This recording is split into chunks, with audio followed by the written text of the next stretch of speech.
Okay, let's get started. So, can everyone put their name in, if you're joined from YouTube, put your name in the comment section and where you're from. And if you've joined from Google Meets, then also put your name in the chat and then also what state you're from.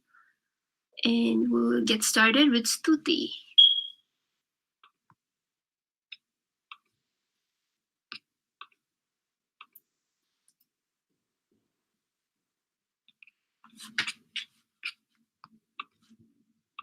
One second.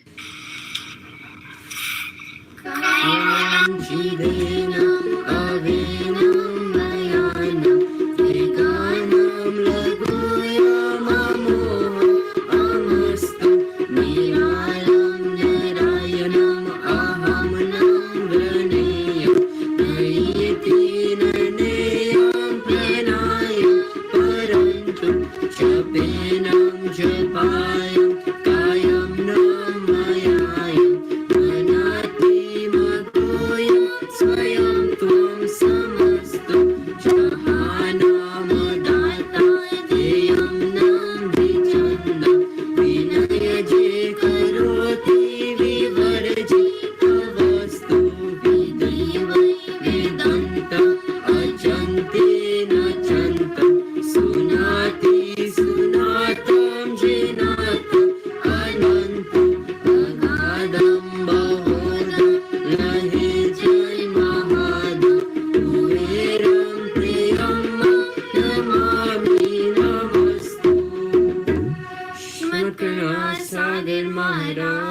की जय, caval धाम की जय, शिव चलाशी महाराज की जय.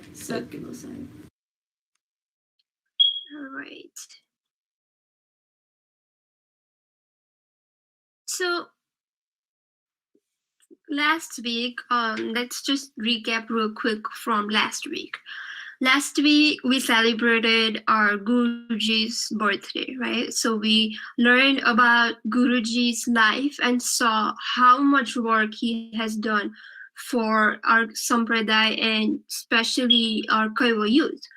He has done, he's been attending all our shibirs, and he gives all so much time there. He plays games with us and teaches us, and he does so much seva and bhakti overall that we can learn so much from, right? So today, let's see how powerful love is. So we want to see the power of love. So just a question: who do we love in our life most? So just take a minute or so and think about, like, who do you love the most in your life?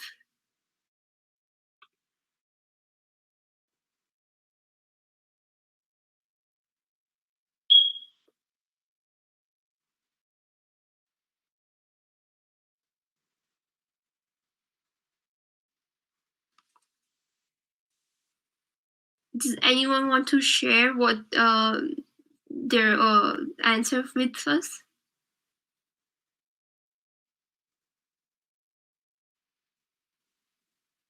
So for me, I put down mom and dad.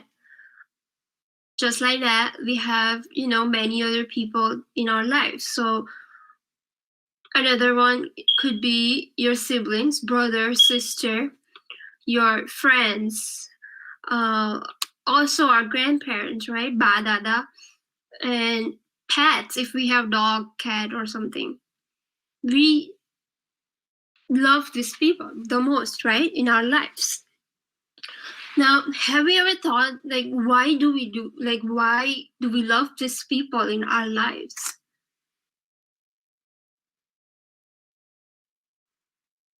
So if we take a moment to reflect on this thought, right?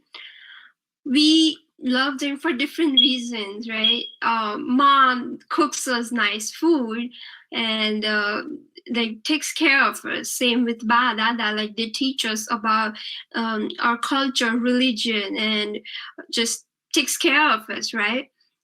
Same thing with like brother, sister, like they're always there for you whenever you need them, and then always willing to help you. They always got your back, right? If you do something, if you know that you're gonna get in trouble, mom's gonna yell at you, you have that brother or sister to count on, and they'll come and be on your team, sort of, right? And so same thing with friends, they're always there, like whenever we need something in school, and it's just them being around us that we have so much love for them, right? But apart from this people, who else can we love the most? That would be Param Guru. Now, we can see why do we love Param Guru. So just like all these people we saw previously, right, with mom, ba, dada, and all, just like that, Param Guru has different roles in our lives. So we love mom, for example, because she makes us delicious food. But just like that, Param Guru, we love Param Guru because he's always there to protect us. He always looks after us. And whenever we need, it's like, he's always ready to help us. So, when you need help in science project, our mom or dad is always ready to help us.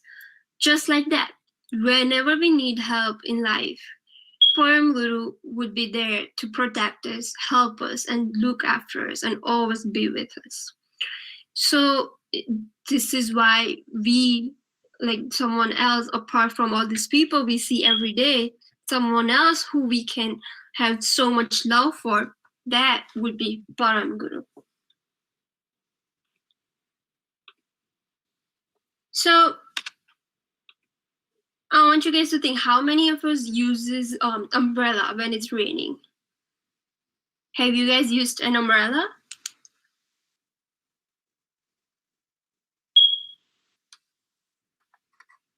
Or we've seen, right? People use it. Maybe if you guys are young, and you might be using raincoats or something. But if you've seen someone else, like your parents or in TV or something, right?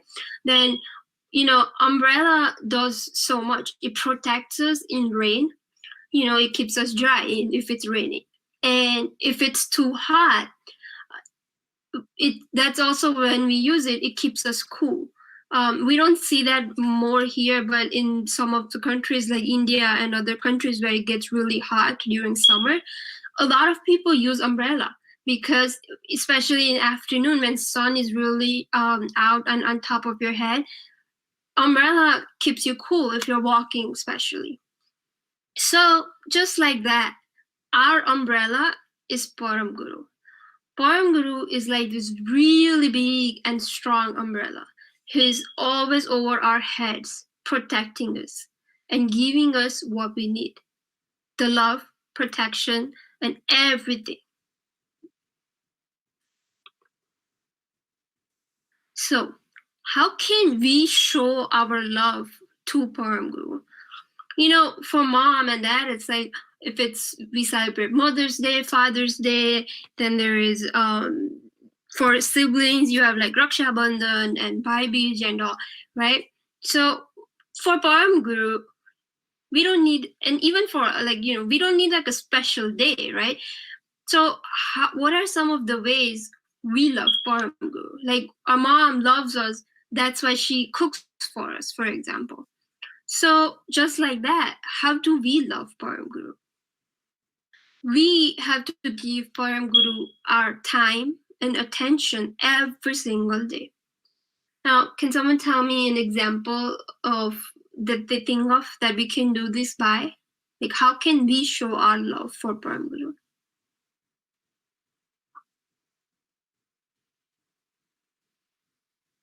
Right. Let me give an example.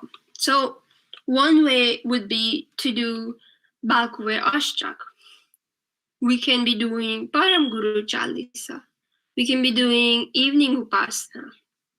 We can also be doing Kaival mantra, right? We learned about this doing Gyan a couple weeks back, I believe. So we can do Kaival mantra. We can also, we did this also a couple weeks back, where we went through the importance of writing letter and, showed you guys how that can be done. So writing a letter to Param Guru every day, that can also be a way to love Param Guru. So these are just few examples, right? That we can do something small, like something basics that we can do to show our love for Param Guru. Now, I want you guys to think about few reasons why you love Param Guru. So I kept this slide empty because I wanted to kind of fill it up together. So, we can do that now. So I just want you to take like 30 seconds or so and kind of give me a reason. Why do you love Param Guru?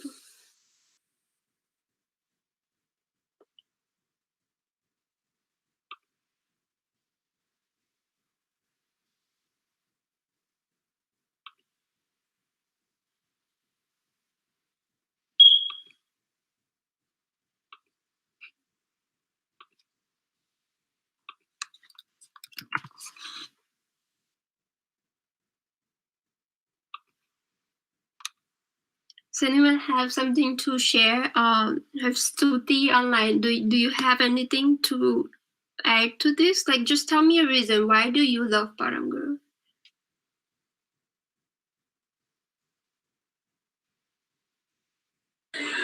He protects us. All right, he protects us.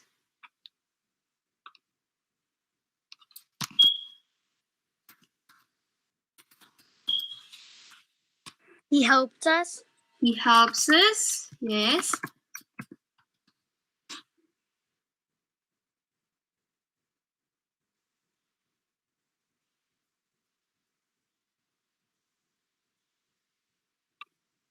What else? So I had one, he treats everyone equally. Like he treats all his bhaktas equally.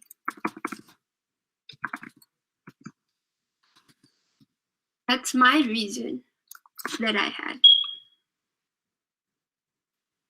Another one I can think of is that he helps us reach Kaival Karta, right? He teaches us about Karta and then, shows us how we can get there. He is the one that made us come on earth. Yes, he gave us this life, right? He's the one that gave us food. Yes, very good. He gives us access to education, right?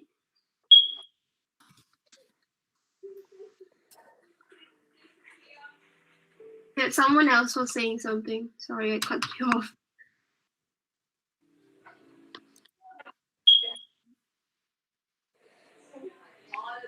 Okay, yeah, I think we have a pretty good list here. Like these are some great reasons to love Param Guru, and it's really nice to see this come together. Let me just make this bigger again. Okay, give me a second.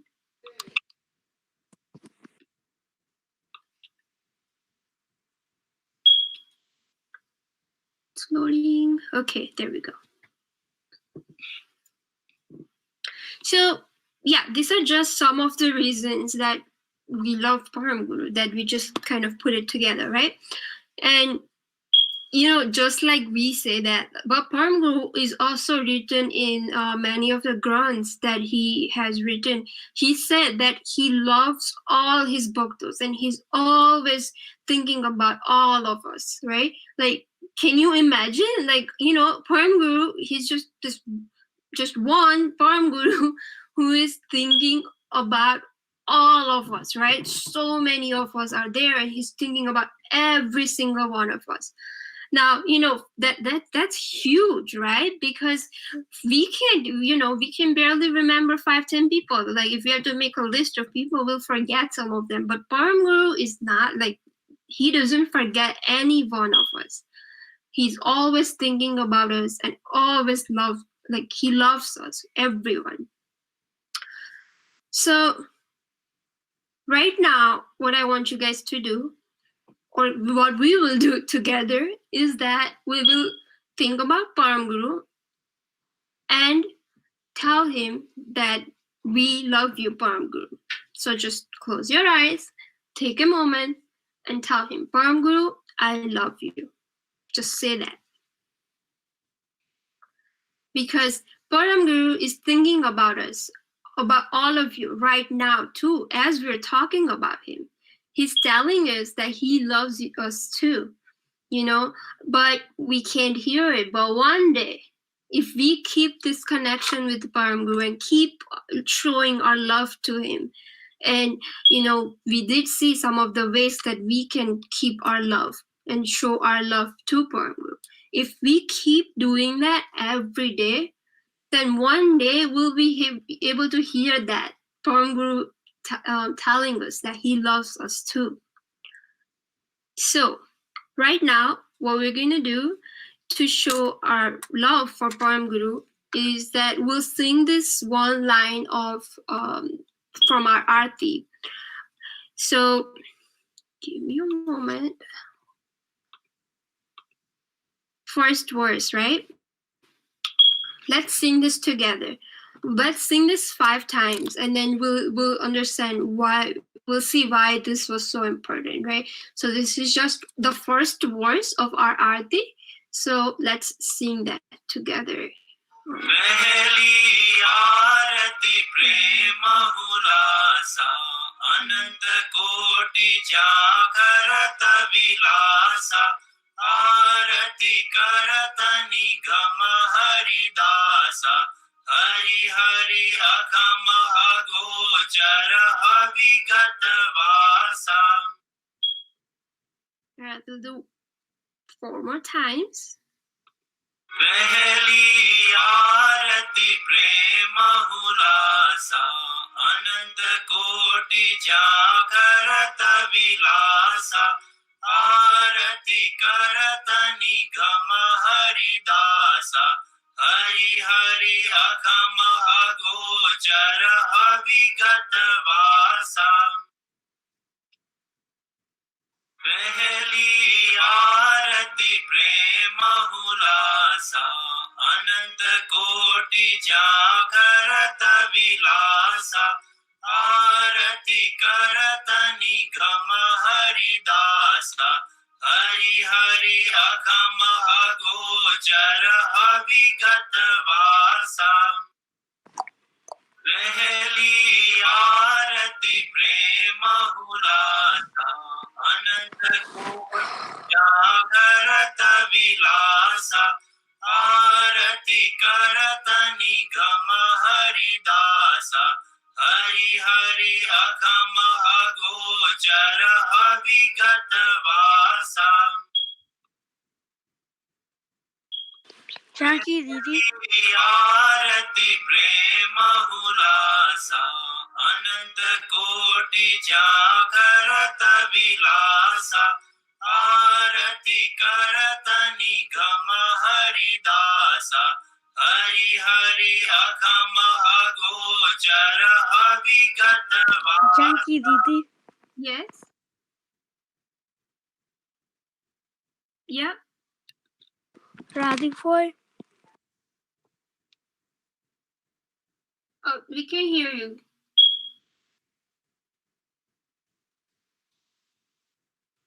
Did you have a question, Om?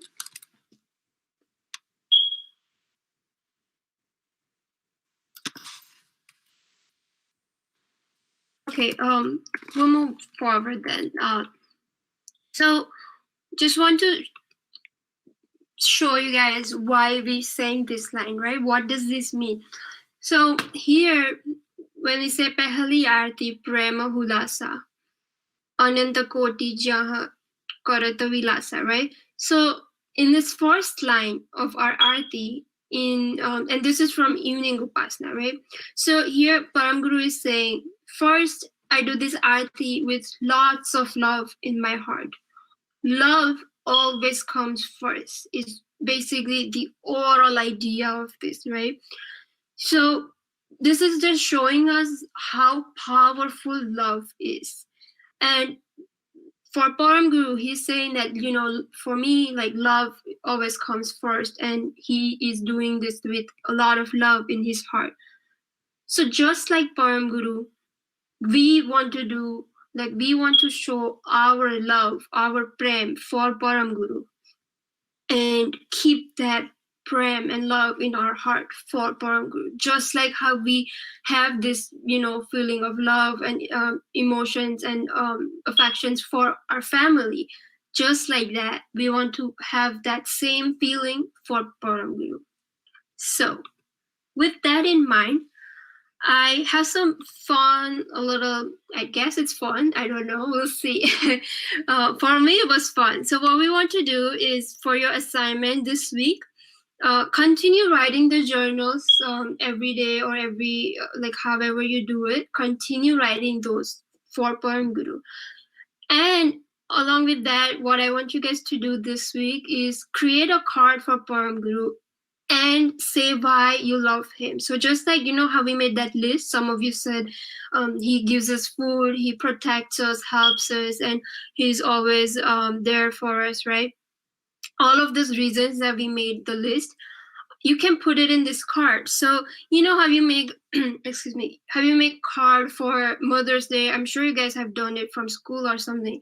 We make cards for Father's Day or Friendship Day or something. Just like that, I want you guys to make some card for Param Guru. So this is my little card that I made. So I said just a simple one, my front page, and then when you open it, it says, I love you, Param Guru, because you always help me and protect me. I will continue doing Kaival Gyan Mandir with love, Janki. So this was my little card. You guys can do yours, and you can share with us, or you guys can just send us pictures or something, and then we can showcase that next week, so we get to see what you guys all did, right? It's just a cool, fun activity, I guess. And what you can do with the card once you make it is put it by your mandir, or just so Param Guru, or by the wall or something. So Param Guru has, he's able to see that. So that's all I have. You guys have any questions? Otherwise, we'll wrap up with JVD. And sorry, I didn't put my email ID, but you guys can send me your cards, and I'll put it in the chat. It's janki.patel@kaival.org. And I'll give it to whoever is doing satsang next week to show that. We would all love to see your cards. It's really exciting. Any questions? All right, we'll end it with JVD.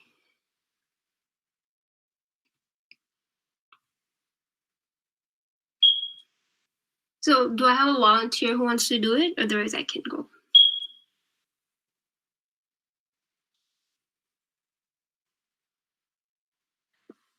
All right, I'll just do it then.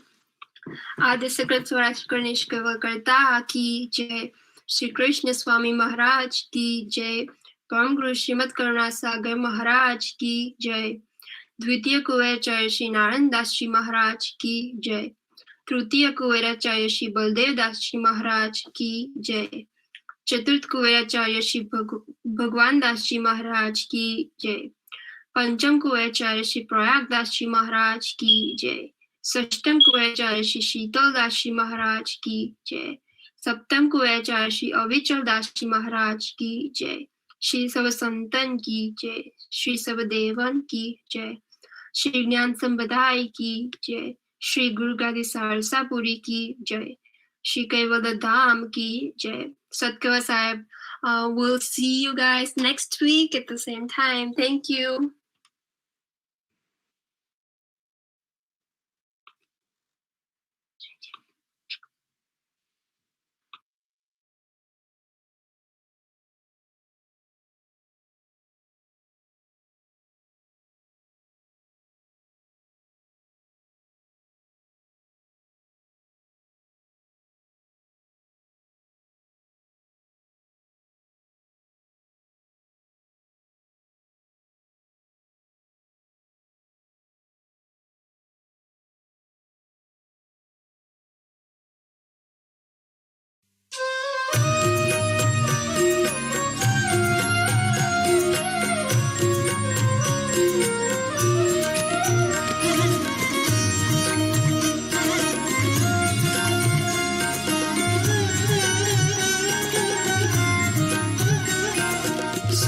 Caval Sahib નું નામ સાચું છે કૈવલ નામ. સત કૈવલ સાહિબ નું નામ સાચું છે કૈવલ નામ.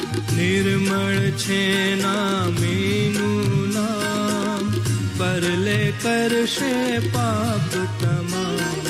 સત કૈવલ સાહિબ નું નામ સાચું છે કૈવલ નામ. મોંઘું છે માલિકનું નામ બોલવામાં ના બેસે દામ. સત કૈવલ સાહિબ નું નામ સાચું છે કૈવલ નામ.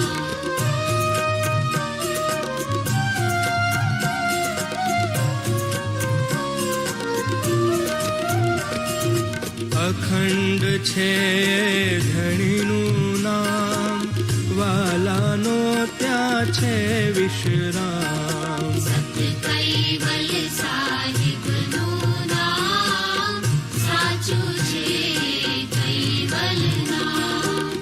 આવો આવો ભક્તો આમ જોડે જપીએ કૈવલ નામ. સત કૈવલ સાહિબ નું નામ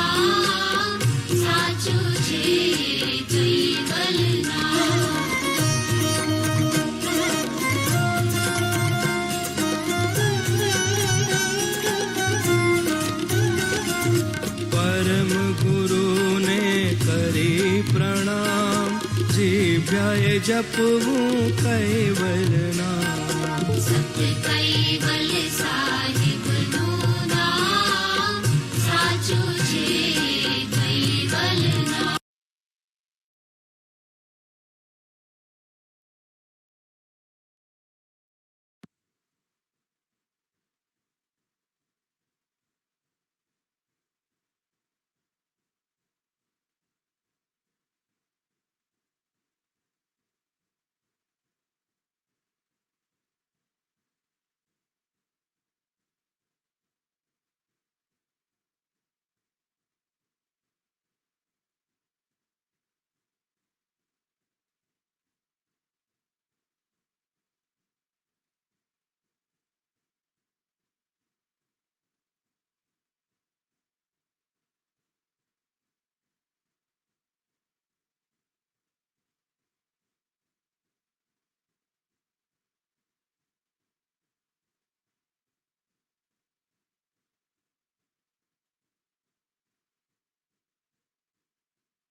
Sakyosab everyone, will get started in a few minutes. If you can please write your names in the chat and what state you're from for attendance.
Okay, we're gonna get started with Stuti.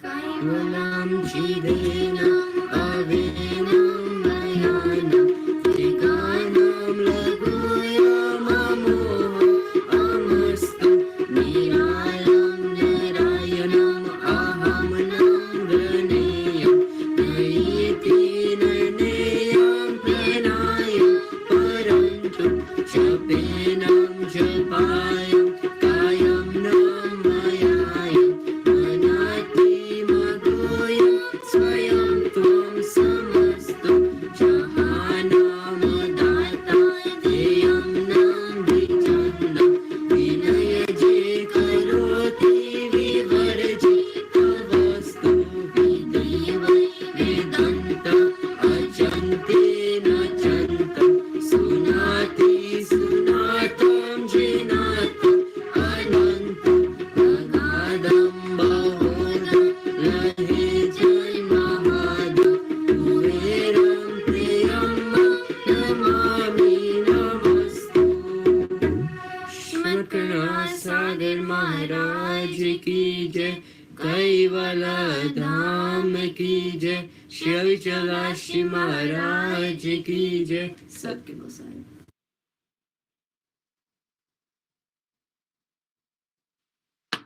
Sakyosab everyone. Can someone give us a recap of what we have been learning for the past few weeks, or at least what we did last week?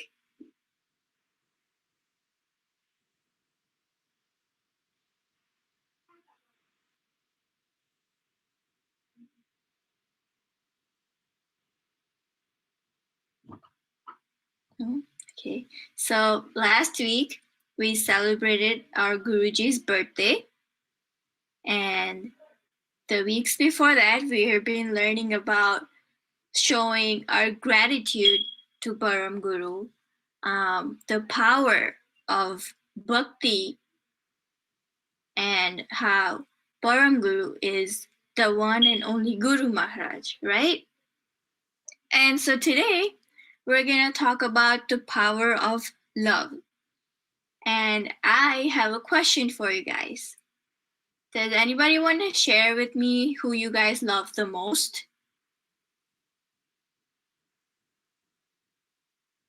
It could be anyone. Just anyone in your life. Who do you love the most? My family. Your family, yes. My parents. Parents, yep.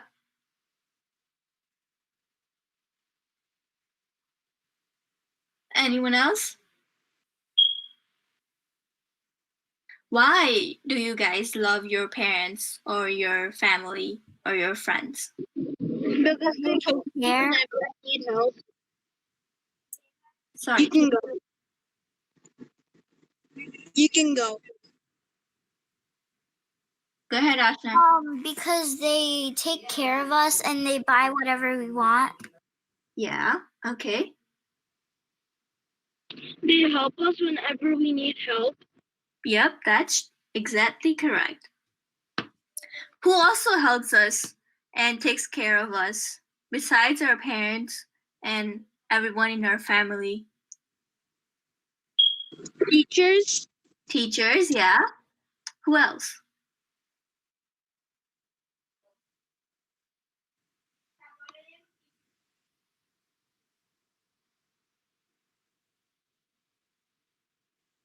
Does Param Guru help you guys? Yeah. Do we love Param Guru? I know I love Param Guru. Yeah, me too. Yeah, we all love Param Guru, right? Because Param Guru loves us so much. He has given us so much. Even like he has given us even more than what we need, right? And when we love Param Guru the most, he always protects us. He helps us get out of any tough situation. So how do we express our love towards Param Guru? And how do we keep Param Guru closer to us? It's what we're going to talk about today. So there is. We can help him by like doing Bhagwan prayers. That is exactly correct. Yes. So we have this chopai from our Shankar Arti from the morning Upasana. Yes. Agrabati Vairag Visheshan Prema Pushpadaryo Har Hari. And the meaning of this chopai is what Param Guru is teaching us in this chopai are two things. First is having vairag is equivalent or the same thing as lighting an agarbatti. We know what an agarbatti is, right? Yeah. Yeah. So it is okay if we don't light an agarbatti during puja. Instead of doing an agarbatti, we need to try and create bhav of letting go and detachment. When we create this bhav or this feeling, only then we can make room for love for Karta and Param Guru. And the love is equivalent of the flowers. So as described in the second part of this chopai, if we show our love to Param Guru, it is the same as giving him flowers. And I mentioned this word vairag when I was explaining this chopai to you guys. Do you guys know what vairag is? It's okay if you don't.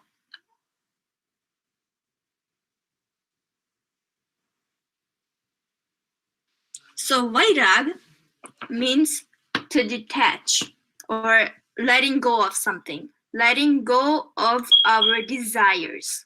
What are some of our desires? What are some of the things that we are obsessed with or we really want and we really can't live without? What are some of the things that, we really, really need? Can you guys give me an example? Water. Water. Well, water. We need clothes and shelter. Clothes and shelter, yes. Those are the things that we actually need, right? We need water to survive. We need a roof over our head. We need clothes, right? But what are some of the other things that we want, but it's okay if we don't have them? For example, a new iPad.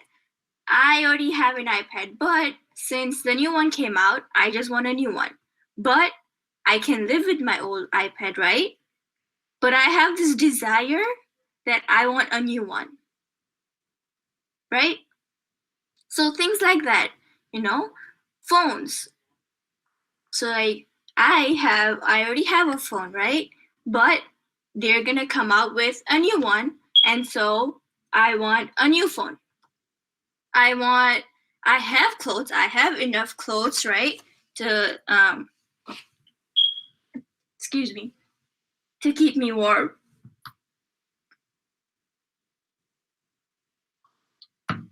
But I still want more clothes. So things like that is what we want to let go. So that is detachment from all of our desires. So why do we say vairag first and then love?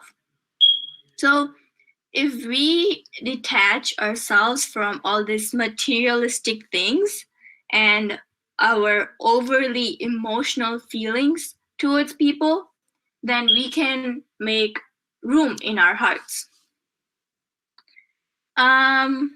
Let's say we're going on a weekend trip, right? And we need to pack many different items.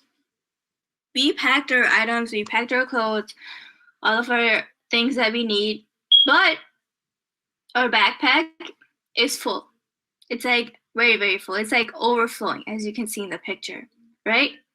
And then you realize that you left your iPad. Oh my God.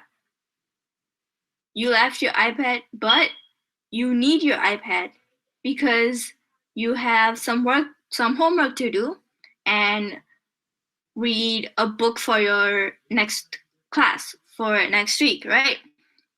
Now, we will have to take out a couple of things from our bags before we can put our iPad in the bag.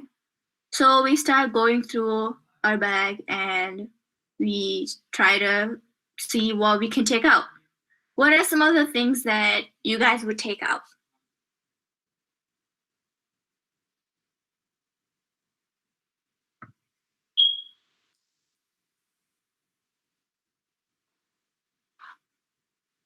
Would you guys take out your, if you packed extra games, would you take it out to make room for your iPad?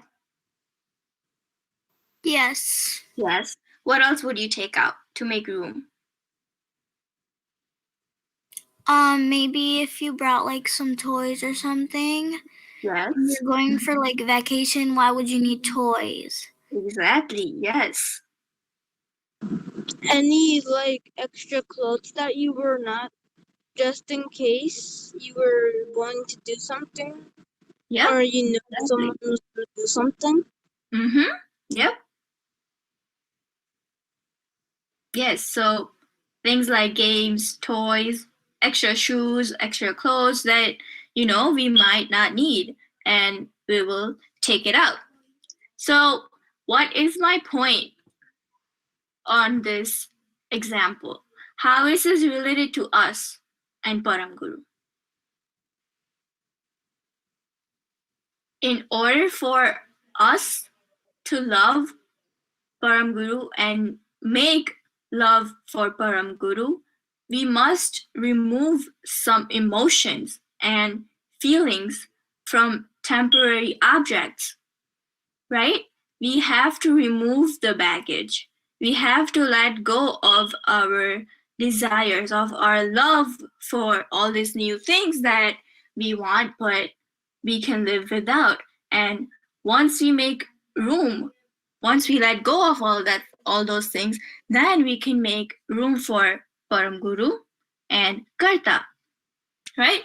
Because Param Guru's love is infinite, meaning if we love Param Guru even a little, he will love us back countless times more. And Sri Narayan Das Ji Maharaj says that if we take one step in Param Guru's direction, he will take millions of steps in our direction. Let's think of a really strong and sturdy umbrella. What is the point of an umbrella? So To keep you dry. on you. Yes, to keep you dry and to keep you protected that nothing's fall on you, right? It keeps us dry when it's raining. It keeps us cool in the sun. It protects us from our, things falling on us. And Param Guru's love does the same for us. Param Guru protects us from all bad things, just like an umbrella. But what if we don't carry this umbrella with us? Will it help us when it's raining? Will it help us stay dry or cool? No. No. The same way, if we don't carry Param Guru's love with us and keep him closer to us, we will probably not get the same protection. Think of a bonfire. Who will feel the warmth from the fire the most? Maybe the person that prays the most. I'm sorry. My question was if you're sitting by the bonfire, right? We're sitting around a bonfire. Who's gonna feel the warmth? Like, who's gonna feel the most warm? Like the warmest? The person who's the closest to the fire. Exactly.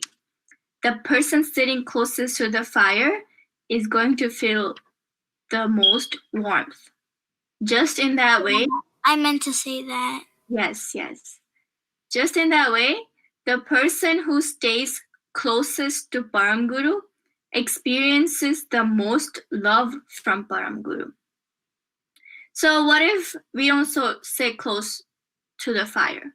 Are we gonna feel the warmth? Nope. We have to sit closer to the fire to feel the warmth, right? So we have to keep Param Guru close to us in order to feel the warmth and love of Param Guru. So how do we stay closer to Param Guru? How do we show him that we love him so we can feel his love? By doing Upasana. By doing Upasana, yes. By doing the mantra. By doing the mantra, yes. What else can we do? We can do puja and dun. We can do puja, we can do dun. We can make food for him.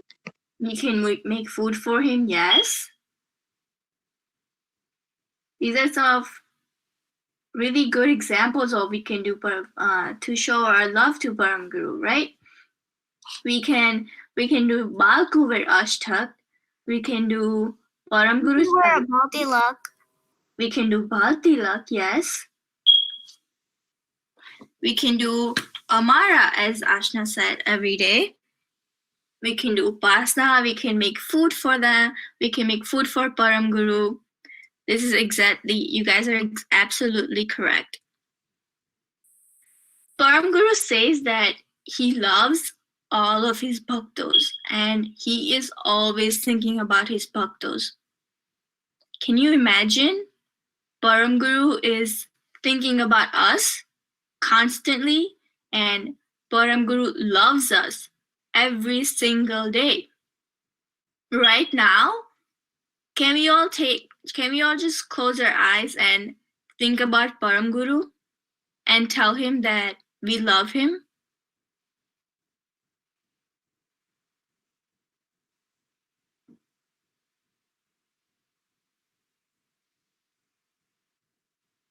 Param Guru is thinking about all of us right now too. He is telling you that he loves you too. One day, if we keep loving Param Guru and praying to him, we will hear Param Guru say that Param Guru loves us too. So, what are we going to do to show our love to Param Guru? We're gonna pray to him every day. We're gonna do one of the things that we mentioned before, right? That we can do Balkuvir Ashtak, we can do Param Guru Chalisa, we can do Upasana, Mara, make food for him. We can thank him for everything that he has given us, right? If we want to experience Param Guru's love, we must show Param Guru that we love him first. And if we have Param Guru's love, we will have everything that we need.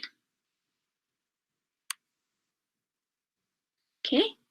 Do you guys have any questions for me?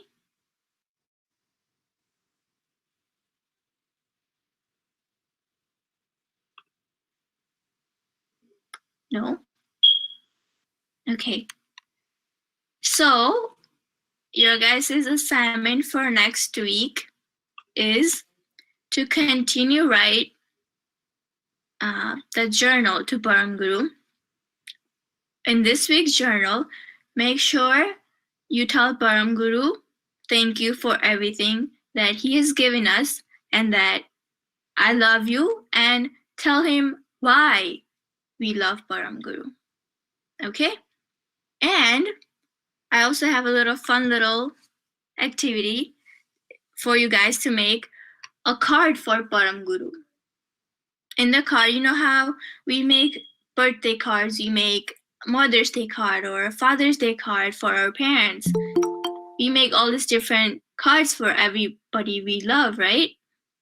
So let's make a card for Param Guru and tell him that I love you and tell him why we love Param Guru. Okay?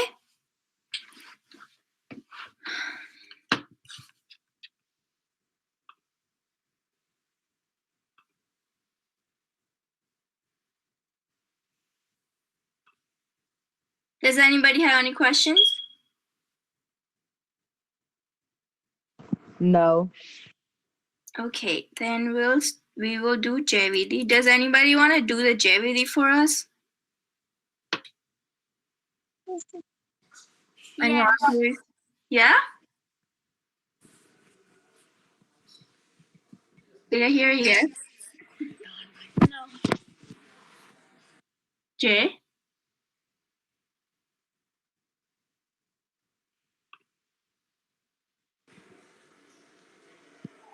Go ahead.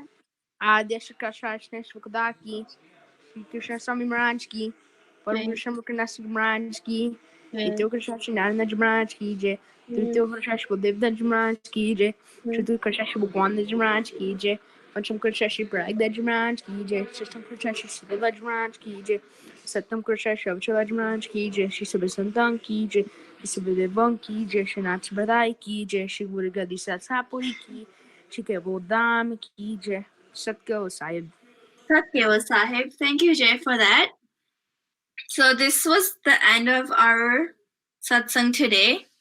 As you guys might know that we are in this month called the Adhik Mas, and our Guruji has told us to do as much bhakti as we can. And they have this app called the Kaival Mantra app and the Pragati Jap Kaival Mantra app that we can all download, and it helps us. It's just a tool to help us regulate our Amar Mantra Mara, and it counts the number, like it keeps a track of how many times you are saying the Amar Mantra. So if you guys want to download the app, it's free on Apple and Google Play Store. Okay, and make sure you help your elderly, the elders in your family to download and use the app. Okay, that's all I have for you guys this week. See you all next week. Satkeo Sahib, thank you for joining.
સતકેવલ સાહેબ, તો આપણે સ્તુતિથી આપણી સત્સંગ ચાલુ કરશું.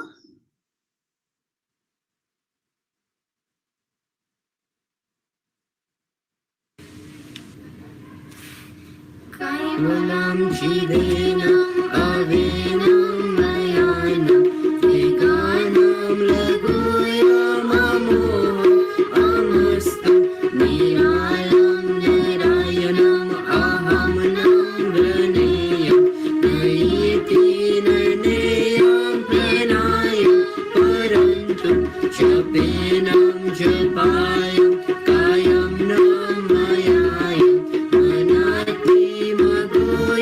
स्वयं त्वं समस्तु जहानामदाता ध्येयं न विचन्न विनय जे करोति विवर्जित वस्तु विदैव वेदन्त अचन्ते न चन्त सुनाति सुनातं जिनात अनन्त अगाधं बहोद लहे जय महाद कुबेरं प्रियं नमामि नमस्तु श्रीमद्करुणा सागर महाराज की जय कैवल धाम की जय श्री विचलाशी महाराज की जय सत्केवल साहेब.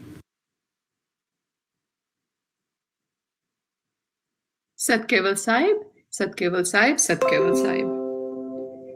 તો આપણે લાસ્ટ વીક ગુરુજીના બર્થડે નિમિત્તે સત્સંગ કર્યો હતો કે જેમ આપણે વાત કરી હતી કે આપણા ગુરુજી એમના જીવન દરમિયાન વિશ્રાંત લીધા વગર આપણા સૌના હિત માટે પુરુષાર્થ કરતા રહે છે. આવા ગુરુ કે જે દયાના સાગરની મૂર્તિ છે, ગરીબોના દુઃખ હરનાર છે અને જેની પાસે છે જ્ઞાનનો ભંડાર, તેવા ગુરુને પ્રાપ્ત કરીને આપણે ધન્ય થઈ ગયા છીએ. આપણે આપણા ગુરુજીની સેવા અને ભક્તિને પ્રેરણારૂપ બનાવીને એમના શરણમાં સમર્પણ થઈને આપણી લાઈફ જીવી જોઈએ.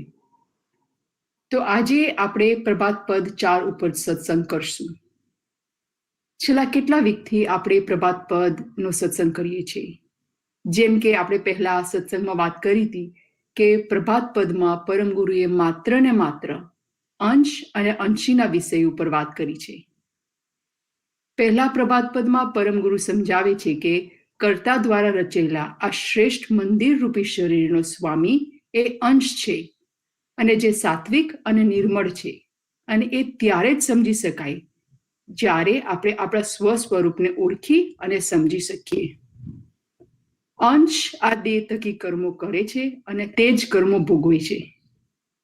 તો બીજા પ્રભાત પદમાં પરમ ગુરુ સમજાવે છે કે અંશી પદ એટલે કે કર્તા પદ અને અંશને આપણે સમજતા નથી અને ઓળખતા નથી, કારણ કે આપણે આપણું અભિમાન મૂકીને સંત પુરુષ એટલે કે પરમ ગુરુની સેવા નથી કરતા. તો ત્રીજા પ્રભાત પદમાં પરમ ગુરુ સમજાવે છે કે સંતની કૃપા પ્રાપ્ત થયા સિવાય આપણા પુણ્ય સાર્થક થતા નથી અને દેહ વડે થયેલા પાપ દૂર થતા નથી. અને ચોથા પ્રભાત પદમાં પરમ ગુરુ કહે છે કે ગુરુની કૃપા મેળવ્યા બાદ જ્યારે અવળા માર્ગનો ત્યાગ થાય ત્યારે શું થાય, જેના વિશે આજે આપણે સત્સંગ કરીશું. તો પ્રભાત પદની આ 4ની પહેલી ચોપાઈમાં પરમ ગુરુ કહે છે, નિરખને નિર્મળ દ્રષ્ટિએ નૂરને બ્રહ્મનો ભાસતે વિશ્વમાહી સુરતનું રત કરી ગુરુગમા ઉરધરી સવ નિરંતર એક સાઈ. પરમ ગુરુ આપણને અહીંયા કહે છે કે નિરખને એટલે કે તું જોને, નિર્મળ એટલે કે શુદ્ધ, દ્રષ્ટિએ એટલે કે આપણી નજરથી, નૂર એટલે કે તેજને, બ્રહ્મનો ભાસ એટલે કે બ્રહ્મનો પ્રકાશ, વિશ્વમાહી એટલે કે આ વિશ્વમાં વ્યાપક છે. પરમ ગુરુ અહીંયા કહે છે કે તું તારી શુદ્ધ નજર વડે નિરખ તો તને બ્રહ્મનો ભાસ એટલે કે સર્જનહારનો પ્રકાશ આખા વિશ્વમાં વ્યાપક છે એ તું નિહાળી શકીશ. આખા સચરાચર બ્રહ્મમાં બધે જ સર્જનહારનો પ્રકાશ વ્યાપક છે. પણ એ આપણને કેવી રીતે દેખાય? તો કે આપણી દ્રષ્ટિ નિર્મળ થાય ત્યારે જ આપણને બ્રહ્મનો પ્રકાશ નિહાળી શકીએ, આપણે જોઈ શકીએ. પરમ ગુરુ અહીંયા કહે છે કે આખા વિશ્વમાં સર્જનહારનો પ્રકાશ ફેલાયેલો છે, કે સર્જનહારનો પ્રકાશ સર્વવ્યાપક છે, તોય પણ આપણે એ જોઈ નથી શકતા. જ્યારે બધે જે પ્રકાશ છે તો આપણે કેમ નથી જોઈ શકતા? કેમ કે આપણી દ્રષ્ટિ શુદ્ધ નથી. એટલે આપણી દ્રષ્ટિ શુદ્ધ થાય ત્યારે આપણને સર્જનહારનો પ્રકાશ દેખાશે. ફોર એક્ઝામ્પલ, જેમ કે આપણે એક રૂમની અંદર હોઈએ કે જેના બહુ બધા વિન્ડોઝ હોય. એ રૂમની બહાર આપણા નેબર્સ ગાર્ડનિંગ કરતા હોય છે, કે કોઈ માણસ એના ડોગને વોક કરવા લઈને જતું હોય, કે અમુક કિડ્સ લંગડી રમતા હોય, કે બધા બર્ડ્સ ઉડી રહ્યા હોય અને ટ્રીઝ ને પ્લાન્ટ્સ બી દેખાતા હોય. તો જ્યારે આપણે રૂમમાંથી ને બહાર વિન્ડોઝ થ્રુ જોઈએ તો આપણને આ બધું જ દેખાશે. પણ લેટ્સ સે આપણા વિન્ડોઝ ઉપર બરાબરની ધૂળ જામી ગઈ હોય, તો આપણને બહાર શું થઈ રહ્યું છે એ ક્લિયરલી દેખાશે? ના, નહીં દેખાય. બહાર બધું જ છે. કિડ્સ રમતા હોય છે, નેબર્સ એ ગાર્ડનિંગ કરતા હોય છે, માણસ એને ડોગને વોક કરાવે છે, ઝાડ અને બીજા બધા પ્લાન્ટ્સ બી છે, પણ આપણને કશું જ નથી દેખાતું. કેમ? કેમ કે આપણા વિન્ડોઝ ગંદા છે, જેના કારણે આપણને દેખાતું નથી. એવી જ રીતે આ જે રૂમના વિન્ડોઝ છે એ આપણી દ્રષ્ટિ છે, અને આપણે એ દ્રષ્ટિ દ્વારા સર્જનહારનો પ્રકાશ જોવો હોય તો આપણને નથી દેખાતો, કેમ કે દ્રષ્ટિ નિર્મળ નથી. સર્જનહારનો પ્રકાશ સર્વવ્યાપક છે, તોય પણ નથી દેખાતું. તો સર્જનહારનો પ્રકાશ સર્વવ્યાપક કેવી રીતે છે એ આપણે પહેલા સમજીએ. તો એ આપણને પરમગુરુ હંસતલ એવા ગ્રંથમાં સમજાવે છે કે ચૈતન્ય બ્રહ્મ ભરપૂર બ્રહ્માંડમાં નિરમધ્ય કુંભ જમ નિર્ભર્યો, બ્રહ્મા में इम ब्रह्मांड भरपूर है, बहार भीतर सजल दरियो. પરમગુરુ કહે છે કે સકળતાપતિનો દિવ્ય પ્રકાશરૂપ ચૈતન્ય બ્રહ્મ સમસ્ત બ્રહ્માંડમાં સંપૂર્ણ ભરેલો છે. આ વાતને સમજવા માટે અહીંયા પરમગુરુ એક એક્ઝામ્પલ કે છે આપણને, કે જેમ એક જળથી ભરેલો ઘડો હોય અને એ ઘડાને જળના મધ્ય વિભાગમાં એટલે કે દરિયા વચ્ચે વચ મૂક્યો હોય, તો એક ઘડો હોય જેમાં પાણી ભરેલું હોય અને એ ઘડો દરિયાના વચ્ચે વચ મૂક્યો હોય, તો એ ઘડાની અંદર અને ચારે બાજુ શું છે? તો એ ઘડાની ચારે બાજુ અને ઘડાની અંદર પાણી જ ભરેલું છે. તો એવી જ રીતે અહીંયા અખિલ બ્રહ્માંડમાં બહાર અને અંદર સર્વત્ર બ્રહ્મરૂપી દરિયાથી ઠસોઠસ ભરેલું છે. એટલે કે આખી સૃષ્ટિમાં અંદર અને બહાર સર્જનહારનો પ્રકાશ ઠસોઠસ ભરેલો છે. તો પ્રશ્ન થાય કે જ્યારે સર્જનહારનો પ્રકાશ સર્વત્ર વ્યાપક છે તો કેમ આપણને નથી દેખાતો? તો પરમગુરુ આપણને કહે છે કે આપણી દ્રષ્ટિ નિર્મળ નથી. એટલે જ્યારે આપણી દ્રષ્ટિ નિર્મળ થશે ત્યારે આપણને સર્જનહારનો પ્રકાશ બધે જ દેખાશે. તો પરમગુરુ અહીંયા નિર્મળ દ્રષ્ટિની વાત કરી છે. તો કેવી નિર્મળ દ્રષ્ટિ? નિર્મળ એટલે કે મળ વગરની. તો મળ વગરની દ્રષ્ટિ કેવી હોય? કે જ્યારે આપણે કોઈના દોષો ના જોતા પોતાના દોષો જોઈએ તે નિર્મળ દ્રષ્ટિ કહેવાય. તો આ વાતને સમજવા માટે એક સ્ટોરી લઈએ આપણે. એક ફકીર હોય છે કે જે આખા વિશ્વની યાત્રા માટે નીકળે છે. આ ફકીર બહુ જ ધાર્મિક માણસ હોય છે. એ માણસ આખા વિશ્વમાં જુદી જુદી જગ્યાએ ફરે છે, જેનો સમય બી બહુ લાગે છે, પણ ફકીર યાત્રામાંથી ઘણું બધું શીખે છે. જ્યારે યાત્રા પૂરી થાય છે ત્યારે એ માણસ પાછો એના નગરમાં આવે છે. નગરમાં બધાને મળવા જાય છે, કેમ કે ખાસો સમય લાગે છે ને એટલે. એ નગરનો રાજા અને ફકીર વચ્ચે એક મજબૂત અને ગહેરી દોસ્તી હોય છે. તો ફકીરને થયું કે એ રાજાને પણ મળી આવે. ફકીર રાજાને મળવા રાજસભામાં જાય છે.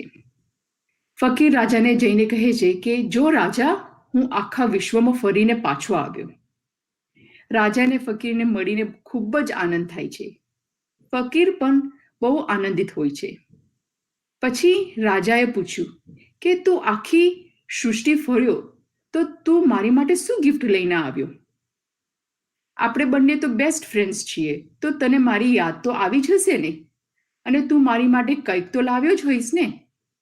તો ફકીર કહે છે કે હા રાજા, હું તને બહુ જ યાદ કરતો હતો અને હું જ્યાં પણ જતો તારી માટે ગિફ્ટ જોતો, પણ મને થયું કે તારી માટે હું કંઈક સ્પેશિયલ લઈ જાઉં, કે જે તારા પાસે ના હોય એવી મૂલ્ય વસ્તુ લાવું. હું જ્યાં પણ જાઉં ત્યાં હું વિચારું કે તારી પાસે આ તો છે, આ પણ છે, પેલું પણ છે, ઘોડા, ગાડી, હાથી, હીરા, મોતી બધું જ છે તારી પાસે. જ્યાં જઉં ત્યાં જે પણ વસ્તુ જોઉં એ વસ્તુ તારી પાસે છે જ. પણ પછી મને અંતે એક વિચાર આવે છે કે આ એક કિંમતીમાં કિંમતી વસ્તુ છે જે રાજાનું જીવન આખું સુધારી દેશે. હું એ કિંમતી વસ્તુ તારી માટે લાવ્યો છું. રાજા જોવે છે કે એના મિત્ર પાસે એક નાની બેગ હોય છે. રાજાને એમ થાય છે કે એવી તો કેવી વસ્તુ યાત્રી એના માટે લાવ્યો કે એકદમ સરસ અને કિંમતી છે અને આવા નાના ઝોલામાં પણ આવી ગઈ. તો રાજા કહે છે કે ચલ હવે તું મારી માટે પ્રેઝન્ટ લાવ્યો એ તું મને બતાડ.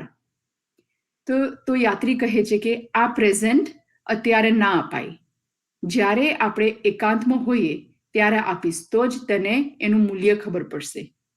અત્યારે તો આપણે રાજસભામાં છીએ અને અત્યારે તો આપણા વચ્ચે કેટલા નગરના લોકો પણ છે. તો રાજા કહે છે કે સારું, મને સભા પત્યા બાદ આપજે. પણ રાજાને મનમાં થયા કરતું કે એવું તો ફકીર મારી માટે શું લાવ્યો હશે કે મારી પાસે નથી.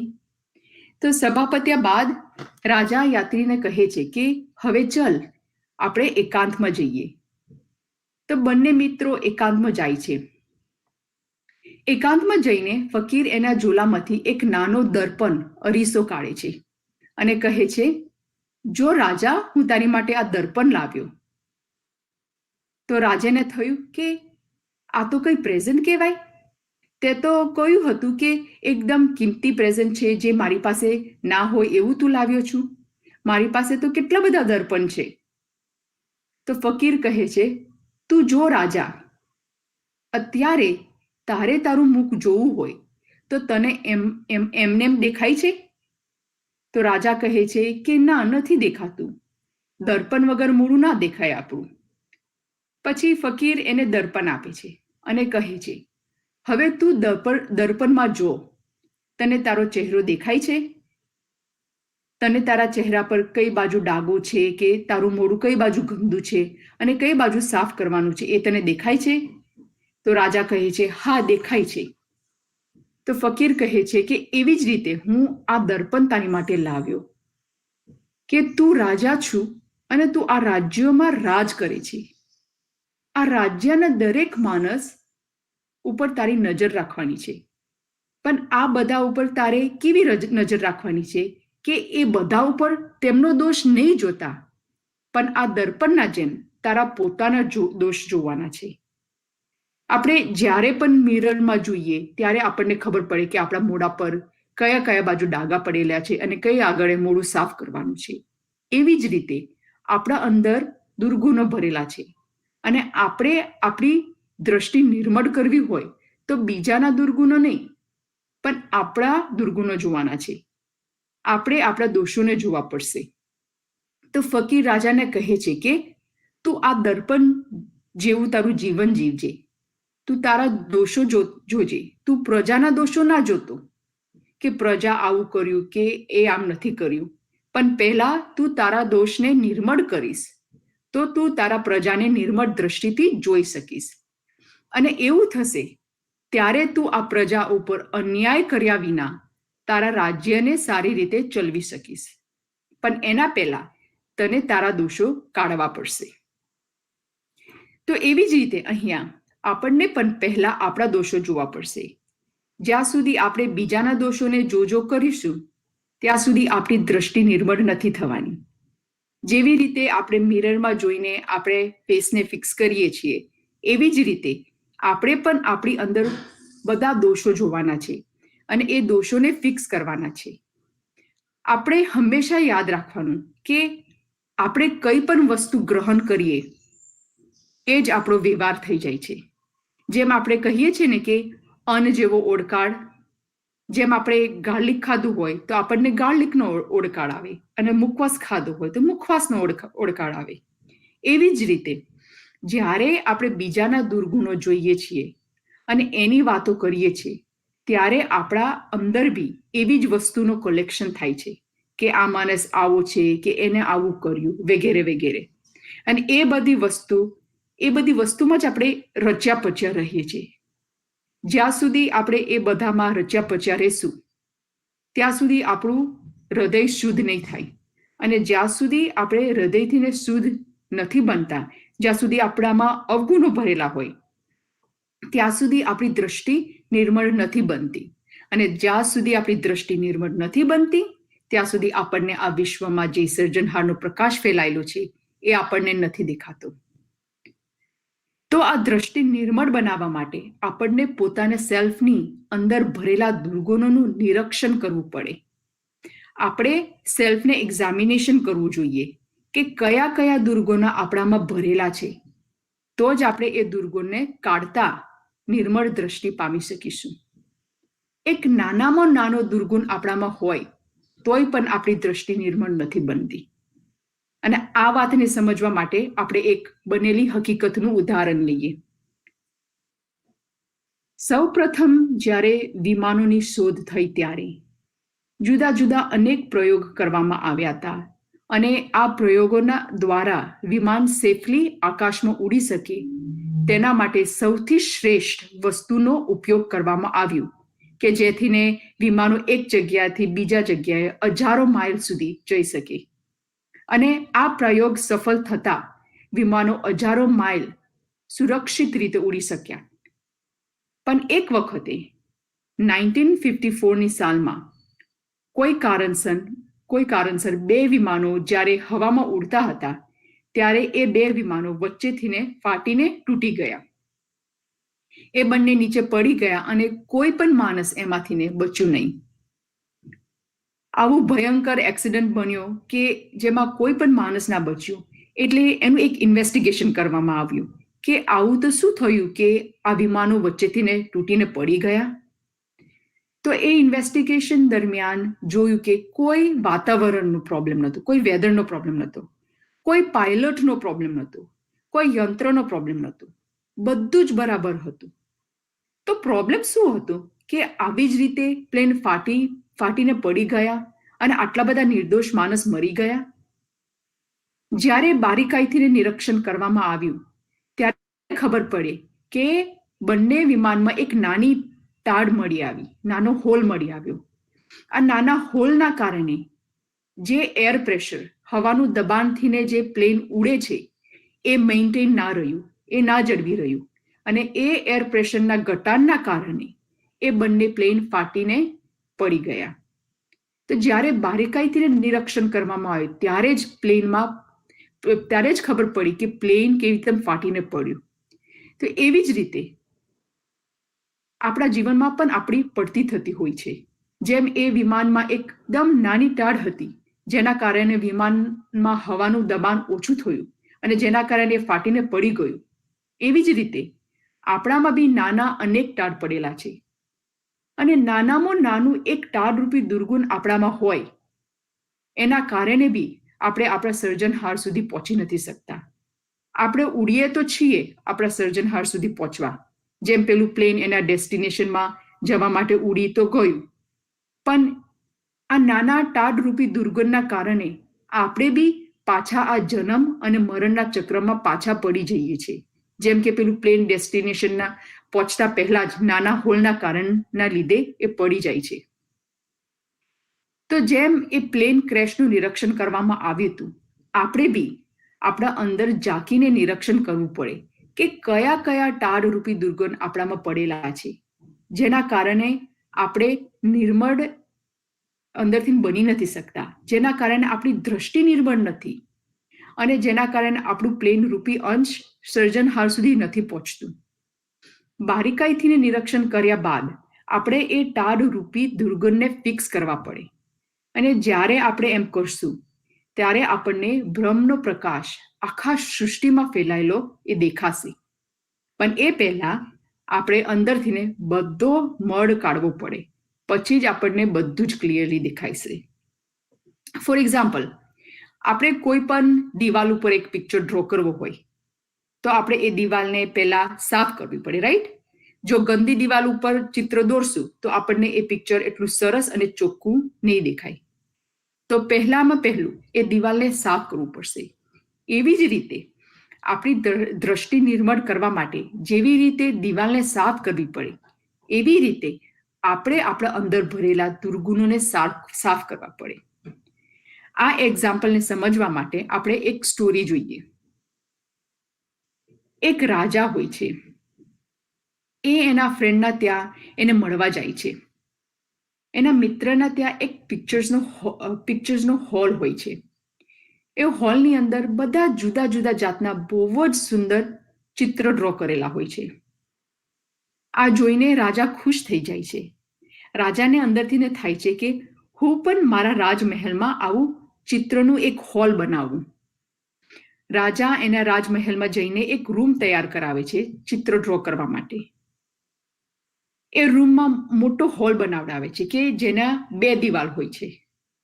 પછી રાજા 2 ચિત્રકાર કે જે બહુ જ ફેમસ હોય એમના સુંદર ચિત્રના લીધે એમને બોલાવડાવે છે ચિત્ર ડ્રો કરવા માટે. એ 2 ચિત્રકારને જે 2 વોલ રાજાએ તૈયાર કરી છે એમના રાજમહેલમાં, એ બંને ચિત્રકારને એક વોલ આપે છે ચિત્ર ડ્રો કરવા માટે. રાજા ચિત્રકારને કહે છે કે તમે બંને તમને આપેલી વોલ ઉપર સરસ સુંદર પિક્ચર ડ્રો કરો. રાજાને જોવું છે કે બંને ચિત્રકાર કે જે આટલા ફેમસ છે એમાંથી કોણ સુંદર ચિત્ર ડ્રો કરે. અને જેનો પિક્ચર રાજાને પસંદ પડશે તેને રાજા ઇનામ આપશે, ગિફ્ટ આપશે. બંને દિવાલના વચ્ચે એક પડદો મૂકવામાં આવે છે કે બંને ચિત્રકાર એકબીજાની કોપી ના કરે. એટલે રાજા બંને ચિત્રકારને 6 મહિનાનો સમય પણ આપે છે સુંદર ચિત્ર ડ્રો કરવા માટે. 6 મહિના પૂરા થાય ત્યારે રાજા એ ચિત્રના હોલ ઉપર પાછો જાય છે. ત્યાં પહેલા એક વોલને જોવે છે. એ પહેલી વોલને જોઈને રાજા એકદમ ખુશ થઈ જાય છે કે આટલું બધું સુંદર ચિત્ર. ચિત્રકારને કહે છે કે તે બહુ જ સુંદર ચિત્ર બનાવ્યું છે. રાજા હવે બીજી બાજુ બીજા ચિત્રકારનું પિક્ચર જોવા જાય છે. હજુ સુધી એ લોકોએ પેલું પડદો જે વચ્ચે હતો ને એ હટાવ્યો નથી. પડદો હજુ ત્યાં જ છે. તો બીજા ચિત્રકારે જ્યારે રાજા જોવે જાય છે ત્યારે બીજા ચિત્રકારે કશું જ દોર્યું નથી હોતું. એની દિવાલ એકદમ કોરી જ હોય છે. પણ એની દિવાલમાં કોરી તો હોય છે પણ એકદમ શાર્પ અને ચકચકાટ હતી, એકદમ શાઇન મારતી હતી. અને દિવાલમાં કશું દોરેલું તો નહોતું પણ શાઇન બહુ જ મારતી હતી. આ જોઈને રાજા એકદમ ગુસ્સે થઈ જાય છે કે મેં તને 6 મહિના આપ્યા તે છતાંય તે કશું જ નથી ચિતર્યું. તે મારો કેટલો સમય અને પૈસા બગાડ્યા. કેમ કે રાજા ચિત્રકારને પહેલથી જ પૈસા આપતો હતો પેઇન્ટ લાવવા માટે અને ચિત્રો ડ્રો કરવા માટે. હવે જે ચિત્રકારે કશું જ નથી દોર્યું તો રાજા ગુસ્સો જ આવે ને. ત્યારે પેલો ચિત્રકાર રાજાને એકદમ શાંત પાડીને કહે છે કે રાજન, તમે સાંભળો, તમે જે આ 2 દિવાલ વચ્ચે જે પડદો મુકાવ્યો છે એને તમે પહેલા હટાવો અને પછી તમે મારા દિવાલ ઉપર જોશો તો તમને બહુ જ સરસ ચિત્ર દેખાવાનું મળશે. રાજા શાંત પડીને પડદો ખસાવડાવે છે. પડદો ખસતા જ રાજા જ્યારે દિવાલ જોવે છે ત્યારે એટલું સરસ દિવાલ ઉપર એક ચિત્ર દેખાય છે. રાજાને એક મોરનો ચિત્ર દેખાય છે. એ મોર એકદમ સાચો જ હોય એવો દેખાય છે અને એના લીધે રાજા એ મોરને પકડવા દોડે છે. ત્યારે ચિત્રકાર રાજાને પકડી પાડે છે અને કહે છે કે રાજા, ઉભા રહો તમે. આ ચિત્રમાં જે સાચો મોર, જે આ ચિત્રમાં મોર તમને દેખાય છે એ સાચો નથી. આ તો જે પહેલા ચિત્રકારે મોરનું જે ચિત્ર દોર્યું છે એના દિવાલ ઉપર, એનો પ્રતિબિંબ આ દિવાલ ઉપર પડે છે. આ દિવાલ તો કોરી જ છે. આ ચિત્રકારે તો 6 મહિના સુધી આ દિવાલની અંદર કશું જ નથી ડ્રો કર્યું. એને ખાલી સાફ જ કરી છે 6 મહિના. એના ઉપર કોઈ પણ ડાઘ ના રાખ્યો એ ચિત્રકારે. અને એ દિવાલ એવી ચકચકાટ બની કે જે પહેલા ચિત્રકારે જે ચિત્ર મોરનું દોર્યું હતું એનું પ્રતિબિંબ આ શાઇની દિવાલ ઉપર પડે છે. જે મોરનો ચિત્ર કે જે પહેલા ચિત્રકારે દોર્યું હતું એના કરતા પણ વધારે સુંદર એનું અને ચોખ્ખું, સુંદર અને ચોખ્ખું એનું પ્રતિબિંબ દેખાતું હતું. તો આપણે આ સ્ટોરી પરથી સમજીએ કે આપણે આ સંસાર રૂપી મળથી લપટાયેલા છીએ અને એ મળના કારણે આપણને બ્રહ્મનો પ્રકાશ કે જે આ વિશ્વમાં ફેલાયેલો છે એ નથી જોઈ શકતા. જેવી રીતે એક ચિત્રકારના ચિત્રનું પ્રતિબિંબ બીજા ચિત્રકારના દિવાલ પર વધારે ક્લીન અને ચોખ્ખું દેખાય છે, એવી જ રીતે આપણી દ્રષ્ટિને મળથી દૂર કરીને જોઈશું તો બ્રહ્મનો પ્રકાશ જોઈ શકીશું. અને એ બ્રહ્મનો પ્રકાશ હોય એના કરતાં બી સુંદર આપણને એ દેખાશે. આપણે જ્યારે નિર્મળ દ્રષ્ટિની વાત કરીએ છીએ ત્યારે થાય કે નિર્મળ દ્રષ્ટિ એટલે કેવી દ્રષ્ટિ? કે આપણે જ્યારે કોઈના ઉપર ક્રોધ, ઈર્ષા, લાલચ, કપટ, પ્રપંચ, જૂઠ વગેરે જેવું અવગુણોનું આચરણ ના કરીએ, કે એવા ખરાબ આચરણથી જોઈએ ના, તો આપણી દ્રષ્ટિ શુદ્ધ કહેવાય છે. તો આપણી દ્રષ્ટિને નિર્મળ કેવી રીતે બનાવી શકીએ? તો પરમ ગુરુ આ પ્રભાત પરની પહેલી ચોપાઈમાં આગળ સમજાવે છે કે સુરત નુરત કરી ગુરુગમ ઉર ધરી સવ નિરંતર એક સાહી. તો અહીંયા પરમ ગુરુ કહે છે કે તું તારી દ્રષ્ટિ નિર્મળ કરીને આ પ્રકાશ તો જો, પણ આપણને આ બ્રહ્મનો પ્રકાશ કેવી રીતે દેખાશે? તો સુરત જે છે આપણી બાહ્ય દ્રષ્ટિ એટલે કે બહારની દ્રષ્ટિ, અને નુરત જે છે આપણી અંતરની દ્રષ્ટિ, એ બંનેને એક કરીને. તો સુરત નુરત એક થાય એટલે શું? તો જેમ આપણે પહેલા એક સત્સંગમાં વાત કરી હતી કે લાઈક ફોર એક્ઝામ્પલ જ્યારે આપણે ઉપાસના કરવા બેસ્યા હોય, આપણી આંખો એ પરમ ગુરુના સ્વરૂપને જોવે છે, એ છે આપણી બાહ્ય દ્રષ્ટિ. આપણું મું ઉપાસના બોલે છે કેમ કે આપણે રોજે ઉપાસના કરીએ છીએ એટલે સ્વાભાવિક છે આપણને એ ઉપાસના મોડે થઈ જાય છે. પણ જો આપણે અંતરથી એ જે આપણા અંતસ્કરણથી જો એ ઉપાસનામાં જોડાઈએ ના, લાઈક આપણું મન બીજે ફરતું હોય, તો આપણી અંતરિક્ષ અને બાહ્ય દ્રષ્ટિ એક થઈ એ ના ગણાય. આ વાત સમજવા માટે આપણે અહીંયા એક સ્ટોરી લઈએ. એક હસબન્ડ અને વાઈફ હતા. પત્ની એકદમ ધાર્મિક હતી. એ રોજે ધ્યાન, ભજન, કીર્તન અને ઉપાસના નિયમિત કરતી હતી. એમના ગુરુના આશ્રમમાં બી એવી ખૂબ જ સેવા આપતી. એમના પતિ ઉપાસનાના પાઠ અને ભજન અને કીર્તનમાં ઓછું રસ લેતા, પણ સમયસર ધાર્મિક કાર્યોમાં ભાગ લેતા જરૂર. એમની પત્ની એમને હંમેશા કહેતી કે આપ મારી સાથે ચાલો ગુરુજીના આશ્રમમાં એમનું પ્રવચન અને કથા સાંભળવા. પણ પતિ હંમેશા એમની પતિને કહેતા, હું જેટલું કરું છું એટલું બરાબર છે, તું તારે જે કરવું એ. તો આમ એ બંને પતિ પત્ની એમનું ધાર્મિક કાર્ય કર્યા કરતા હતા. તો એક વખતે એમની એનિવર્સરીના દિવસે પત્નીએ એમના ગુરુને એમના ઘરે આવવા માટે આમંત્રણ આપ્યું કે આજે ગુરુજી મારા ઘરે પધારજો અને અમને પતિ પત્નીને આશીર્વાદ આપજો. તે બાદ પત્ની એમના પતિ માટે ગિફ્ટ લેવા જાય છે. આજે એનિવર્સરી છે એટલે એમની માટે કંઈ ગિફ્ટ લાવું એમ કરીને. તો ઘરે આવીને એમને પતિને ગિફ્ટ આપી છે. તો પતિ પહેલા તો એકદમ ખુશ થઈ જાય છે કે મારી પત્ની મારી માટે કંઈક સરસ લાવી હશે. જ્યારે એમને ગિફ્ટ ઓપન કરી ત્યારે પતિનું મોં પડી ગયું. એ ખૂબ જ ગુસ્સે થયા કે તને આટલા વર્ષ થયા તોય પણ ખબર નથી કે હું આવા શૂઝ નથી પહેરતો? એના કરતાં તું મારી માટે બીજું કંઈક લાવી હોત તો? તો આ બાબતમાં બંને પતિ અને પત્ની વચ્ચે ખૂબ જ ભયંકર ઝઘડો થાય છે. થોડા ટાઈમ પછી સાંજનો સમય છે, એટલે પતિ એમની ઉપાસના પાઠ કરવા જાય છે.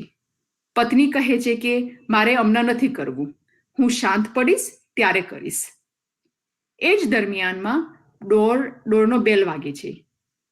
પત્ની જઈને ડોર ઓપન કરે છે અને ત્યારે જોવે છે કે ગુરુજી પધાર્યા છે. પત્ની એમના ગુરુના આશીર્વાદ લે છે. તેમના પછી ગુરુ પૂછે છે, બેન, તમારા પતિ ક્યાં ગયા? તો પત્ની કહે છે કે મારા પતિ શૂઝના સ્ટોરે ગયા છે. આ સાંભળીને પતિને ફરી ગુસ્સો આવે છે. ગુરુજીના ગયા બાદ પતિ પત્નીને પૂછે છે, તે કેમ જુઠ્ઠું બોલ્યું? હું તો અહીંયા જ હતો, ઉપાસના જ કરતો હતો. તે કેમ ગુરુજીને એમ કીધું કે હું શૂઝના સ્ટોર પર ગયો છું? તો પત્ની, જે કે ધાર્મિક હતી અને એમના ગુરુજીના સત્સંગના જ્ઞાનના કારણે બોલી કે તમે બહારથી તો અહીંયા જ ઉપાસના જ કરતા હતા, પણ આપણા ફાઇટના કારણે તમે અંતરથી તો શૂઝના પાછળ જ હતા. આપણે કોઈ પણ માહોલ કે વાતાવરણથી આપણે ઉપાસના કરવા બેસ્યા હોય, એના જ આપણને વિચારો આવીએ. આપણે જે માહોલથી કે વાતાવરણથી નીકળ્યા હોય ને એના પછી આપણે ઉપાસના કરીએ તો એ માહોલના જ આપણને વિચારો આવ્યા કરે. તો અહીંયા પતિ પત્નીના ફાઇટ બાદ જ્યારે પતિ ઉપાસના કરવા બેસ્યા તો એમને ખાલી એ ફાઇટ અને શૂઝના જ વિચારો આવતા. એટલે જ્યારે એમના ગુરુજીએ પૂછ્યું કે બેન, તમારા પતિ ક્યાં ગયા? તો પત્નીએ એવો જવાબ આપ્યો, કેમ કે અંતરથી એમના પતિ તો શૂઝ બાબતમાં જ વિચારતા હતા, ભલે એ ઉપાસનાના પાઠ કરવા બેસેલા હતા. તો કહેવાનો મતલબ એ છે કે જો આપણી બાહ્ય દ્રષ્ટિ ધાર્મિક કાર્યો કરશે અને આપણી અંતરિક્ષ દ્રષ્ટિ નહીં કરે અને એ બીજે બધે ભટકશે તો આપણી દ્રષ્ટિ નિર્મળ નહીં થાય. તો સુરત નુરત કેવી રીતે એક ગણાય? એના માટે પરમ ગુરુએ હંસતલેવા ગ્રંથમાં એક એક્ઝામ્પલથી સમજાવે છે. એ ચોપાઈમાં પરમ ગુરુ કહે છે, જેમ કહું શાહ ઘર નર એક પતિવ્રતા, પઢ્યો પરદેશે પિયું પ્રત રાખી, સતને કારણે પ્રત પૂજા કરે, સુરત નિજ શ્યામ નિજ સંગ તાકી. અહીંયા પરમ ગુરુ કહે છે કે એક વાનિકના ઘરમાં એક પતિવ્રત ધર્મ પાળનારી સ્ત્રી હતી, જેના પતિએ એને એક પ્રતિમા આપી ને પરદેશમાં ધન કમાવા ગયો. તે એ પતિએ પોતાનું પ્રતિમા આપ્યું પત્નીને અને એ પરદેશમાં ધન કમાવા ગયો.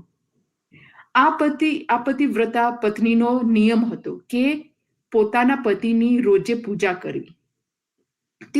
તો જ્યારે એનો પતિ પરદેશ જાય છે ત્યારે એ પતિવ્રતા સ્ત્રી એના પતિના પ્રતિમાની પૂજા કરે છે રોજે. તો જ્યારે એ પત્ની પૂજા કરે છે ત્યારે એની સુરતા એનો પતિ જે પરદેશ ગયો છે એના તરફ હતી. એ પૂજા પતિના પ્રતિમાની કરે છે અને પૂજા કરતા કરતા અંદરથી તે પત્ની વેદના બી કરે છે કે મારો પતિ જલ્દી પાછો આવે અને મને મળે, એવું તે પત્નીના અંદરથી ભાવ થાય છે. આપણે બી આવા જ ભાવથી આપણી સુરત નુરત એક કરીને, લાઈક આપણે સવારમાં પરમ ગુરુને ચંદન કરીએ કે પુષ્પ અર્પણ કરીએ, પણ આપણો ભાવ એવો હોવો જોઈએ કે આપણે સાક્ષાત પરમ ગુરુને ચંદન કરીએ છીએ અને પુષ્પ અર્પણ કરીએ છીએ. જેમ પેલી પતિવ્રતા સ્ત્રી પતિના ફોટાની પૂજા કરે છે, પણ એની સુરત એના પતિ તરફ જ હતી. પરમ ગુરુએ આપણને ગ્રંથોમાં આપણને વાત કરી છે કે જેને મારા પ્રત્યે પ્રેમ હોય એ મને આત્મ સ્વરૂપ કે અંશ સ્વરૂપે જોવું જોઈએ. એવી જ રીતે આપણે પરમ ગુરુના પ્રતિમાને ચંદન કરીએ, ફૂલ અર્પણ કરીએ, થાળ ધરાવીએ, પણ આપણી સુરત નુરતા એક થવી જોઈએ. અંદરથી અને બહારથી આપણને એક ભાવ થવો જોઈએ. અને જ્યારે આપણને એવો ભાવ થશે ત્યારે ચોક્કસ આપણી દ્રષ્ટિ નિર્મળ થતી જશે. તો પરમ ગુરુએ અહીંયા આ પ્રભાત પદની ચોપાઈમાં આપણને ઉપાય બતાવે છે કે કેવી રીતે આપણે નિર્મળ દ્રષ્ટિ કરી શકીએ છીએ. પરમ ગુરુ કહે છે કે આપણે આપણી બાહ્ય અને આંતરિક દ્રષ્ટિ એક કરીને ગુરુગમ ઉર ધરી એટલે કે આપણા ઉરમાં ગુરુરૂપી સમજ ધારવાની છે. તો ગુરુરૂપી સમજ એટલે શું? તો પરમ ગુરુના આપેલા વચનો છે જેને આપણે હૃદયમાં ધારણ કરવાના છે. તો પરમ ગુરુએ આપેલા વચનનું પાલન કરવાનું, એને આચરણમાં લેવાનું.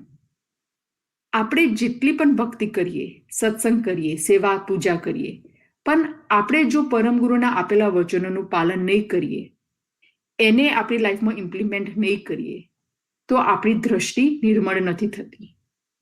પરમ ગુરુએ આપણી દ્રષ્ટિ નિર્મળ રહે તે માટે એમના ગ્રંથોમાં અને અચરતબા અને નારાયણદાસજી મહારાજ રચિત ગ્રંથોમાં જુદી જુદી રીતે અને અનેક ઉદાહરણ આપીને સમજાવ્યું છે. આપણે આપણી નિયમિત ભક્તિની સાથે સાથે પરમ ગુરુના આપેલા વચનોનું પાલન પણ નિયમિત કરવું જોઈએ.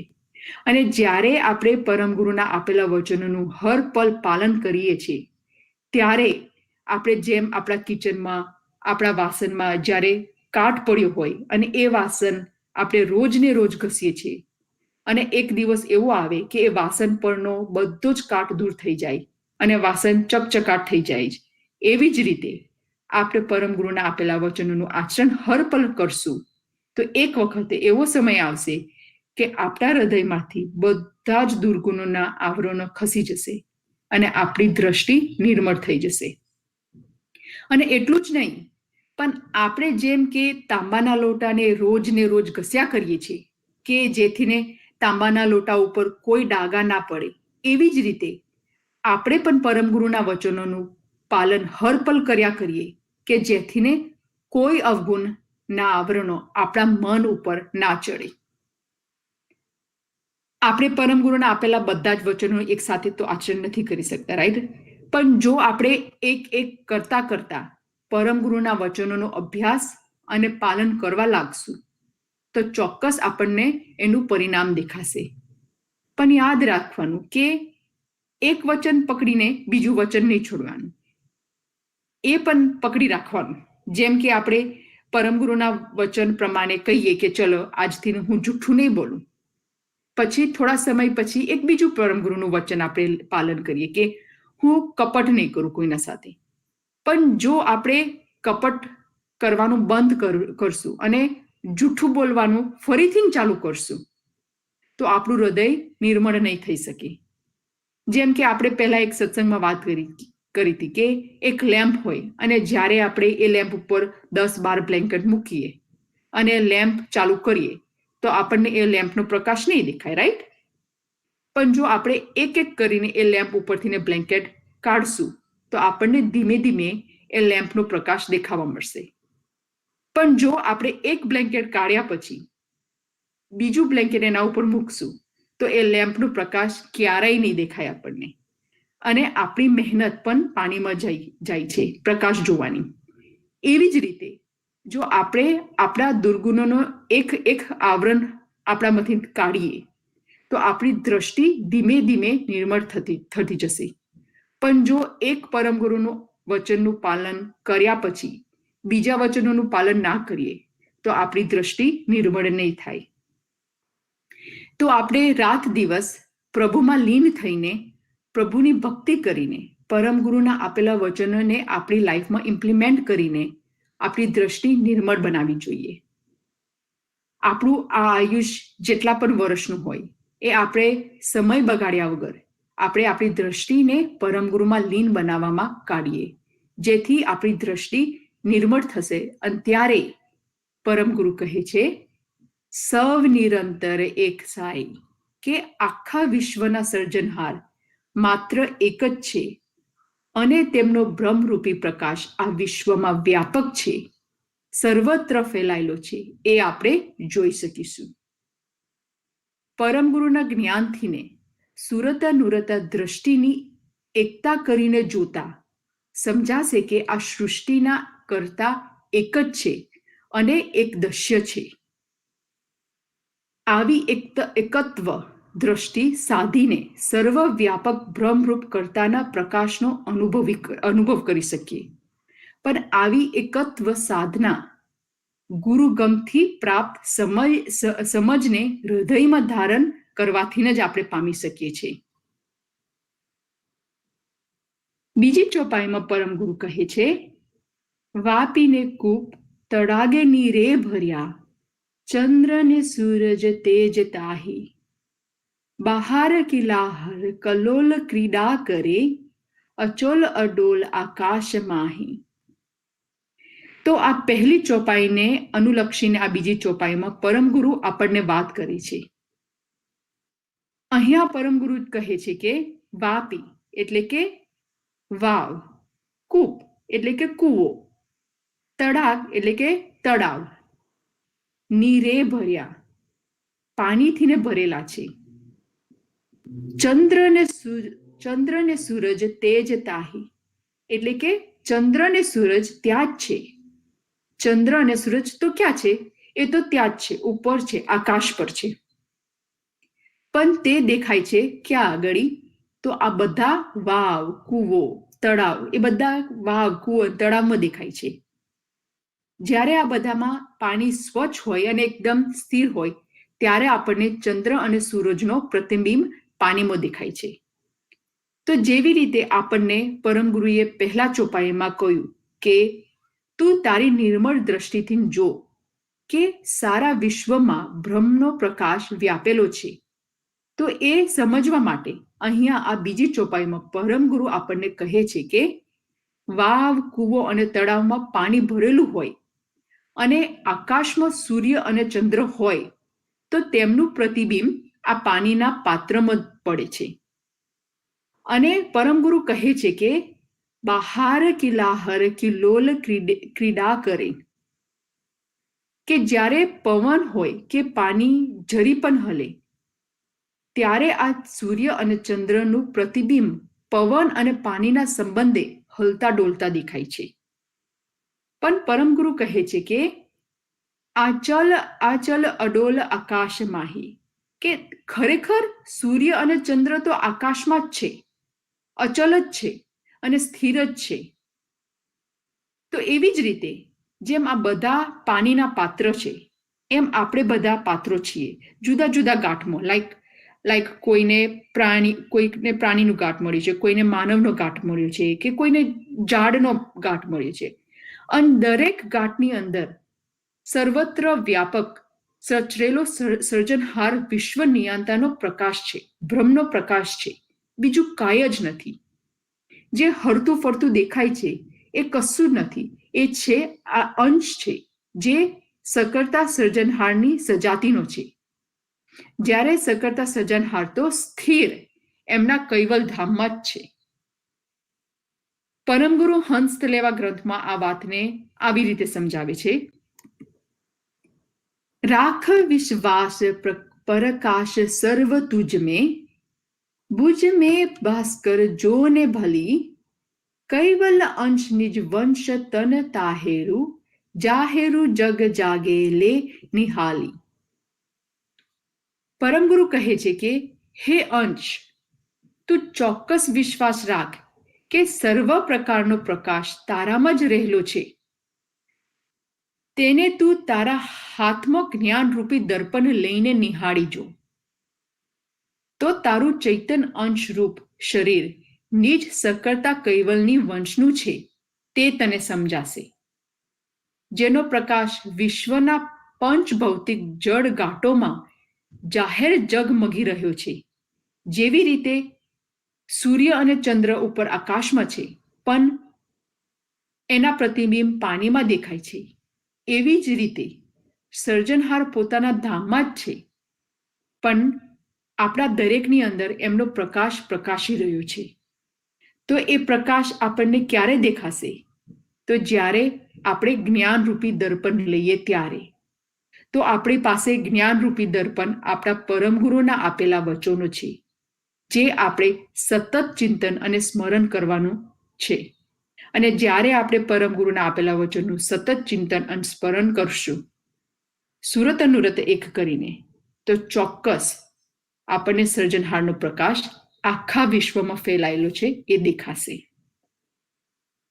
તો આજનો આ 2 ચોપાઈનો પર સત્સંગ હતો. પ્રભાત પદની 4થની. કોઈને કોઈ પ્રશ્ન હોય કે કોઈને કશું એડ કરવું હોય તો પ્લીઝ ફીલ ફ્રી.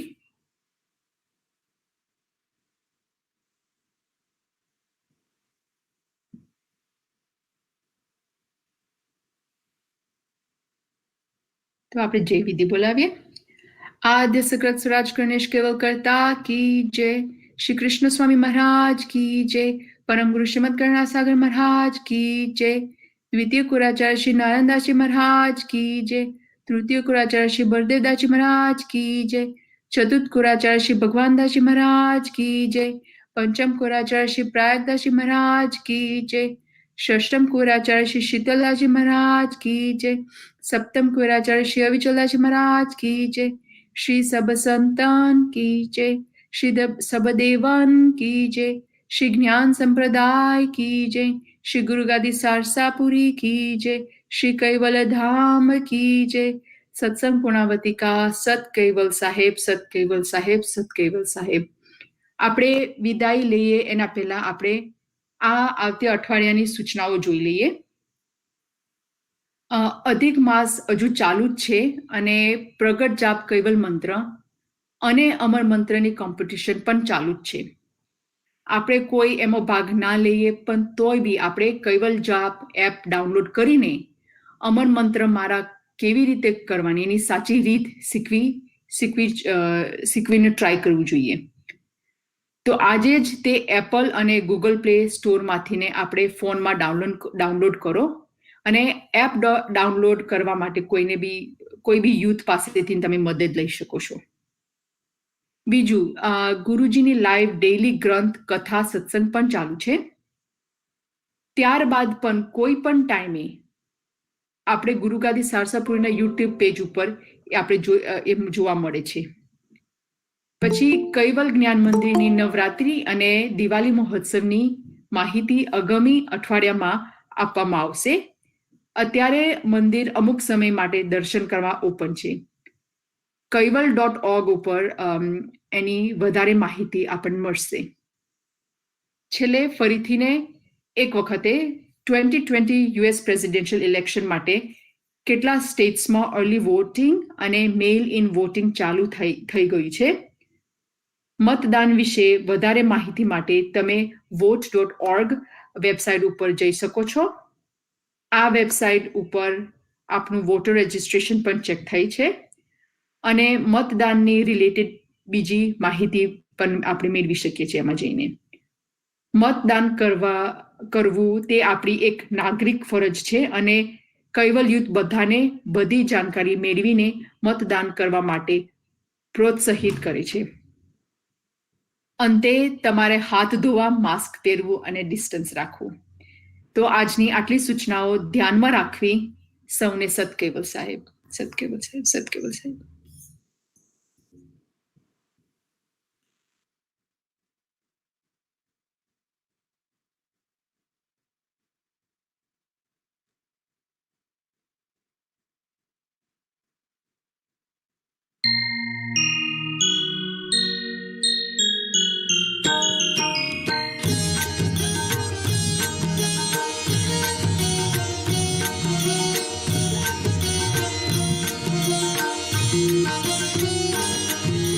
सत्कैवल शरणं मम सत्कुबेर शरणं मम प्रेमथी बोलो दमेदम सत्कैवल शरणं मम सत्कैवल शरणं मम सत्कुबेर शरणं मम प्रेमथी बोलो दमेदम सत्कैवल शरणं मम गुरु बापुए आपी गम त्यारे भाग्यु तननु तम हैया मा वसिया हरदम सत्कैवल शरणं मम गुरु बापुए आपी गम त्यारे भाग्यु तननु तम हैया मा वसिया हरदम सत्कैवल शरणं मम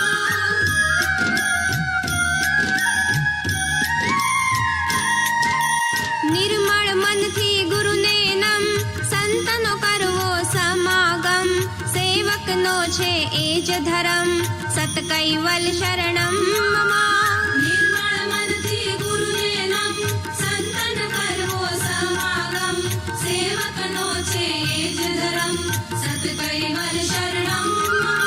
શ્રદ્ધાથી પાળો સુધરમ, અંતરથી ટાળો અધરમ. ભક્તિનો છે એક જ મર્મ, સત કૈવલ શરણમ મમ. શ્રદ્ધાથી પાળો સુધરમ, અંતરથી ટાળો અધરમ. ભક્તિનો છે એક જ મર્મ, સત કૈવલ શરણમ મમ.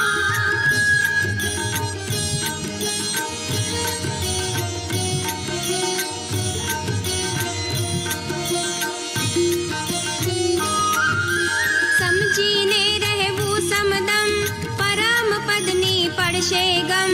ભવ દુઃખોનો એ જ ઇલમ, સત કૈવલ શરણમ મમ.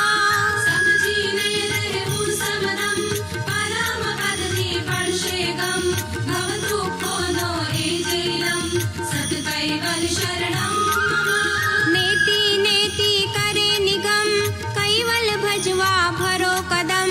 તુલસી ઉત્તમ માં ઉત્તમ, સત કૈવલ શરણમ મમ. નેતિ નેતિ કરે નિગમ, કૈવલ ભજવા ભરો કદમ. તુલસી ઉત્તમ માં ઉત્તમ, સત કૈવલ શરણમ મમ. સત કૈવલ શરણમ મમ, સત કુવેર શરણમ મમ. પ્રેમથી બોલો દમે દમ, સત કૈવલ શરણમ મમ. સત કૈવલ શરણમ મમ, સત કુવેર શરણમ મમ. પ્રેમથી બોલો દમે દમ, સત કૈવલ શરણમ મમ. સત કૈવલ શરણમ મમ, સત કુવેર શરણમ મમ. પ્રેમથી બોલો દમે દમ, સત કૈવલ શરણમ મમ. સત કૈવલ શરણમ મમ, સત કુવેર શરણમ મમ. પ્રેમથી બોલો દમે દમ, સત કૈવલ શરણમ મમ.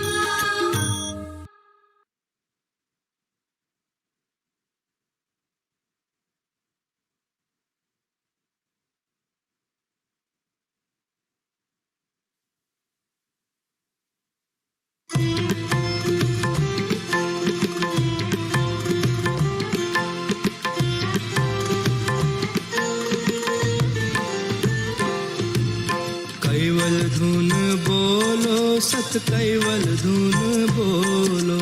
सभा माना सत्संगे कैवल धुन बोलो. कैवल धुन बोलो, सत कैवल धुन बोलो. सभा माना सत्संगे कैवल धुन बोलो.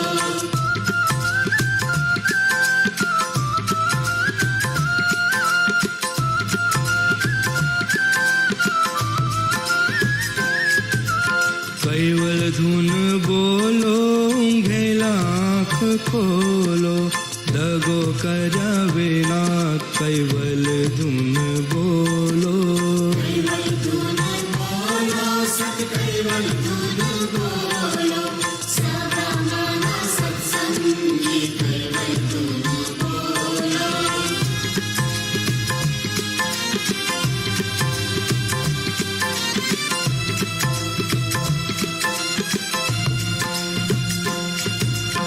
આજ બોલું કાલ વહી જાય છે. કાલે કાલે કર્યા વિના આજે કૈવલ બોલો. કૈવલ ધુન બોલો, સત કૈવલ ધુન બોલો. સભા માના સત્સંગે કૈવલ ધુન બોલો.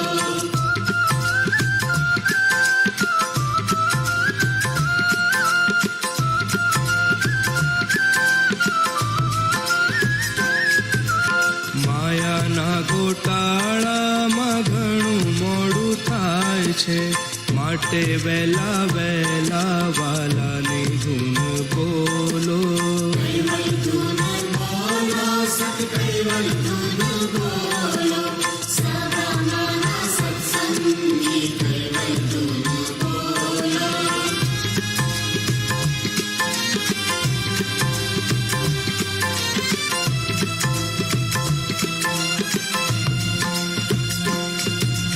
કૈવલના ભક્તોને ચેતવણી અપાય છે. તુલસી તાળી પાડીને કૈવલ ધૂન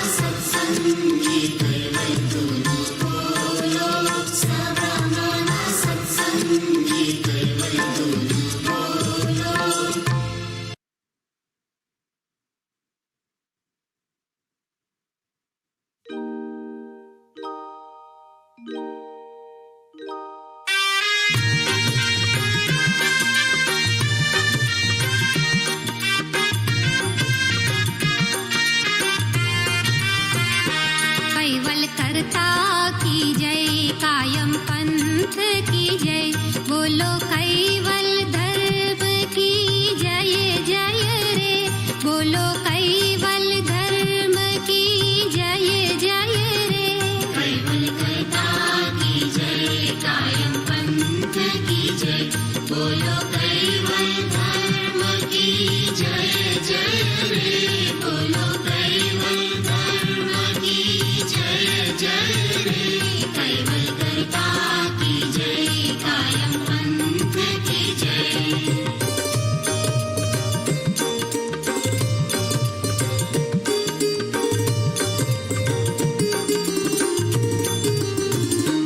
करुणा सागर की जय, नरविद सागर की जय, बोलो कुबेराचार्य की जय जय रे, बोलो कुबेराचार्य की जय जय रे। कैवल करता की जय, कायम पंथ की जय, बोलो कैवल धर्म की जय जय रे, बोलो कैवल धर्म की जय जय रे। कैवल करता की जय, कायम पंथ की जय।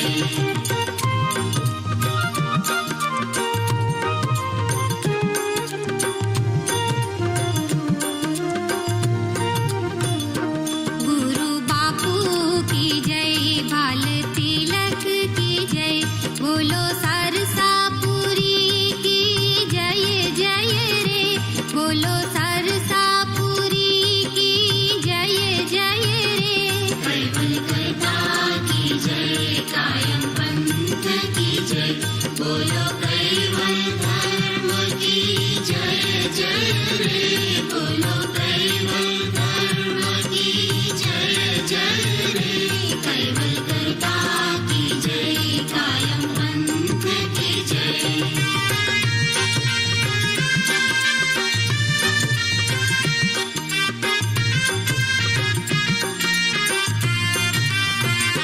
सर्वे संतन की जय, सर्वे देवन की जय, बोलो भक्त मंडल की जय जय रे, बोलो भक्त मंडल की जय जय रे। कैवल करता की जय, कायम पंथ की जय, बोलो कैवल धर्म की जय जय रे, बोलो कैवल धर्म की जय जय रे। कैवल करता की जय, कायम पंथ की जय।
Satkyosa.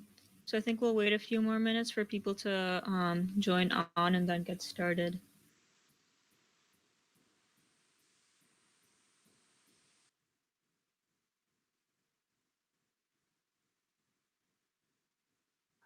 So I see Hetalben has written her name. So just like that, if everyone can please write your name so we know who all is attending the satsang.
Satkal Sab, everyone.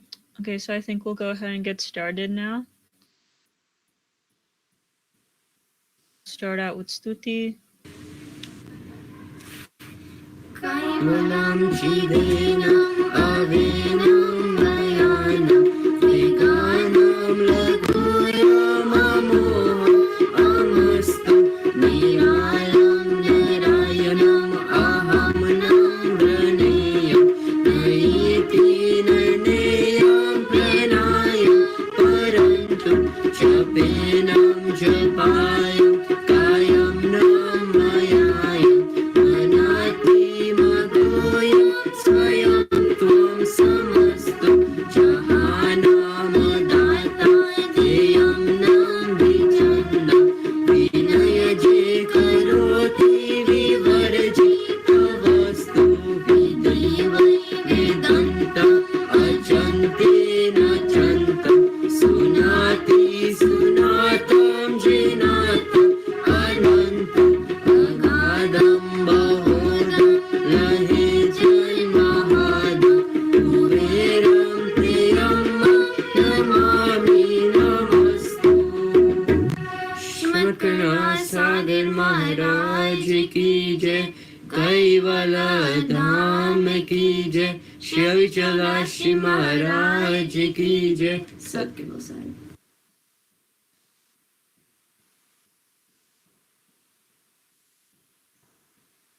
Satkal Sahib, everyone. Thank you for joining today's satsang.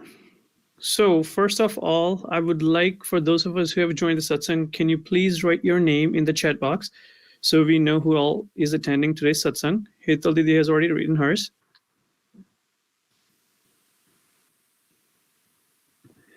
All right, so meanwhile, you guys are writing your names in the chat. From those of us who attended last week's satsang, right? It was based on Guruji's birthday celebration.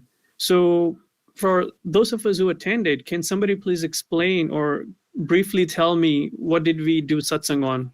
This was the one led by Kaival Bhai.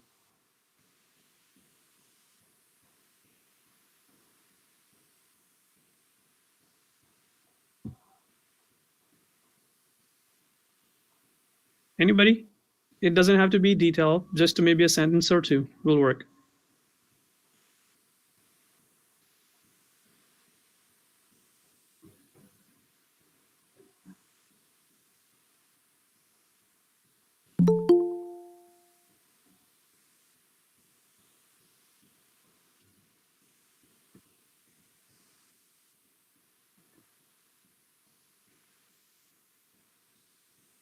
Okay, no worries. It seems like we don't remember.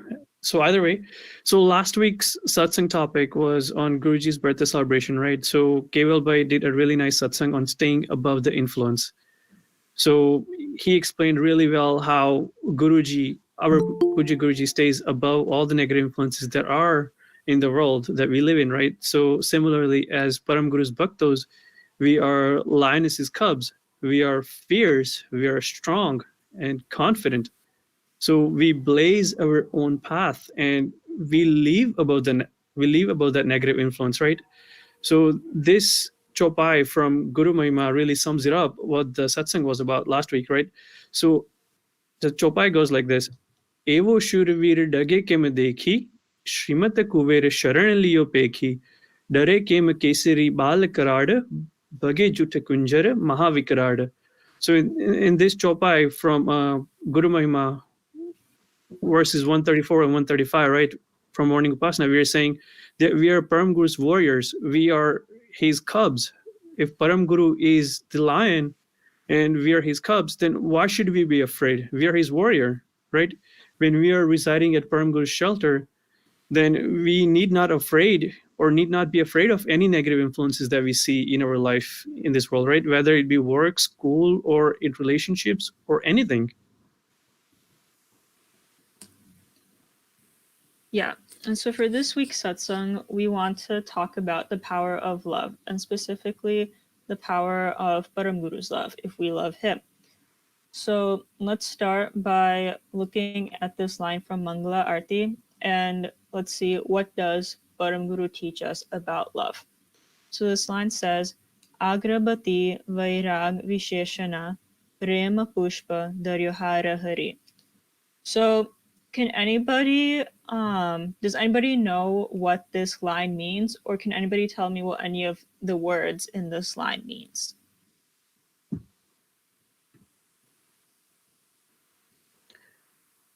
Okay, let's start volunteer. I'll pick Minalbavi for one of the words.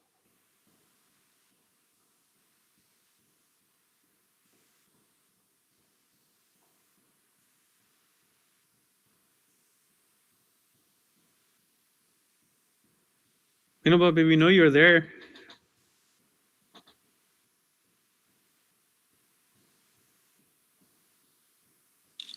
Okay, sorry. What was the question? I'm sorry. No worries. Can you tell us what one of the words in this verse from Mangala Arati means? Just any one of the words. Yes, agrabati means agarbati. Yes. That we use to do a devo, like a, it's not a devo, but dupe. It's one of the thing that we use for puja. Nice. Yes. Thank you. Okay, go on. So let's go word by word. Does anybody know what vairag means? Detachment. Yes, thank you. Very good. What about in the next line? What does prem mean? Love.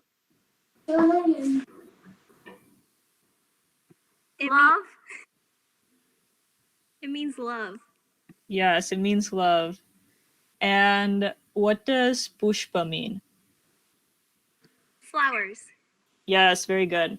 So in this line, Param Guru is equating agarbati to vairag or detachment, and he is equating pushpa or flowers to prem or love. And so basically Param Guru is teaching us two things with this line.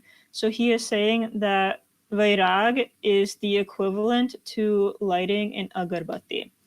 And it's okay if we don't actually light an agarbati during puja or during arti, but instead what we want is to try to create this bhav of letting go and having detachment. So it's fine if we don't actually have the material things, but it's more important that we have the actual feeling of detachment. And so if we have detachment, we can make room for love for Karta and Param Guru. So in the next line, love is being equated to flowers, and if we show our love to Param Guru, it is the same as giving him flowers. And in the same way as we don't actually have to light an agarbati, we don't actually have to give Param Guru flowers, but we need to give him our love and show him our love. And so Param Guru is also saying that we should have vairag or detachment first, and then we can have love. And so why is that? So let's look at this scenario to try to understand this. So let's say you are going away for a weekend for an internship or something. You're going to be staying at a hotel for the weekend, and you're taking a backpack with you, and you need to pack all the things that you need in the backpack. You're not allowed to take any other bags with you. And so everything you need has to go in the backpack. So what are some of the things that you might pack to take with you if you're going away for the weekend?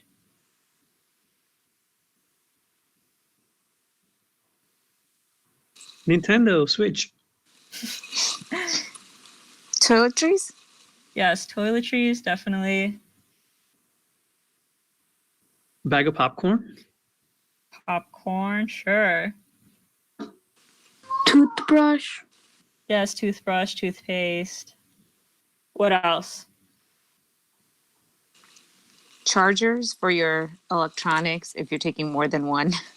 Yes, of course. Oh wait, can I take 2 pairs of shoes? I might be going out at night. I mean, if you want, let's go ahead and put 2 pairs of shoes too. Okay, let's have a few more things. What else are we going to be taking? Clothes. Clothes, of course. We need some clothes. Some real food other than popcorn, because we might get hungry. Yeah, maybe some healthy food, some snacks.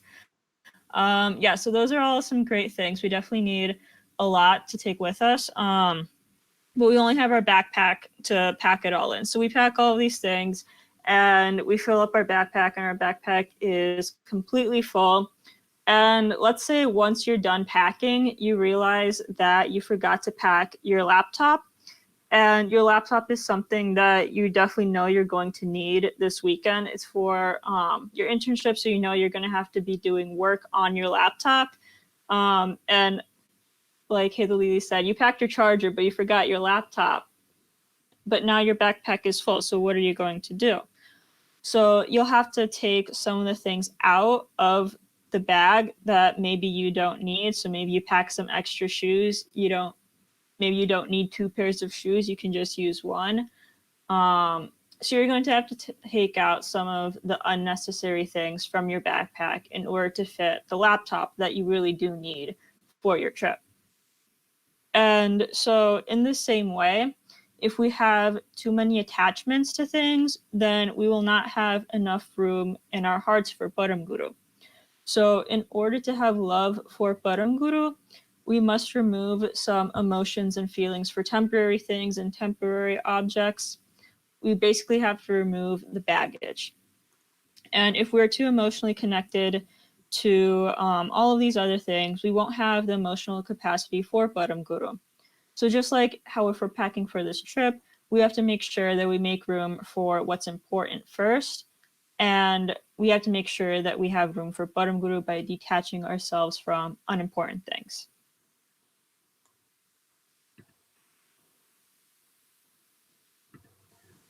All right, nice. So let's go ahead and start with this chopai, where Srinanda Ji Maharaj further explains how true love is the essential backbone of our bhakti, right? So the chopai goes like, Prem vina nemi jan, kabahu nahi pavahi par, prem samaj sad upje, to darshe nij dedar. So what does this mean? This means that without true love for one's guru, right? Apna guru mate, if we don't have sacho prem, then a bhakt is unable to transcend the spiritual boundaries, right? We can only attain true actualization if we implement and understand our understanding and emotion into our love for our guru, right? So we must have true love for Param Guru. So what does that mean? So let's say we read all the Granth Badi Chaupai aapne samjhi liye after we read everything, right? But if we read everything, we understand everything, but we don't implement it, then what use is that knowledge if it's not implemented, right? So let's take, for example, for those of us who went to school and college here, or those are still in school and colleges, right? We are familiar with this concept of open book test. So let's say our instructor has gone through the lesson of chapter 1 and 2, and we're at a midterm exam, and it's an open book exam. So, wow, you're all excited. We have the notes in front of us, we have the books. But wait, the questions are not so simple. Why is that? Why is it usually the books, the open book exams or tests are not so simple? Does anybody want to explain?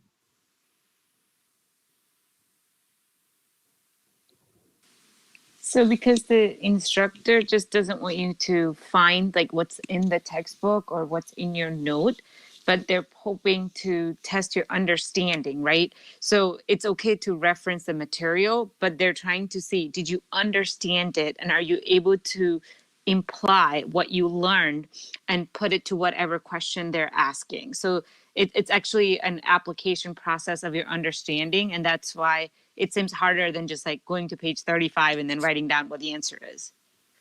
Exactly. Thank you, Etalidi. So very good example. So just like that, right? We can do 1 + 1, and 1 + 1 is 2, and 5 × 5 is 25. But if they give us more complex question, 5 + 5 × 2, then we should be able to get answer, right? We shouldn't just, don't wait, it's not on page 35, then how am I going to solve this? It's not going to be that simple. You have to understand how to solve these equations. So similarly, we must not only understand, but also implement our true love for Param Guru. All right. So real quick, we're going to do a quick activity.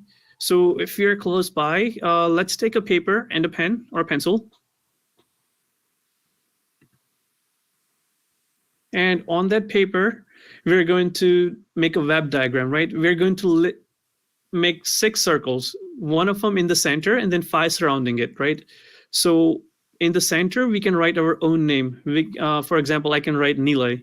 And then the 5 circles that are around the central one, right? The one in the middle, we can have anybody listed, right? 5 people that we love. So for example, I'm going to list mom and dad in one of the circles. In the second circle, I'm going to list uncle and aunt. In the third circle, I'm going to list brothers and sisters or siblings, right? So similarly, we list 5 people, 5 different ones in each of those circles.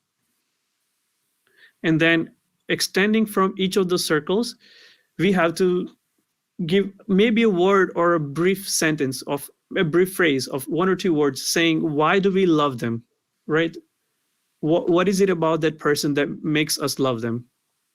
And what would you do, or what would we do if we loved the people that we list on this diagram?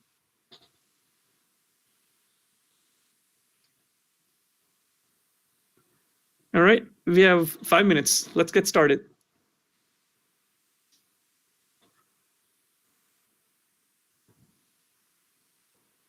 Let us know if anybody has any questions or if you're confused about the instructions.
So just to be clear, we are on the same page with the instructions of this activity.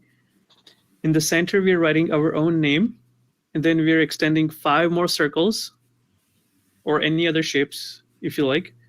And in each of those shapes, we're writing a name of the person that we love, right? 5 people, and then give a reason why we love them, or what would we do for the people we love, right? So for one of the examples I will give, in the center I've written my name, and extending from that, I have another circle where I've written mom and dad.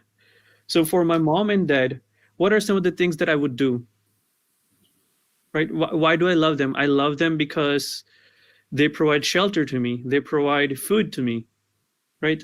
And what would I do for mom and dad? I would listen to them. I would do what they asked me to do. I would put lotion on their feet, massage their feet at night when they're tired from work, right? Or when they're at work, and since I'm working from home, I can clean their rooms. So those are some of the things that I would do for mom and dad. So similarly, what are some of the things that we do for people that we love?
All right, one more minute. So try to wrap up your thoughts, and then those of us that are still working, take your time, and we will start presenting.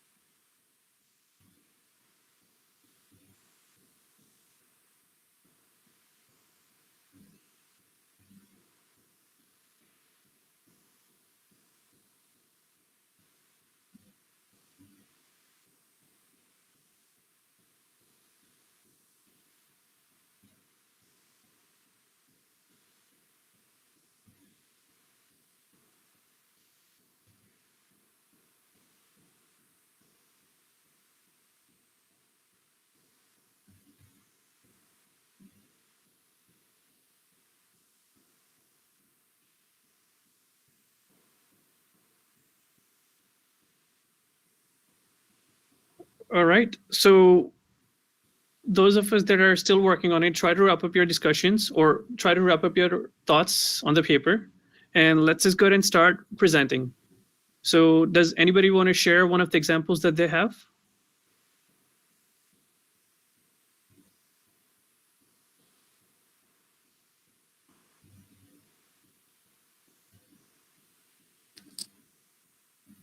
I can start with one. Sure. So in college, I've had a lot of roommates, and I love most of my roommates.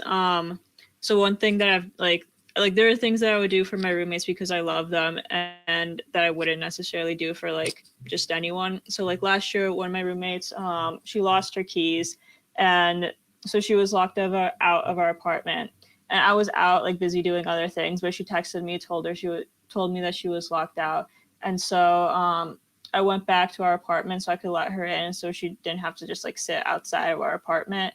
And so like that's just like one example of a thing that like I would do for somebody that I love and care about, as opposed to like if I didn't like my roommate, I probably would not have like rushed home to let her in.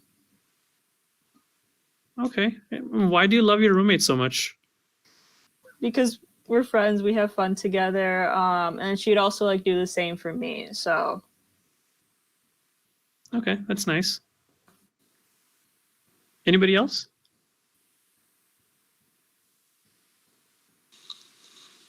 So I have Misha. She's my daughter. Oh, that's so cute. So I feed her. I change her diaper. Sometimes that's tricky. I have to shower her. And then most important thing, I have to share my phone with her. She's into that phase where she's, iGen, just takes the phone from me. And I love her because she puts a smile onto my face. Oh, that's nice. So would you do those things for anybody else, Hital Didi, that you do for Misha? Well, I would have to love them. So there were other people, as you told us to write down 5, and I think I could come up with more than 5 who I would do those things for, but I would not do those things for everyone. Correct. Right. Our relationship with the person that we love is unique. So you wouldn't share the things that you do or necessarily share with them that you wouldn't share with anybody else, right? So for example, if you feed Misha, you wouldn't feed anybody else because although you love the other person so much, you wouldn't do that because they're not your kid or your child, or they're not as young as her age, right? So there's specific things that we do for the person that we love that we wouldn't do it for anybody else.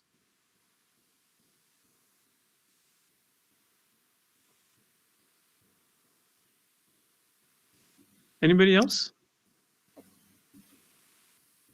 I'm sure you guys love people. Come on now. It can't be just me, Hetal Didi, and Krishna Didi love everyone.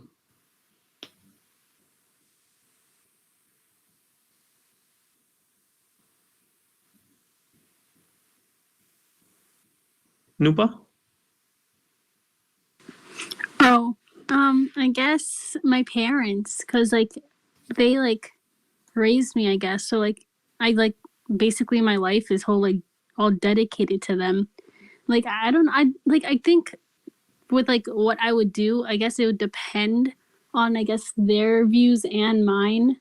Yeah. Yeah. But like Okay. I obey them and stuff. Well, that's good. That makes complete sense. All right. So do we want to move on next, Krishna Didi? Yeah. Thank you. Okay. So now that we've established that we need to show our love to Param Guru, we should understand that how we should show our love. So in this next chopai from Siddhant Bhavani Granth, it says, Prem nem pritye kari, doro Srimat kuver sharan, naran das nischay kahe, mite janam ne maran. And so in this line, Sri Narandashi Maharaj is saying, whoever prays to Param Guru regularly with love, affection, and timing, and whoever takes shelter into Param Guru's sharan or free feet, that person will definitely receive moksha and be free from the cycles of birth and death. So basically, we need to show our love to Param Guru regularly in order to reap the most from that love. And so we can look at a few examples to understand this better. So say you're studying for an exam, say you're studying for a final, and say that this was for a class that maybe you didn't really pay attention to, maybe you fell asleep in class, or maybe you even skipped class. And so now that it's time for the final, you end up having to cram maybe like 20 chapters of material. You have to learn it all in just a few days. And you end up being super stressed out, and you probably don't do well on the test because you had to cram all of that information to such a short period of time. But on the other hand, if you started studying weeks before the exam and you took the time every week to review a little bit of the material every week leading up to the exam, you would feel a lot more prepared for the exam, and you would feel a lot more confident and probably do better overall. And even if you did cram all the for the test and maybe you still managed to get a good grade, but if you did that in the long run, you probably won't retain all that information. You're probably just going to forget it all the next day or two. So basically, it's better to do a little bit over a longer period of time than try to cram a lot at once. And so we all know this from studying for an exam. It's definitely better to study well before the exam than to do it all the night before. And another example we can look at is running a marathon. So to run a marathon, you need to train for it. If any of us try to run a marathon like right now without any training, we probably would not be able to. Or we would just end up being really sore afterwards. And so if we want to run a marathon, we have to start training for it months in advance. And we'd probably start with smaller races like a 5K or a half marathon, and then work our way up to a full marathon. And so we can think of our bhakti in the same way. There are some people who say that, oh, I'll pray when I get older and do bhakti and go to mandir when I'm older. Like, I don't have to do any of that right now. But that's not really how it works. And we can't expect to put all of this off until the end of our lives and still expect to get the same results. Just like if we put off studying for a test until the last minute, we can't expect to get the same results as if we did started studying earlier on. So we have to start now and be consistent with our bhakti. And we have to be consistent with how we show our love to Param Guru and how we show our love to Param Guru every day. So consistency is the key for this. And so going off of that, what does Param Guru do for his bhaktas who do love him, who do show their love consistently and regularly? So Param Guru protects them from dangers. He guides them, he loves them, and he helps them to better and enhance their bhakti. And so one example of this is Achatba. Achatba was a very devoted bhakt of Param Guru. She would go to his satsangs every day and she would do his darshan every day. But not everybody liked that Achatba was so devoted. And so some people from her village decided to lock her up in her house so that she couldn't go to Param Guru Satsang and do his darshan. But then what happened? Because Param Guru knew that Achatba was such a devoted bhakt, he stepped in and he helped her. He made sure that she was able to get to his satsang even though physically she was locked in her house. And so in the same way, Param Guru can help any of us who show our love and show our devotion to him when we are in trouble. And I think Nile also has a story that he'd like to share to explain this too. Yeah, of course. Thank you, Krishna Didi. So this story is actually the incident that happened to me in my junior year in undergrad, right? So I finished my classes and it was summer vacation time. So I returned home from UMBC, and returning home, I was so excited because I've been away from the family for so long. So I spent time with mom and dad the following day when I was home, all excited, all happy because it's summer, it's nice weather, and finally on a break, right? You know? So Dada is the one usually who goes to drop off tiffin or lunch for people who work at our stores. So that day I was like, Dada, you take rest. I will go drop off the lunch and I'll go just take a look at the store, how things are, if things have changed within, like how things are organized and stuff. Just have a day outside, right? Since I've been in school and classes all time long. So I go drop off the tiffin and on the way there while driving, right, I got into a car accident and it was so bad that the person who was actually trying to overtake me when I was turning left, he actually tried to overtake me from the left as well. He was coming from the back and he tried to overtake and I happened to make a left turn. So his car had a T-bone with mine apparently. And it was to the point where his car flipped 3 times in the air and went into the ditch in the middle between the 2 lanes, right? The one that's going and then the one that's coming.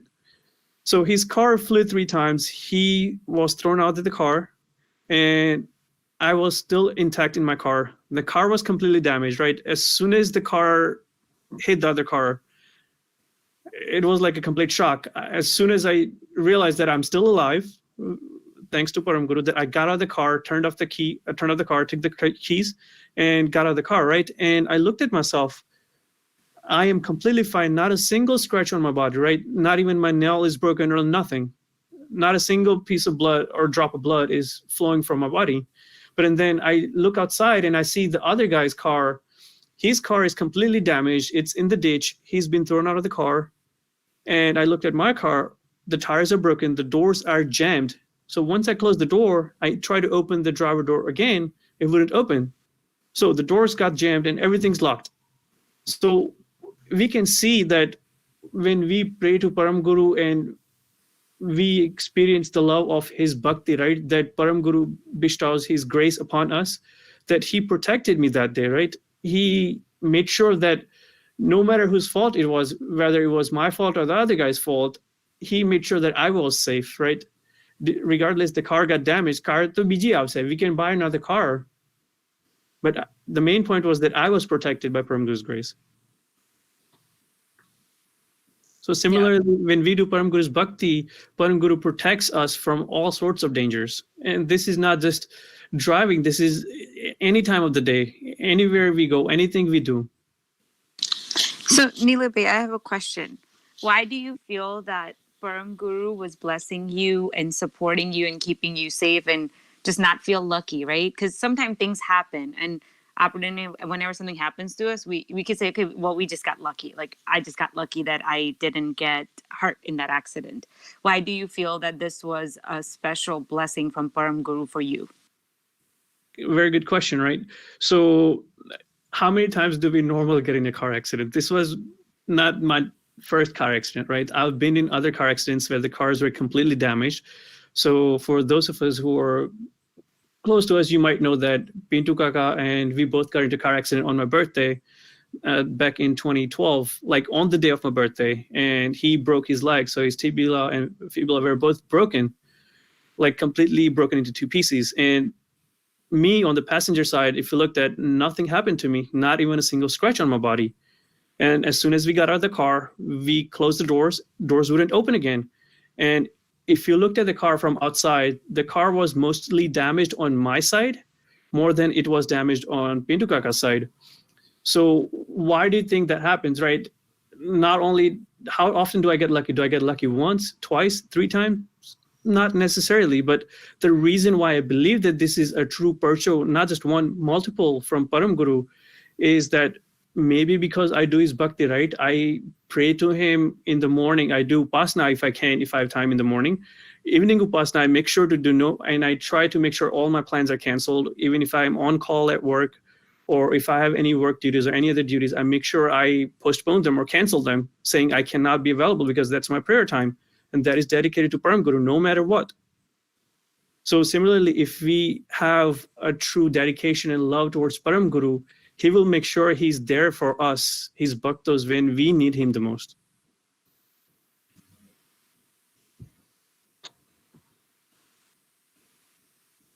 Yeah. And I think similarly, obviously you could say that maybe these things, like you just got lucky, but I think if you actually believe that it is Param Guru who's looking out for you, because you have that bhav for Param Guru, like you truly believe that this is Param Guru looking out for you. Like other people, maybe they'll look at it and say like, oh, like it was just luck, but you, like, because you have this bhav, you truly believe that it was Param Guru looking out for you. And obviously, like some of these things, like it doesn't just happen once. Like it happens like more, like 1, 2, 3, 4 times. Like it obviously can't just be luck every single time. Right. And as Krishna is saying that, when things happen, I think you have to be there, right? Just hearing, I feel like, how lucky was Nilebhai that this accident was really bad. And he came unprotected and the other driver was thrown out of his car. But you have to be there and you have to see it. He saw the damage to his own car. He saw the damage to the other car.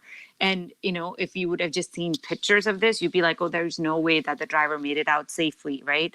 But the fact that he did, and then we couldn't open the door, but he was able to get out. So I think that you have to be there to see it, to truly connect and realize that it's not about luck, right? Things could have gone a lot worse, and that there is a power stronger than our belief system that was protecting you. Because I think that once you take a step away from the scene or whatever is happening to you, and then you look and you reflect, that's when you realize it. So I think that Nilebhai was, his devotion to Param Guru was there, but then in his time of need, his guru blessed him. So that's a wonderful example. Yes. Okay. So let's move on then.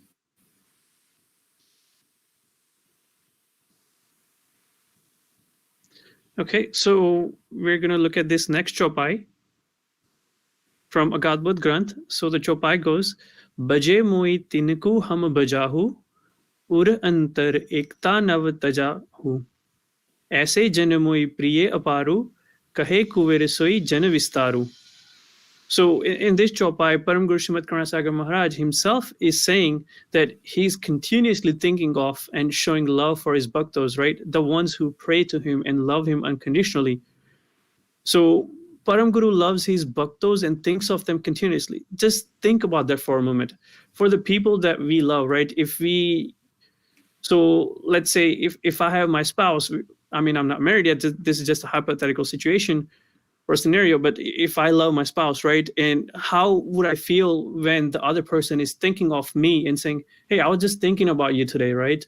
And when you hear that they were thinking of you, it just brings that immense joy and smile onto your face, right? So think about it. When Param Guru himself, the entity with so different karas and vibhutis, right, is thinking of you, how powerful would your bhakti and love for him have to be? Yeah. And so let's also try to understand, like, how does Param Guru's love, like, work? So we can think of it, we can think of Param Guru's love like a strong and sturdy umbrella. So what does an umbrella do? it protects us and it keeps us dry when it's raining, and it can also keep us cool if it's sunny outside. So basically, it protects us from uncertain elements. And so Param Guru's love does the same for us.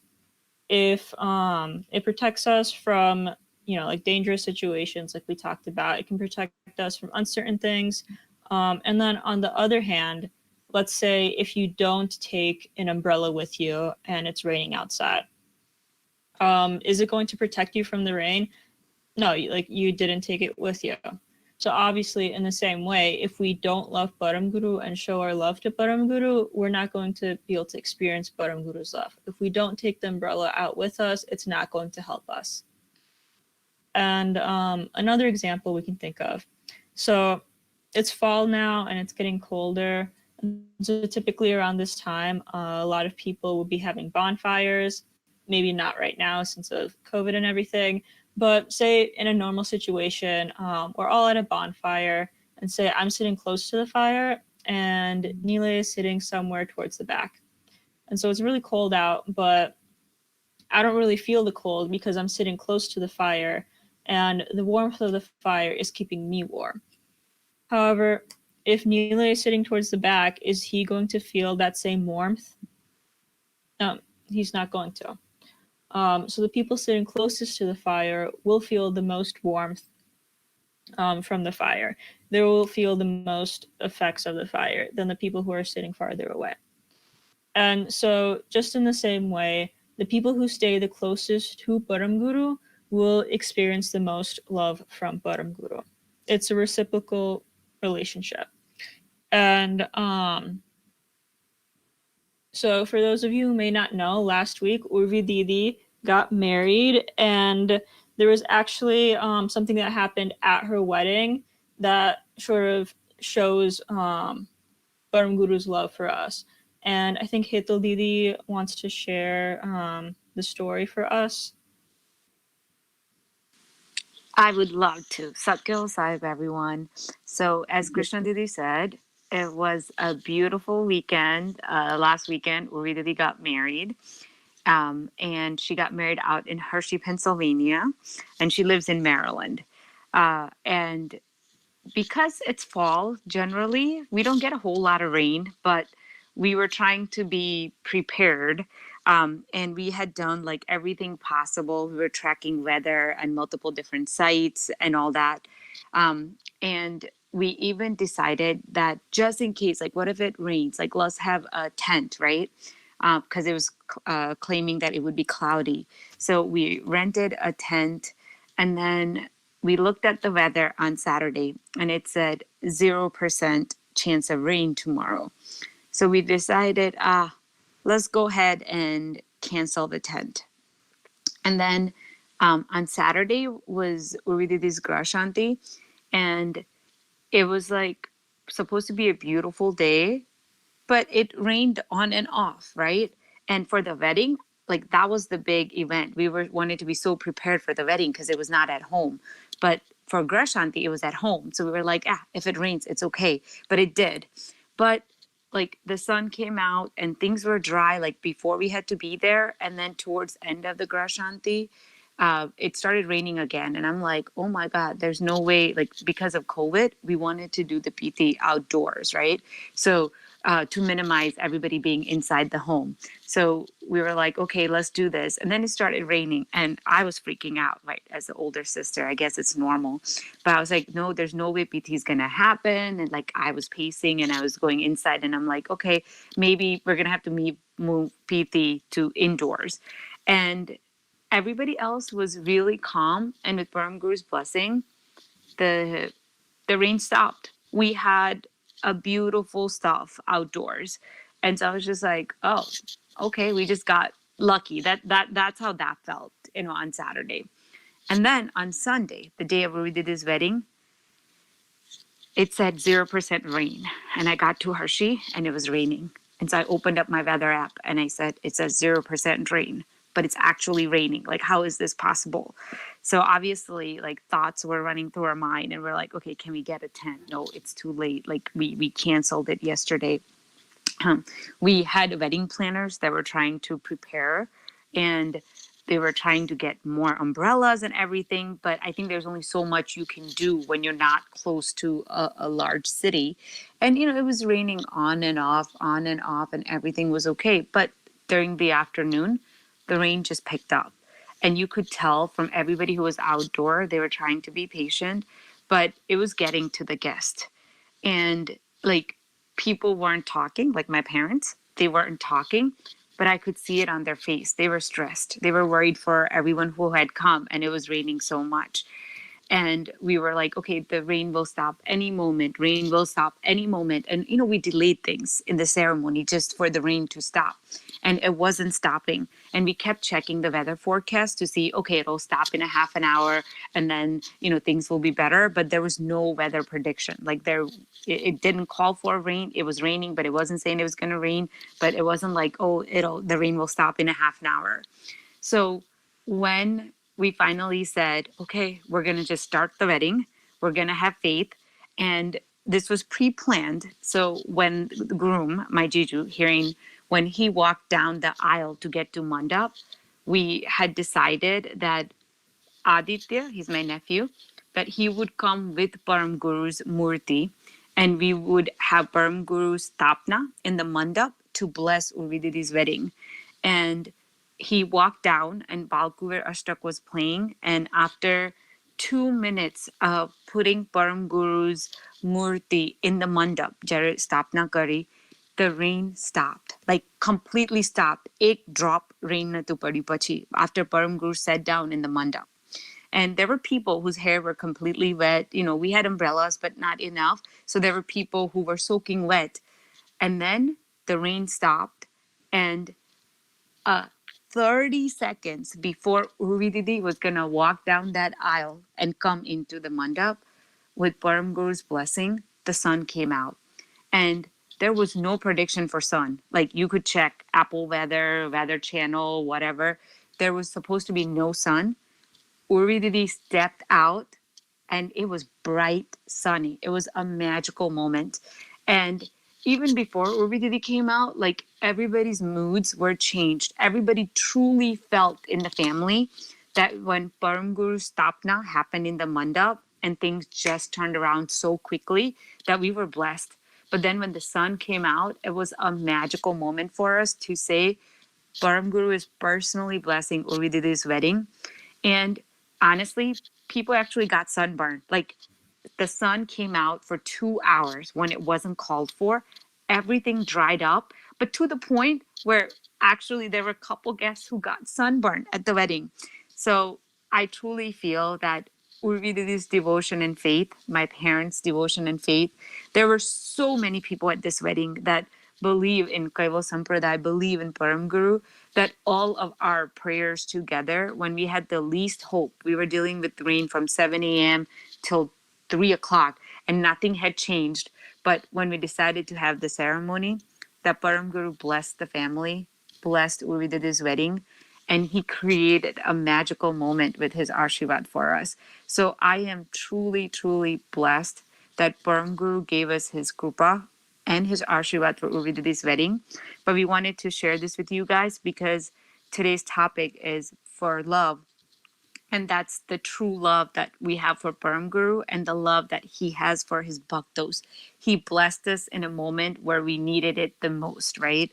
I'm sure that Urvididi is going to cherish her wedding photos and memories for years and years to come. And Param Guru was blessing us to make that moment so beautiful because no one has control over weather, right? Even though we were tracking and there's technology and there's radar system, nothing was working for us.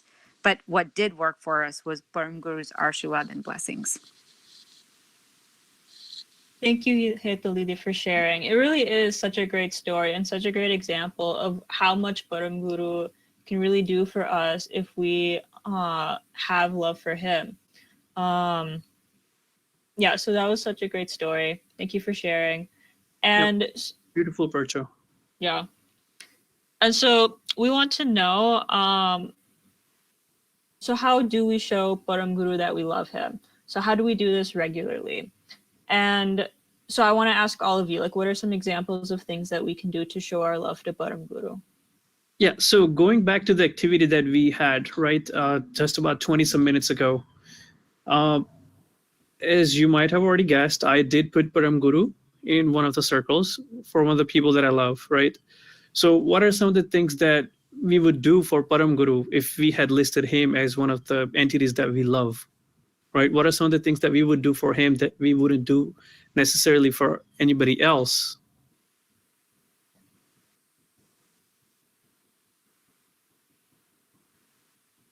There's no wrong or right answer, so you guys can share your thoughts.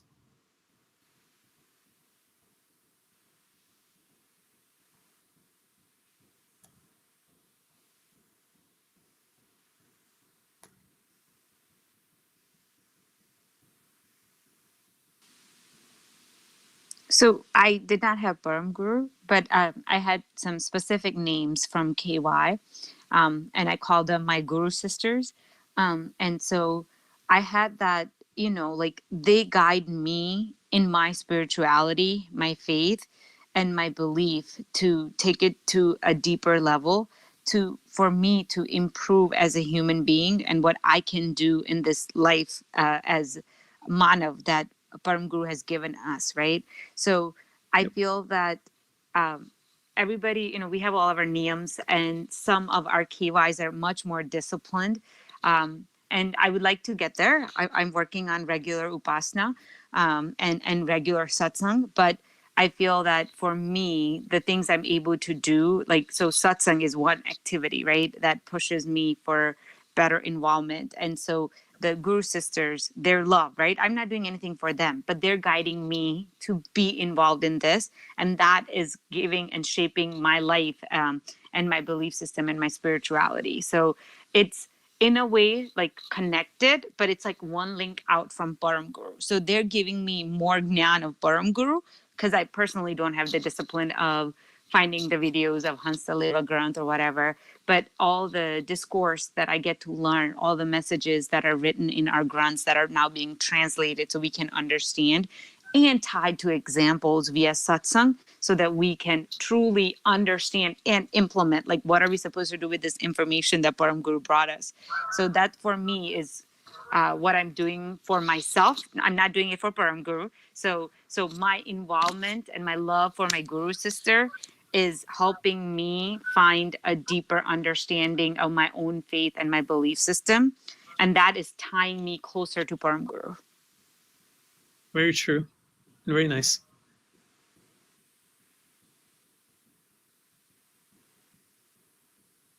All right. So, what are some of the things that we can do to show Param Guru that we love him regularly? Right? Like Hitalidi said, she's working on being consistent with her upasana, and I could say I am working on getting to writing grateful journal on it, if not a daily basis, right, on a regular basis. Maybe if I write one journal a week or two journals a week, I need to be consistent with it, with the days and the times that I pick. So similarly, what are other things that we can do to show Param Guru that we love him?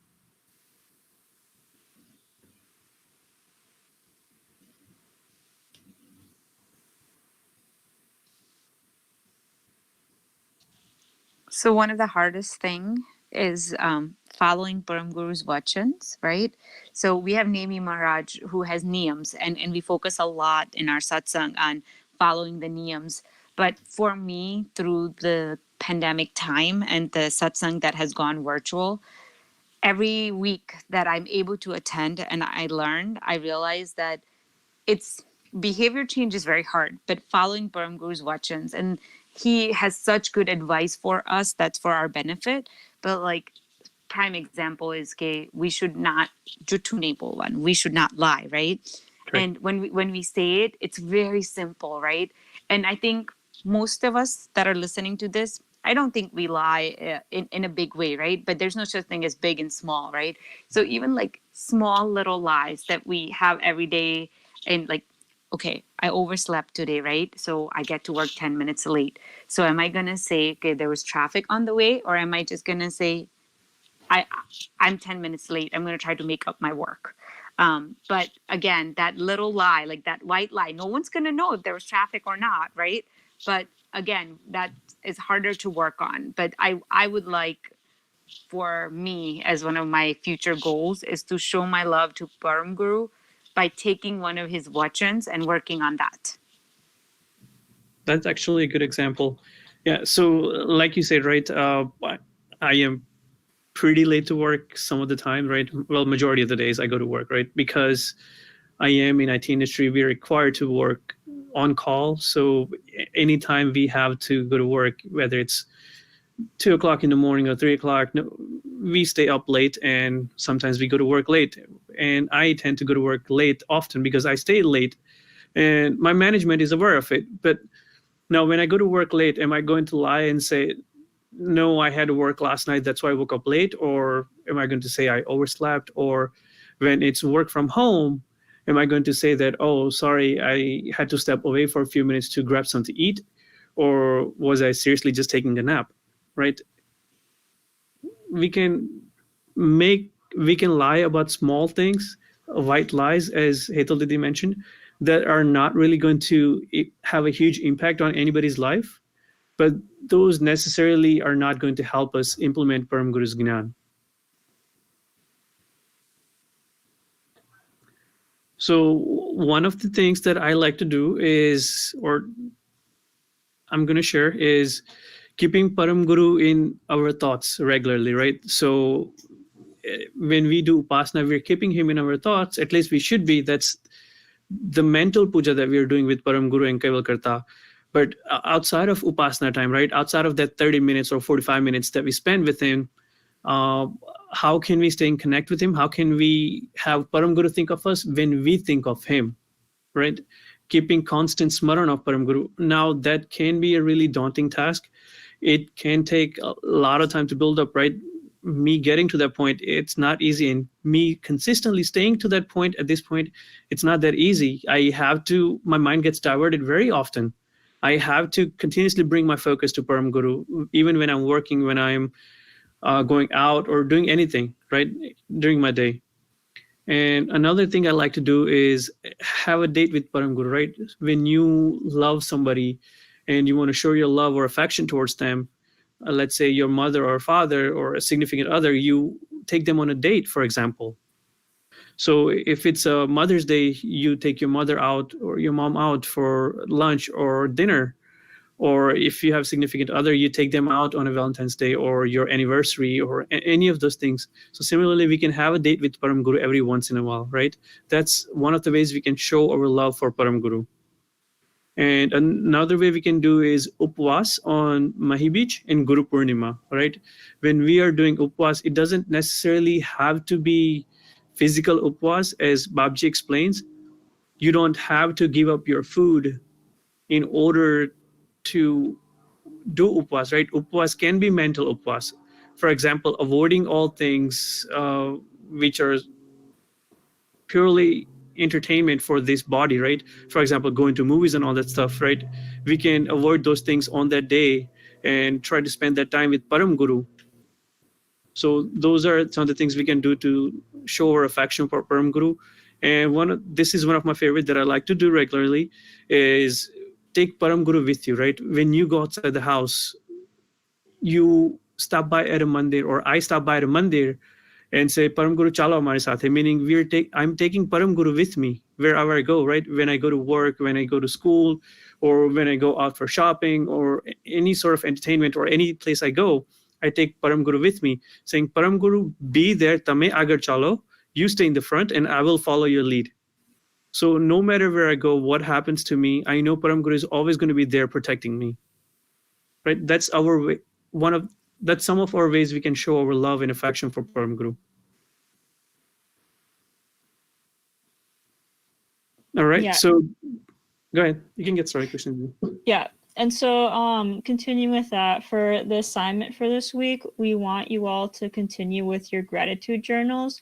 And just like Nilay said, we want you all for this week, at least once, try to do this. Bring Param Guru with you whenever you go out somewhere to school or work or whatever it might be. Do what Nilay just said. Go to Param Guru and, like say, Param Guru, like come with me. And just see like how does your day change when you have Param Guru with you. just see like, you know, maybe you might notice some things like, oh, like this, you might be in like a situation where you might have like experienced some danger, and you see that, oh, like I was safe from it though. Even if it's like something small, it doesn't have to be a big thing. Write about your day and see if you can like see like any changes in your day because you brought Param Guru with you.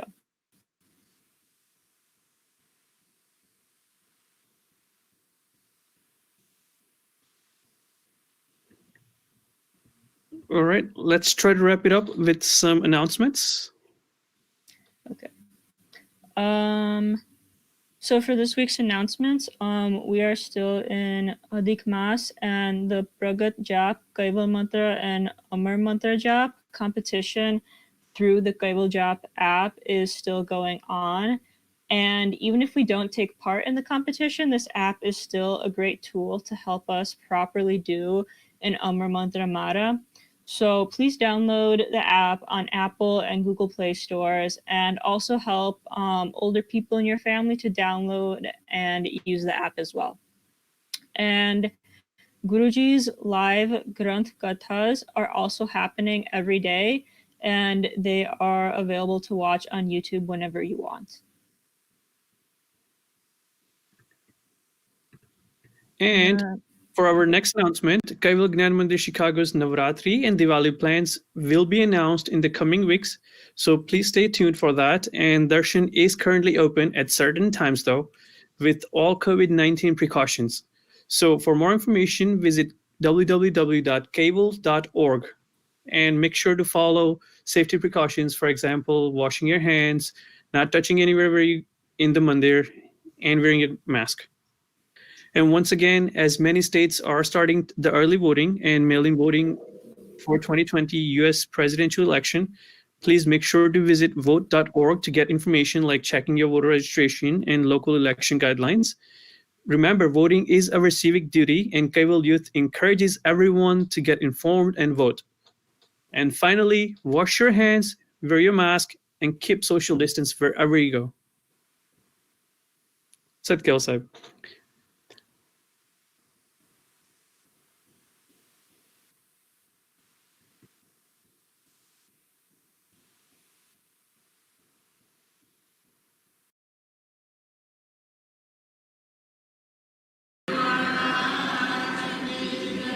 सत केवल साहिब, सत केवल साहिब। ओम प्रथम प्रणाम धाम जेनो सरले जाकी शक्त व्यक्त ब्रह्म जय जय कैवल नाथ सनातन अखिलानंदय विनाश विलासिका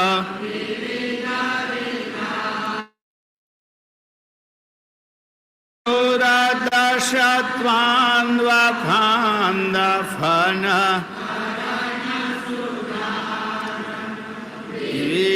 भात्य गुण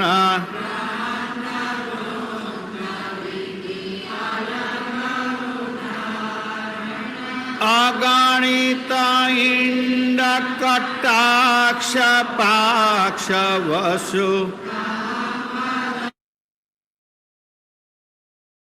सलंग एकतास आश को हंस निवासन धाम धने तुम पुरुष पुरातन नमो नमो निरवाण प्राणपति प्रकृति बिना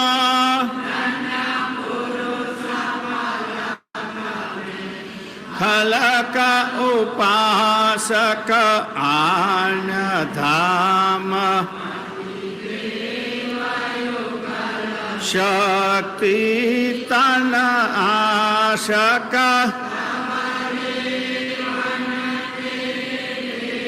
वसकल सुर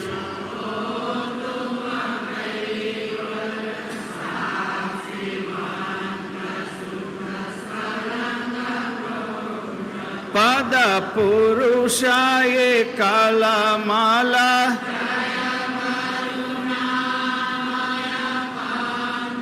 अंत मध्य आद्य परा परहंसरोपस्तु ते मंगला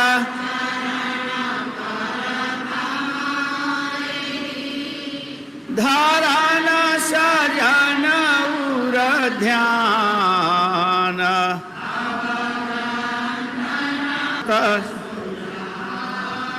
लोक असंख्य उत्पन्न भई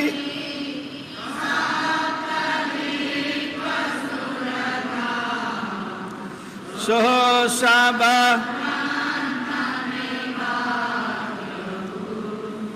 विविध भात्य गुण ग्रामी आरत बोध शुभ सार कहे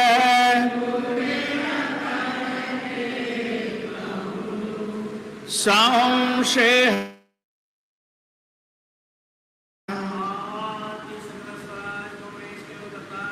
जय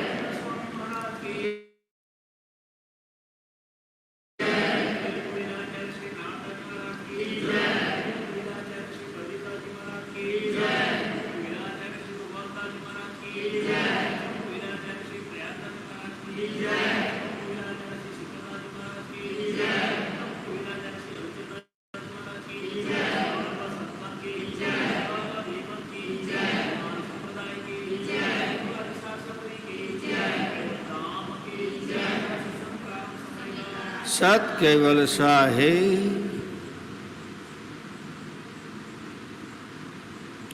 सत केवल साहेब सत केवल साहेब कैवलम चिदेनम वेनम वयनम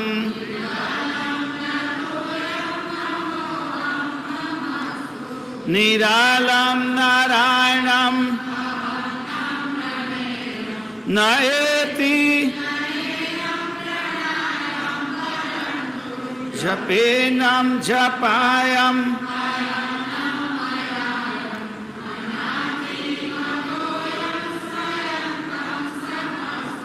जहानम धाता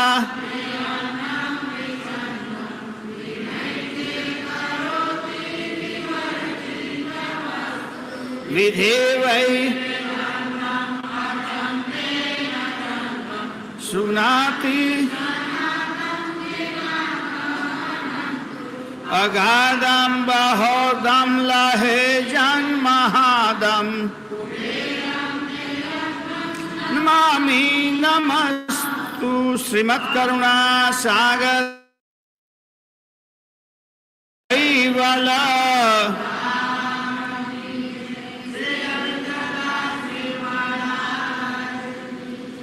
सत केवल साहेब सत केवल साहेब सत केवल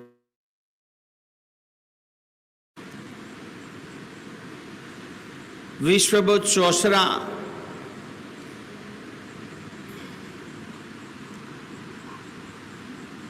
परम गुरु श्रीमत करुणा सागर महाराज श्री द्वारा रचाયેલો ગ્રંથ આપણે સાંભળી રહ્યા છીએ.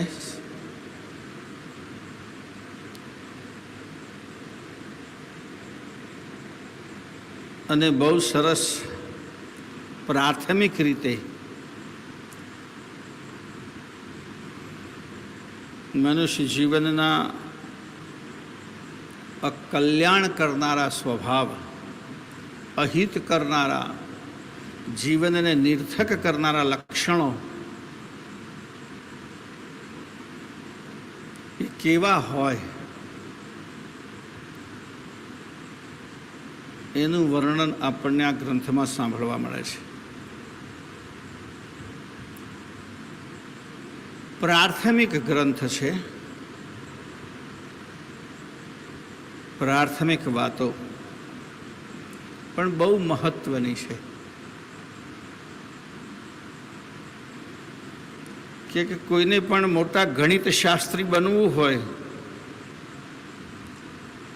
તો પ્રાથમિક એવા 1 થી 10 આંકડા તેને આવડવા જરૂરી છે,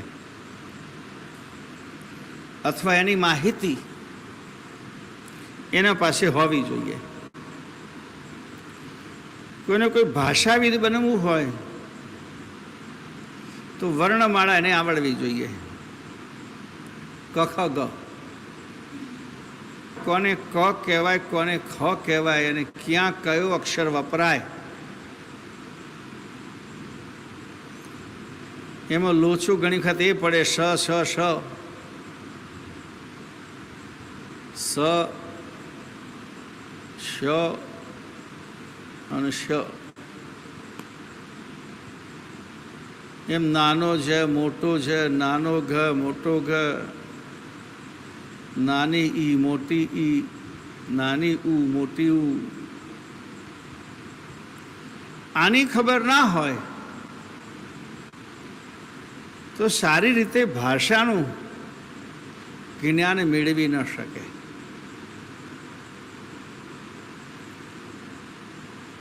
એવી જ રીતે આધ્યાત્મિક માર્ગમાં આ એબીસીડી છે અને આમાં બધું જ આવી જાય. હું તો એમ માનું છું કે આ બધું જો સમજાઈ જાય ને તો બધા ગ્રંથો સમજાઈ જાય. પેલી વાર્તા છે ને, એક જગ્યાએ કે છે એક ચર્ચમાં પ્રાર્થના ચાલતી હતી, બધા લોકો પ્રે બોલતા હતા, બાઇબલ નહીં. કહ્યું કે આંખ હંમેશા બધા પ્રે બોલો, એક ધ્યાનથી બોલો. બધા સરસ રીતે બોલતા હતા. એમાં આગલી બેન્ચમાં એના પિતાની સાથે આવેલો એક નાનો બાળક, એ પણ આંખ મૂકીને કંઈક બોલતો હતો. એના હોઠ ફાફડતા હતા. આવડતું હશે. પ્રાર્થના પતિ કે પછી એને ઊભો કર્યો કે ભાઈ આ બધા તો પ્રાર્થના બોલતા હતા, તને કઈ પ્રાર્થના આવડતી હતી? કે તું શું બોલતો હતો? તો કે હું A B C D F G H I J K L M N O P Q R S એવું બોલતો હતો. એ તો કે એબીસીડી કહેવાય. તો કે આખું બાઇબલ આ એબીસીડીથી લખાયું છે. કોઈ પણ વર્ડ, કોઈ પણ સેન્ટન્સ એવું શોધી કાઢો છે એમાં એબીસીડી ના હોય. એટલે હું એબીસીડી બોલતો હતો. પાદરી કે વાત સાચી છે.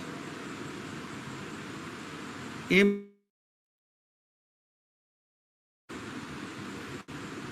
જે 20 લક્ષણોવાળા વ્યક્તિઓનું વર્ણન કર્યું છે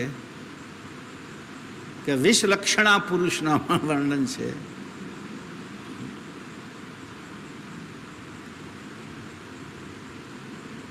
એ બધા લક્ષણો વિશે માહિતી લેવાની. બધા લક્ષણ તમારામાં એવું નથી કહેતો. હા, આગલા 12 લક્ષણમાંથી આપણે મુક્ત કઈ રીતે થઈએ એ આમાં સમજવાનું છે.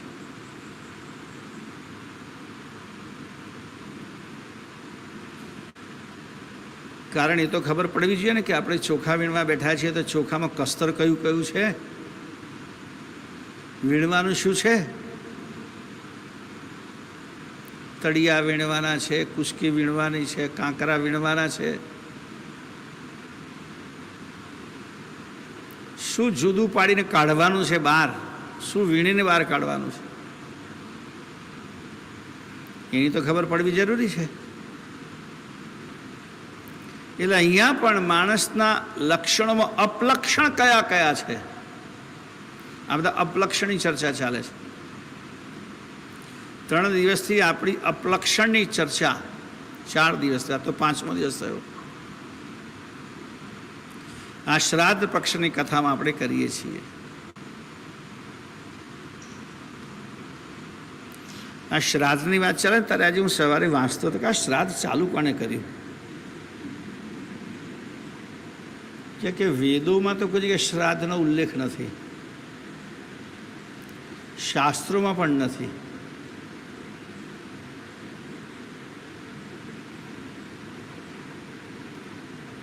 પણ આનું ચલણ મહાભારતમાંથી શરૂ થયું એવો ઉલ્લેખ છે. એટલે બધા પરથી ગયા હતા, 5 પાંડવો સિવાય બધા જ. કોઈની પાછળ કોઈ આખું કુરુવંશ સમાપ્ત થઈ ગયું હતું. તમને જાણીને આશ્ચર્ય થશે, ઇતિહાસ ના જાણતા હોય તો, કે અયોધ્યામાં રામના ગયા પછી કુશનું શાસન આવ્યું. લવને બીજી જગ્યાએ મોકલ્યો, પણ કુશના શાસન પછી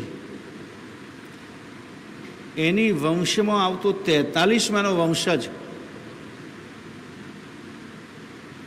એ મહાભારતના યુદ્ધમાં કૌરવના પક્ષેથી લડેલો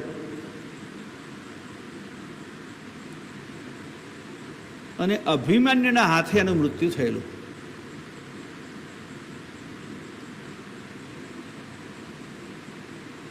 રામના કુળનો માણસ જુઓ તમે. અને ઇતિહાસ એમ કહે છે કે એનું નામ સારું છે, પણ બધા નામ તો આપણે યાદ ના રાખીએ ને. એના મૃત્યુ પછી અયોધ્યા ઉજ્જળ થઈ ગઈ, ક્યાં કોઈ રહ્યું જ નહીં. એટલે મોટાભાગના રાજાઓના રાજકુળ સમાપ્ત થઈ ગયા. એટલે ભીષ્મ પિતાએ સલાહ આપી કે આ બધા પતી ગયા છે તો અમને કમસે કમ પાણી તો આપજે તું. ત્યાર પછી ઋષિઓએ જોયું ને ઋષિઓએ ચાલુ કર્યું ને પછી ધીમે ધીમે જેમ બ્રાહ્મણો રક્ષાબંધન કરતા હતા એ બહેનોના હાથમાં આવી ગયું, એમાં બધાના હાથમાં આવી ગયું. એટલે આનો કોઈ બહુ જૂનો ઇતિહાસ નથી કહેવાનો મતલબ. પણ પછી અત્યારે તો પાછું જે મીડિયા શરૂ થઈ ગયું એટલે એનો પ્રચાર જોરદાર થાય.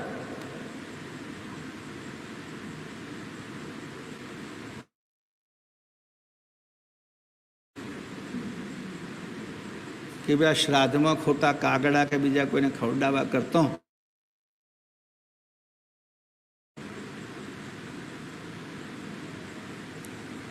આ જ સાચું દાન છે અને આ જ સાચું તર્પણ છે.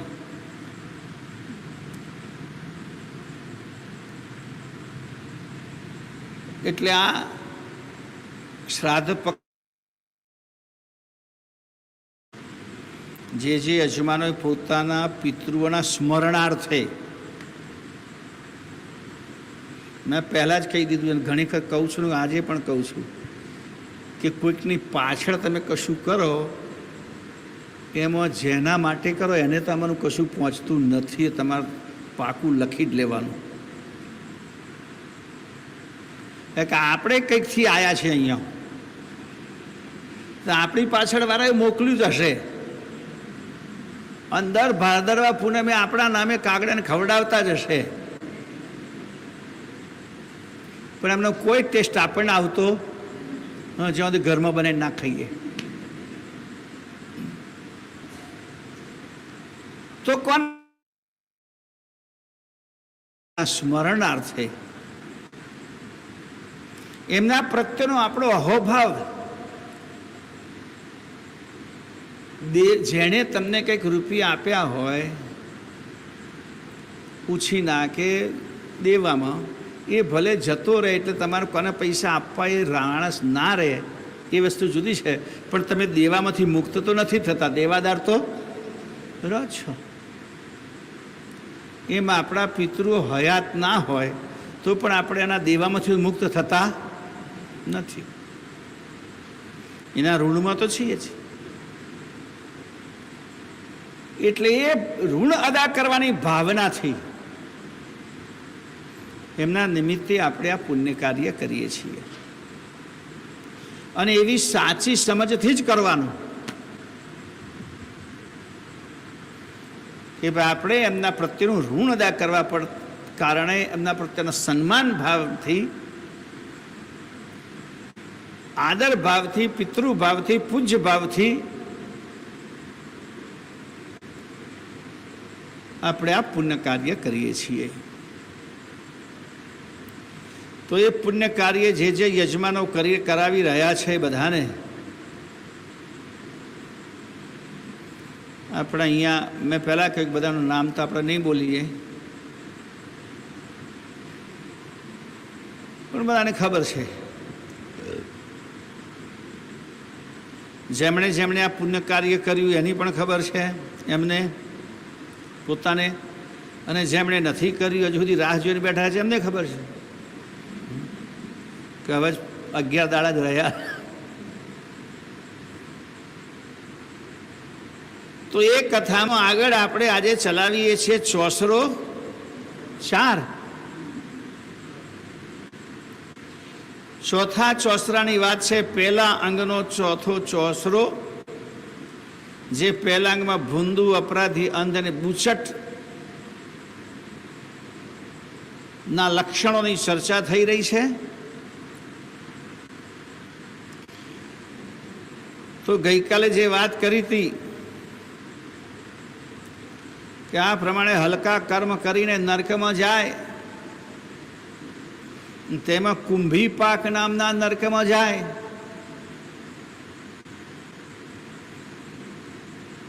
અને એના પાપ પૂર્ણ થતા પાછો ફરી 84 લક્ષમાં એ પ્રવેશે. ત્યાં ફરતો ફરતો પાછો માનવ દેહમાં આવે.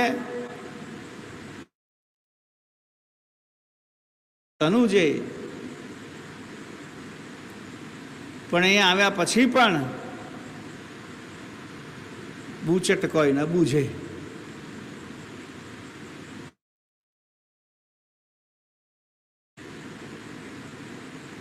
હિન્દી ભાષામાં એ પાછો ગામઠી શબ્દ છે. આ એકદમ ગામડાના લોકો બોલે, કા તો કે કુછ નહીં બુझत ભાઈ, તને કઈ ખબર નહીં પડતી.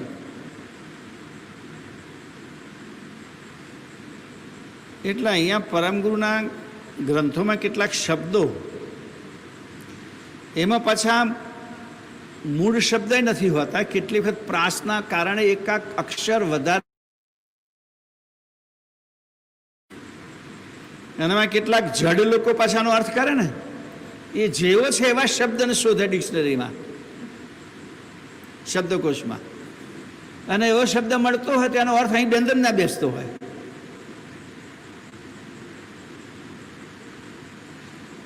એટલે પૂર્વાપર સંબંધ જોઈને શબ્દનો અર્થ કરવો પડે. શબ્દકોશને પકડીને શબ્દનો અર્થ કરવા જાય મનમાં પાછો એમ હોંકો રાખે, મેં તો શોધી કાઢે ઓરિજિનલ શબ્દ, અલ્યા નહીં મળતો. તો આ રીતે પાછો મનુષ્ય શરીરમાં આવે. પણ તમનો તમ તેનો વિના નર જાલે, શાંત શરણ તરવાનો જે પખ, તેમે હામન ઘાલે. તમનો તમ તેનો તે માર્ગ, નાક વિના નર ઝાલે. ખબર નહીં આ નાકની આટલી બધી કિંમત કોણે ચડાવી દીધી. બહુ મોંઘું કરી દીધું નાક. આવડું અમથું છે.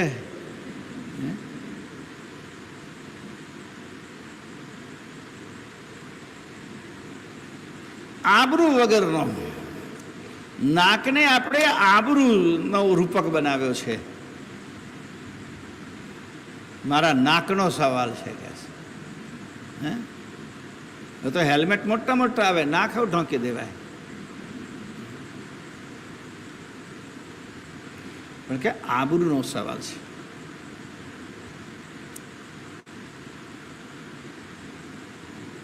એટલે આ નાક વગરનો માણસ આટલો બધો ભટકીને પાછો આવે છે. અહીં રહીને ખરાબ કર્મો કરીને પાછો છે કે નરકમાં જાય છે, કુંભી પાકમાં. અને ગઈકાલે મેં કહ્યું હતું તેમ આગળની કથામાં કે કઈ લાખ વર્ષ સુધી આ જીવાત્માને સૂક્ષ્મ દેહ ધારણ કરીને નરકના નરકની યાતનાઓ ભોગવવી પડે છે.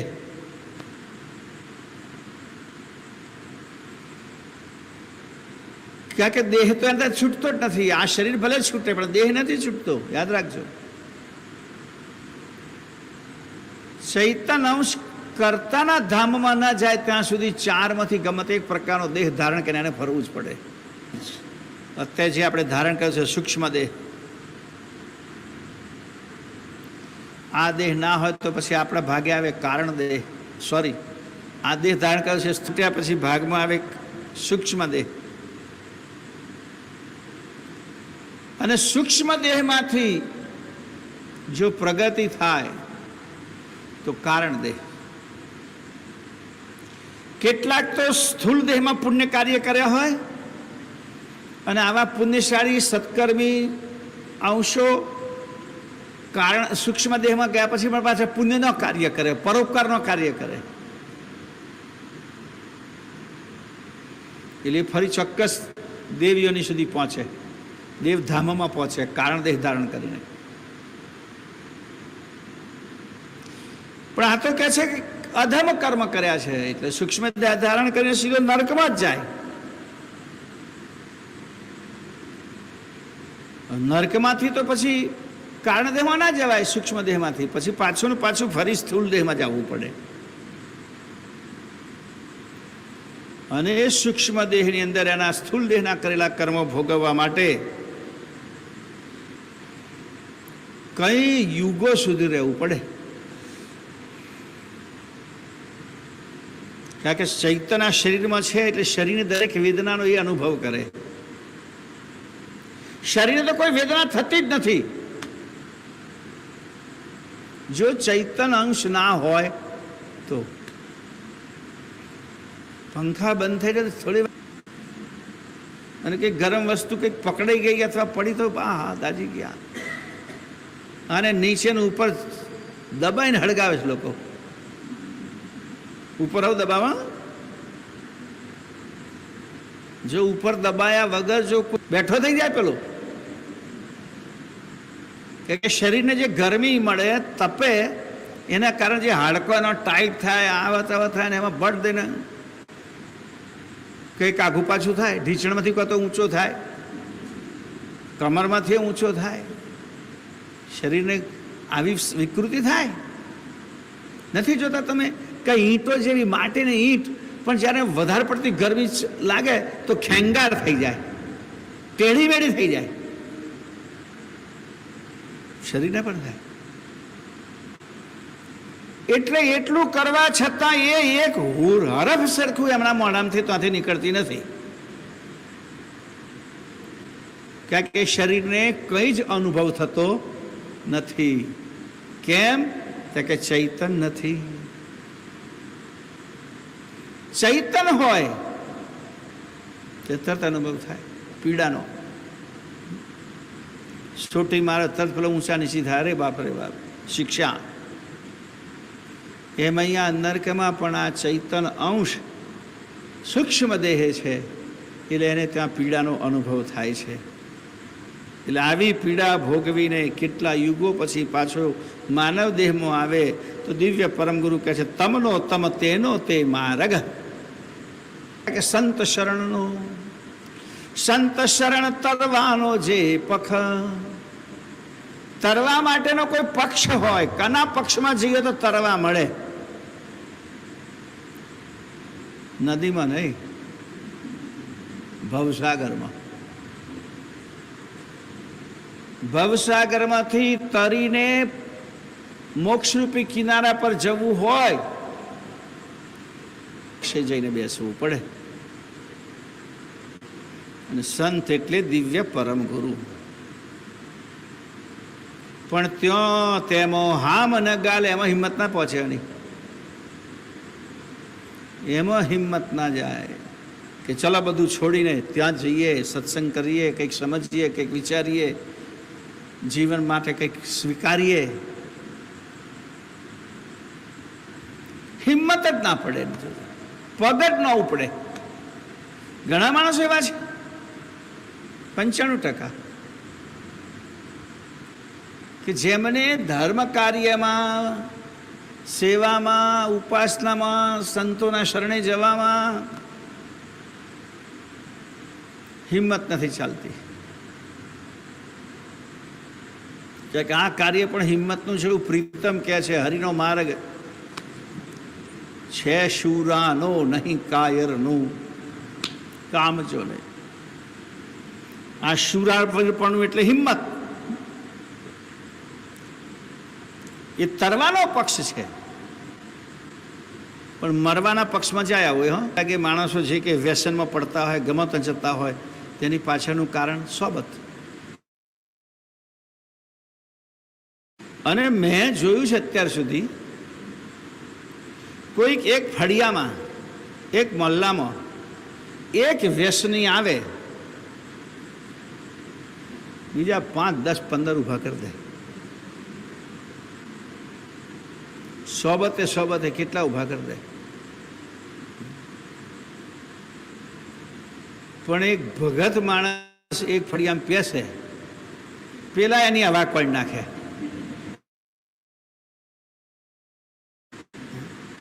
જો હિંમત ના રાખે તો છોડાઈ દે ને બધું.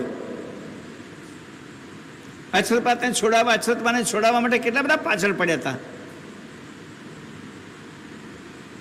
પણ હિંમત રાખી અક્ષરભાઈ ના છૂટ્યા. એટલે આમાં હિંમત, કારણ કે નિયમ છે, આ પ્રગતિનો માર્ગ છે.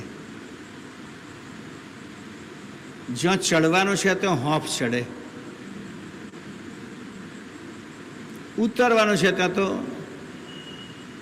ગબડતા આવો, ગબડતા. એટલે ઉર્ધ્વ ગમનના માર્ગ ઉપર ચાલવું એ હિંમતનો વિષય છે.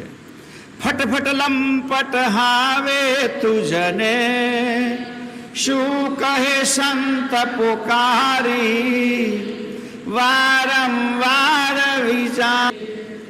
ફટફટ લંપટ હવે તુજને, શું કહે સંત પોકારી. ફટ ફટ ફટ ફટફટ, ફટકાર એટલે ધિક્કાર, ધિક્કારવું. હે લંપટ માણસ, હવે તને શું કહીએ. અથવા સંતજનોએ કેટલું પોકારીને કહે. ચારે બાજુ બિચારા સંતો અત્યારે માઇક લઈને મંડ્યા, પોકારી. તો શું કહે સંત પોકારી. વારંવાર, અનેક વાર સંતો પોકારી કેટલી વાર કહે છે. પણ એક બે મિનિટ બહુ સમય પહેલા આવ્યા હતા કે આ વિચાર વિના શેઠ લખ્યું. મેં કહ્યું શેઠ નહીં લ્યા, શર્ટ છે. કે હું શેઠ વાંચું. મેં કહ્યું શેઠે ઘણી વખત શર્ટ હોય એવું કશું.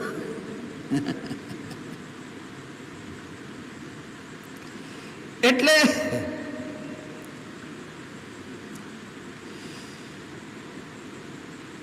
વારંવાર વિચાર વિના શઠ, નેકના ઉરમાં ધારી. એક પણ વાત ત્યાં સંતની હૃદયમાં તું નેક જરા પણ થોડું સરખું પણ તે સંતની શિખામણ હૃદયમાં ધારણ નથી કરી. કારણ કે તું વિચાર નથી કરતો, એટલા માટે. મનથી કશો વિચાર નથી કરતો કે મારે આ માર્ગેથી પાછા વળવું પડે. ઠોકી મારે આ માણસો માટે એક તો લંપટ અને બીજું શટ. આગળ दूर पर्यो धन माल तेरे में, पत्थर पटल पणा में, मगमहरक शल्यासाण परा में.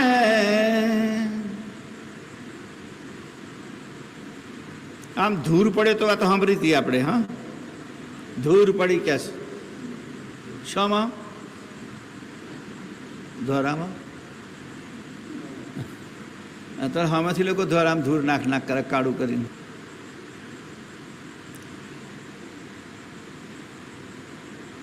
ધૂર પડી એમ કહેવાય એક આપણે પર રૂઢ પ્રયોગ છે.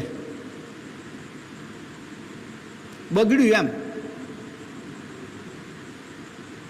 ધોરામાં ધૂર પડી એમ કોઈ કહે કે ભાઈ ધોળા એટલે માણસ વૃદ્ધ થવો, ઉંમર લાયક થવું. અને ઉંમર લાયક થયા પછી એટલે તારી આટલી ઉંમરમાં ધૂર પડી એનો મતલબ કે ત્યાં બદનામી ભર્યું કાર્ય કર્યું, છૂટી પડ્યું બધું એમ, નકામું ગયું, વ્યર્થ ગયું. ધૂર પડી એટલે વ્યર્થ ગયું. કે જેમાં ધૂર હોય તો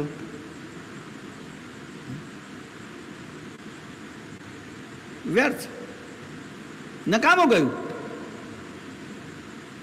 ધૂર પડ્યા મતલબ નકામું ગયું.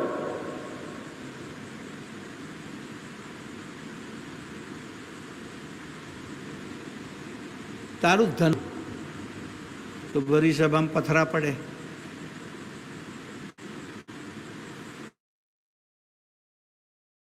ગયા તારે સાથે મારા પેલા નવતન સ્વામી હતા, એમણે યાદ દેવડાવ્યું મને.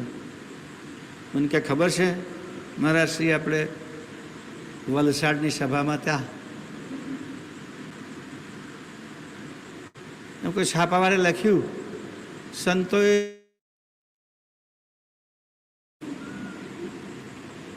પથરા ખાધા, માર ખાધો, એમ લોકો ઈંડા નાખ્યા, એમ કહેવાનો મતલબ.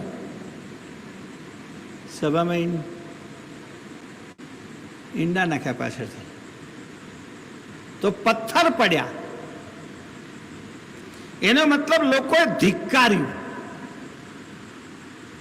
તમારી સભામાં પથ્થર પડ્યા મતલબ સાંભળનારે ગમતું નથી. આ તો બહારના લોકો પણ, આ તો ઘરી સભામાં પથ્થર પડે, જુતિયા પડેલા જોયેલા છે અમે. એક હરિયાણાની એક સભામાં, એમાં જ્યાં સભા હતી ત્યાં બાજુમાં આંબેડકર વાસ હતો. આંબેડકર વાસ એટલે સમજ પડે છે ને, એ બધા એમના પોતાને એમ અમારા આંબેડકર એમ. અને એ લોકો બે રીતે પોતાના આંબેડકર વાસીને વાલ્મિક સમાજ તરીકે ઓળખાવે છે, વાલ્મિક સમાજ. અને અમારા કોઈ કથાકારે વળી રામાયણની વાત શરૂ કરી, એમાં વાલ્મિકની વાત શરૂ કરી. રામાયણ લખનાર વાલ્મિક તો વાલીઓ ભીલ હતો. આ જ્યાં કઈ પથ્થર પડ્યા.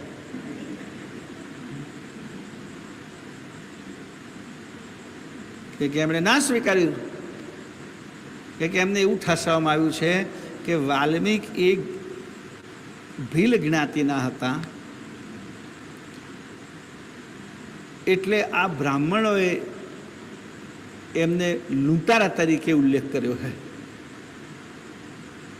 સ્વીકાર્યું તો ખરું એમનું રામાયણ, કે એમનાથી નહોતું બનતું કઈ જાય,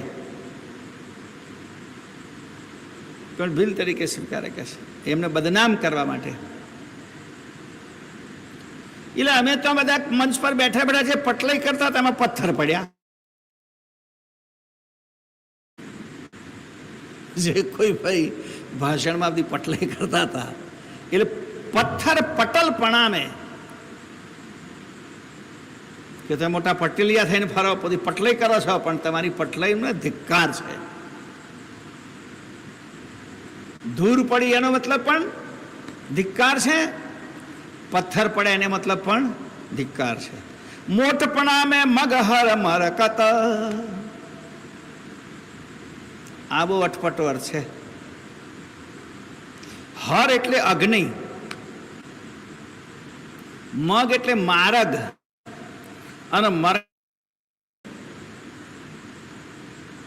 ઠાઠડીની આગળ આગળ એક જ માણસ ચાલે. ખબર તમને? જે બહુ મોટો હોય એનો બિલકુલ નજીકનો સગો હોય તે, અને શું લઈને ચાલે? હા, શું કે ને? સમજણ ના પડી શું કે? હોલ્લી.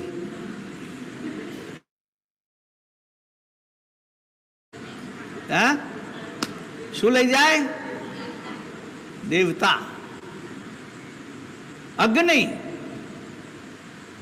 એને અગ્નિ તો કે એ અગ્નિ બધા આખા ટોળાની આગળ ચાલે છે. સિસ્ટમ ગોઠવેલી હોય ને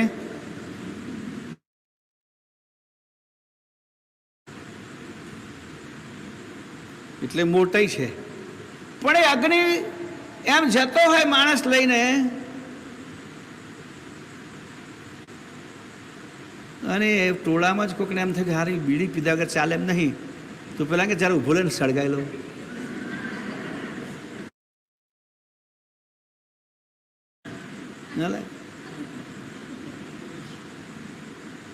જતા જતા કોઈક એમ કે તમે જરા મારું ચૂલો હરગાવતા છો ને જાતા. આ સ્મશાનના અગ્નિની સાક્ષી પણ લગ્ન થાય કે એ પણ અગ્નિ છે ને, તો બહુ સંતો તૂટી પડ્યા.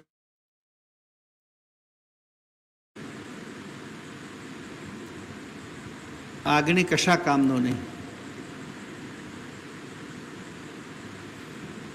અગ્નિનો કોઈ મતલબ નથી.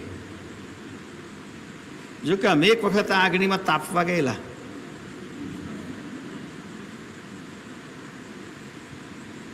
ગોધરા વિભાગમાં મહેલોલ કરીને ગામ છે.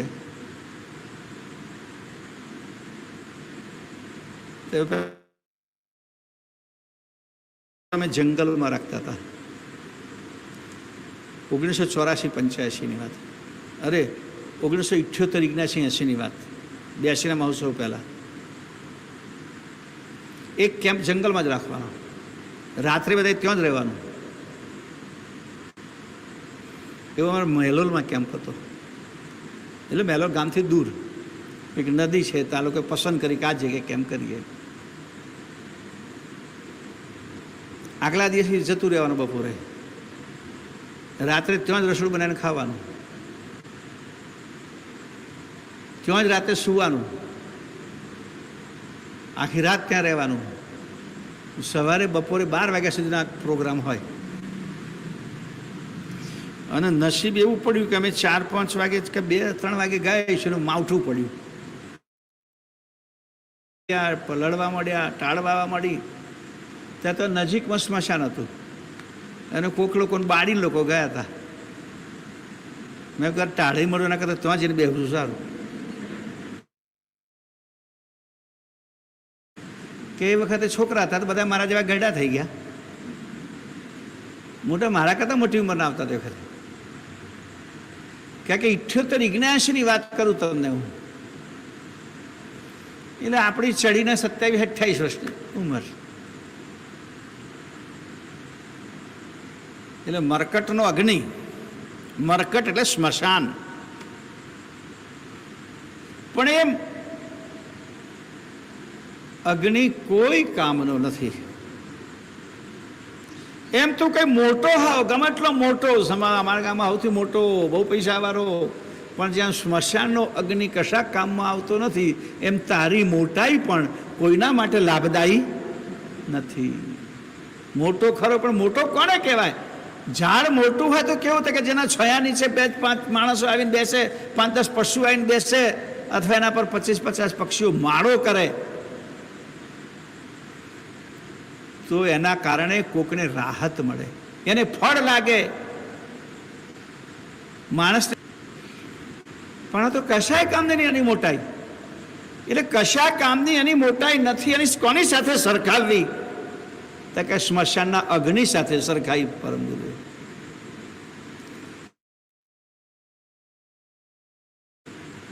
કેટલા બધા લોકો લાકડો બહાર દે.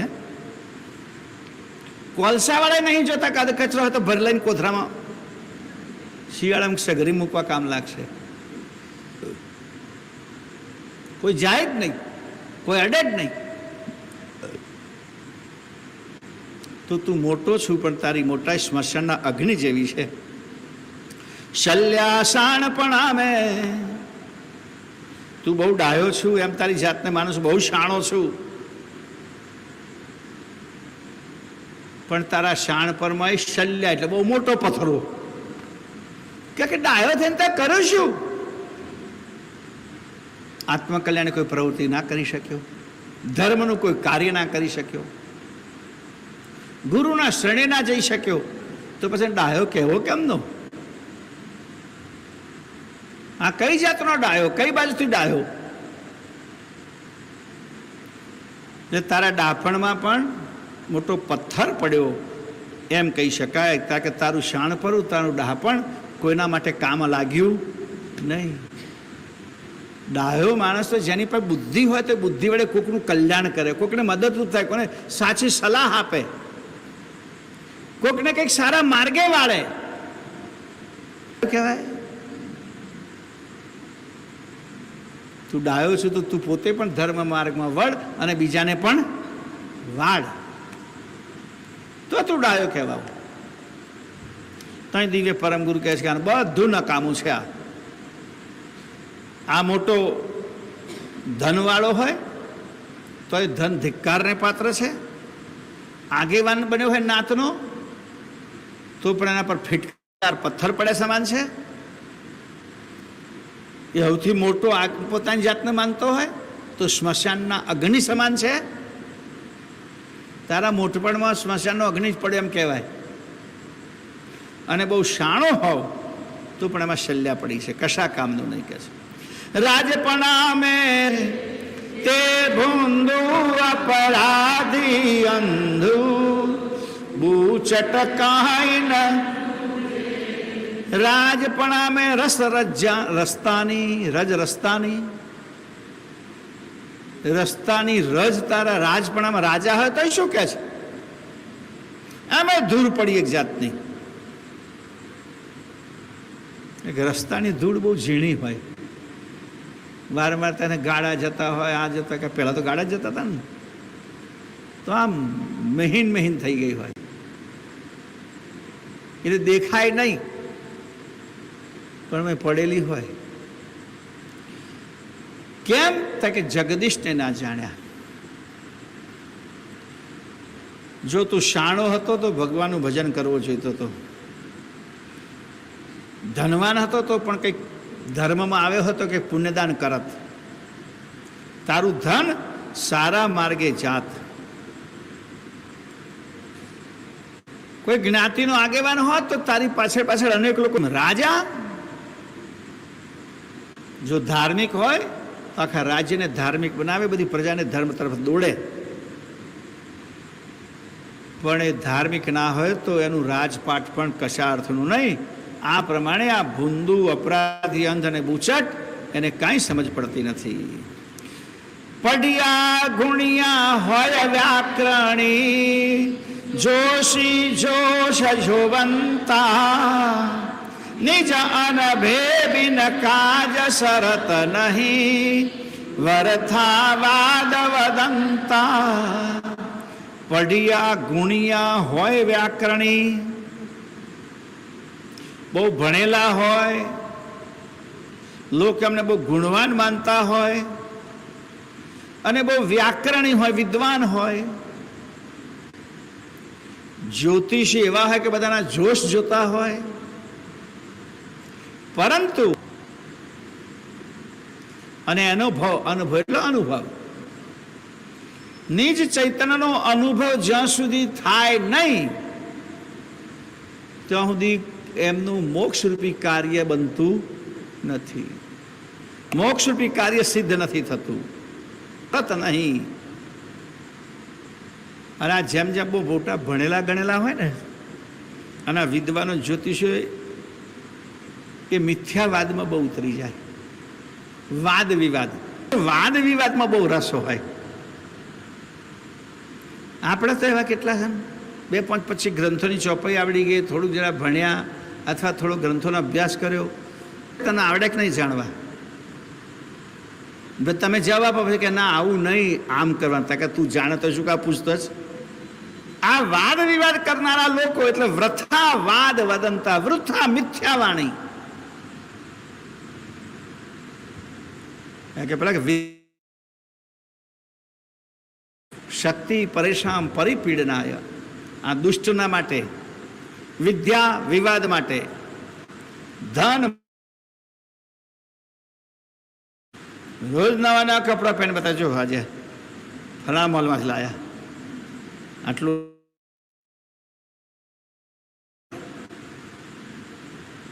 અને બળ હોય તો બીજાને પીડા દેવા માટે. પણ ખરેખર રૂપે જ્ઞાનાય દાનાય ચ રક્ષણાય. વિદ્યા જ્ઞાન માટે હોય, ધન દાન માટે હોય, અને આ શક્તિથી તમે નિર્બળની રક્ષા કરો.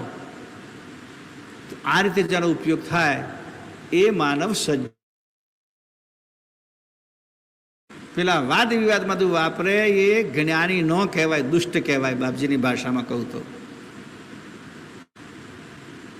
આ ઘણી વખત એવું બનતું હોય છે. કેટલા લોકો કેટલીક વસ્તુ માત્ર વેચવા રાખે, વાપરવા નહીં. સમજ પડે? વેચવા, વાપરે નહીં. તો હવે ઝેરની દુકાનવાળો ઝેર થોડું વાપરે? વાપરે અલગ ઘેર લઈ જાય કે છે, બધા ચમચી ચમચી ખાય. એટલે એમના માટે આ જ્ઞાન ઝેર જેવું છે. વેચવાનું કામ કે વેચવાનું કામ કરે, વાપરવાનું કામ ના કરે પોતાને. કારણ કે આ વ્યાકરણ, સંસ્કૃત ભાષામાં વ્યાકરણનું બહુ મહત્વ છે. અને એટલે સંસ્કૃત ભાષા બધા નથી બોલી શકતા. એનું કારણ એ છે કે વ્યાકરણ પૂર્ણ જોઈએ, અને ભણવું બહુ અઘરું છે. અમે સંસ્કૃતમાં ભણતા ત્યારે અલગ અલગ જુદી જુદી શાખાઓ, સાહિત્ય, ન્યાય, વ્યાકરણ, જ્યોતિષ, વેદાંત, આ બધી અલગ અલગ શાખાઓ. એમાં વ્યાકરણ, ન્યાયશાસ્ત્ર,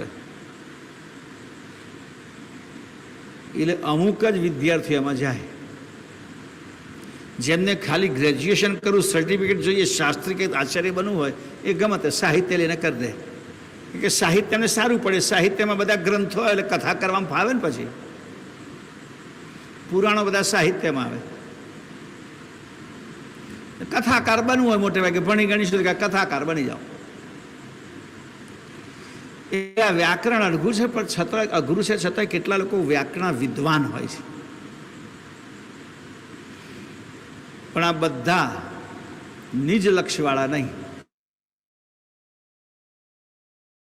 ચાલનારા હોય, વાદ વિવાદ કરનારા.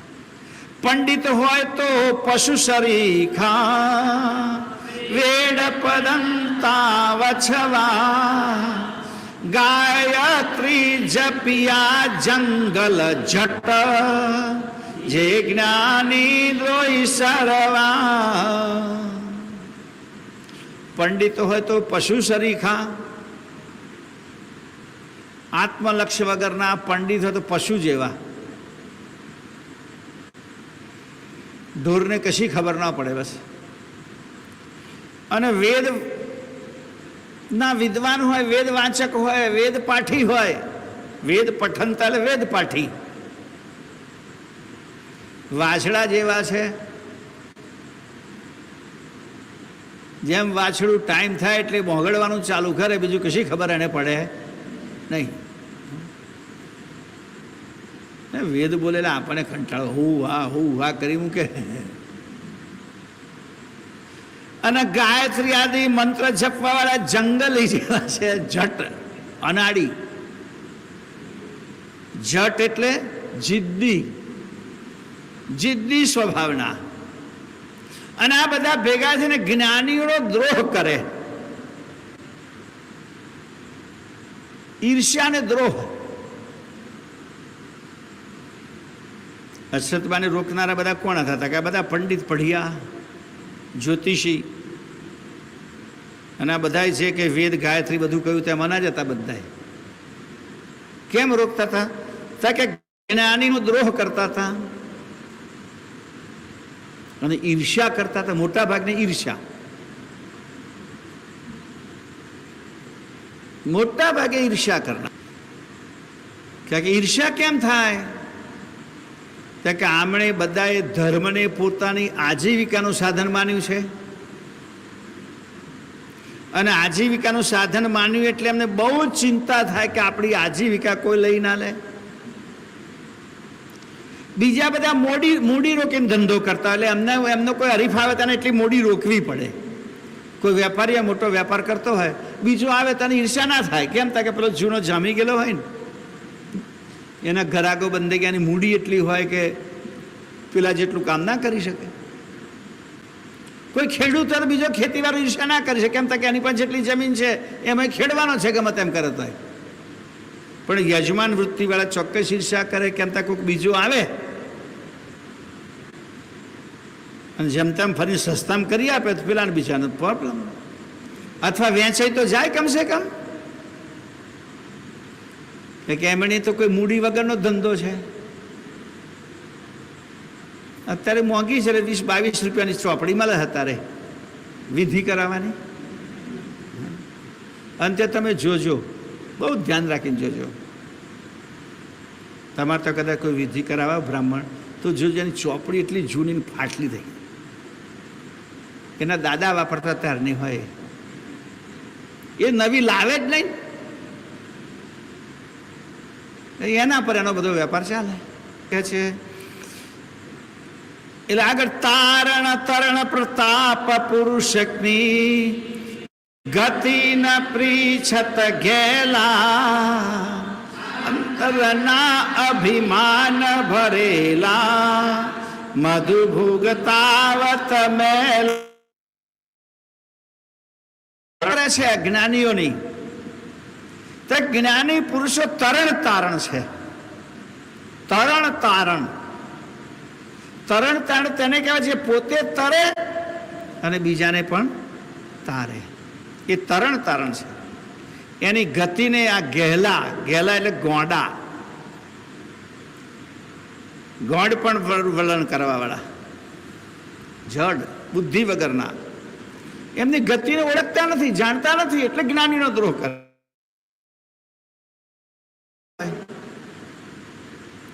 અંતરથી અભિમાન ભરેલા, જે અભિમાની હોય કોઈને પોતાનાથી મોટો સ્વીકારી જ ના શકે. જ્ઞાની હોય તો કોઈ દિવસ એમ ના સ્વીકાર કે મારા કરતા વધારે જાણે છે. એટલે આવા અંતરના અભિમાની.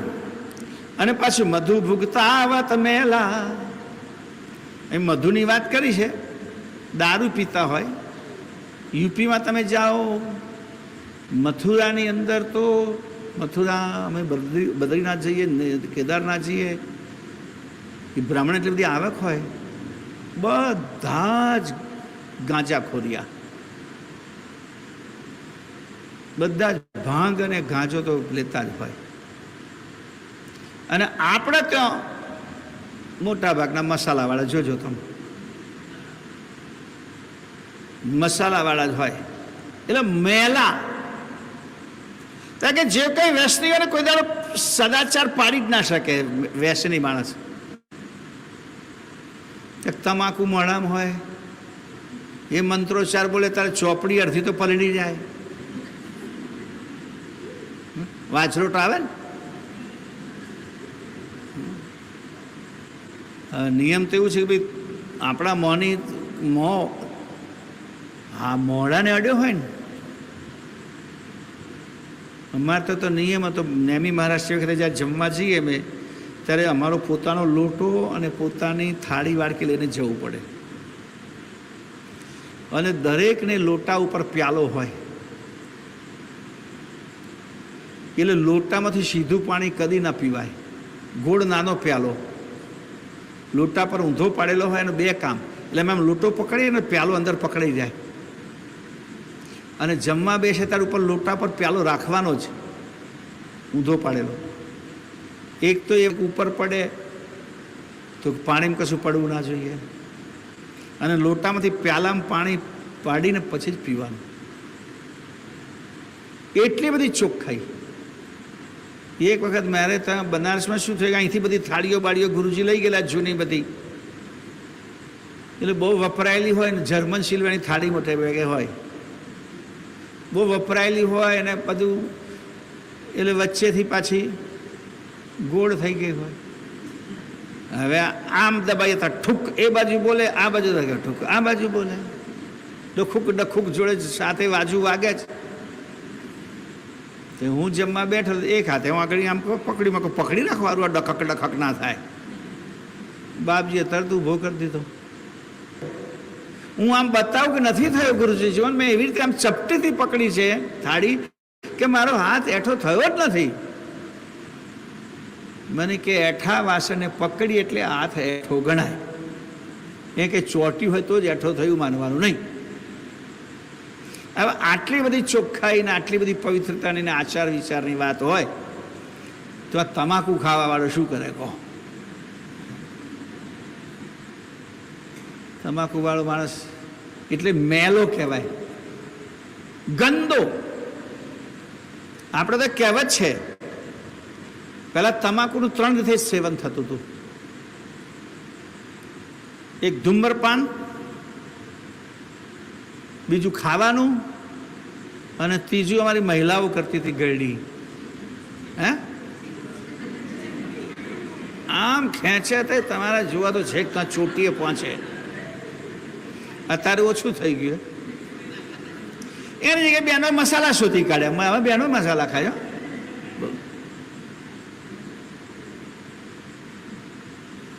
તો ત્રણે કેવા ગંદા, એના માટે કહેવત બનાવી છે. ખાય તેનો ખૂણો, પીવે તેનું ઘર, અને સૂંઘે તેનો લુગડો, ત્રણેય બરોબર. ખાય તેનો ખૂણો, જે ખાતો શોધે કયું ખૂણો. શું કા ખૂણો શોધે? માળ હંતાડવા, હે પવિત્ર કરવા.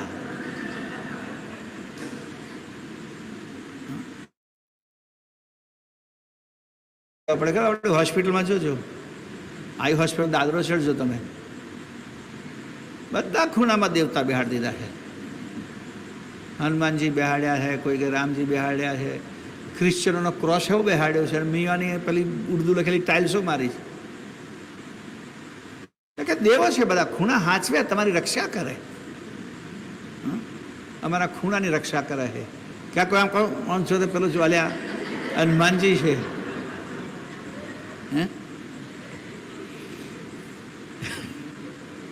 એટલે ખાય તેનો ખૂણો.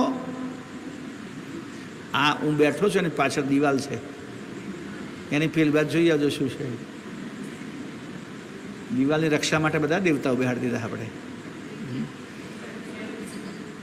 આખી દિવાલ ઉપર. કારણ કે જતા આવતા બધા અહીં જ ઉભા રહેતા હતા.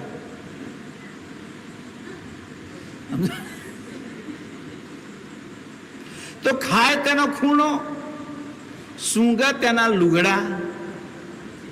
કાંક આજ લઈને પછી ક્યાં બીજો રૂમાલ રાખવાનો.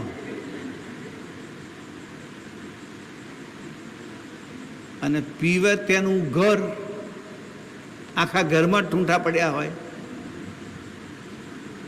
એટલે આ ગંદકી, એટલે બાપજીએ લખ્યું છે આ મેલા, ગંદા લોકો, વ્યસન કરનારા બધા જ ગંદા કહેવાય.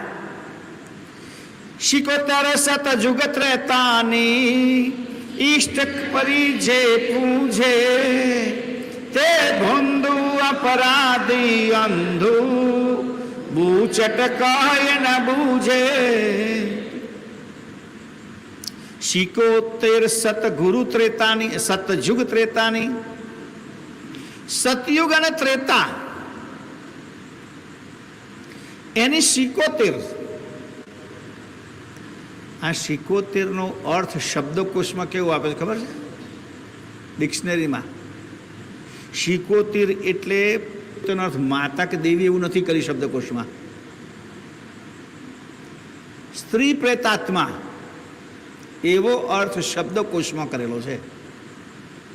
અને એ દ્રષ્ટિથી જ બાપજીએ પણ લખ્યું છે કે આવી સૂક્ષ્મ દેહે પ્રેતાત્મામાં ભટકતી સતયુગ અને ત્રેતાની જે પ્રેતાત્માઓ છે એને પોતાની ઈષ્ટ કરીને જે પૂજે છે, ઉચ્ચટ છે, એમને કંઈ સમજણ પડતી નથી. પૂર્ણ.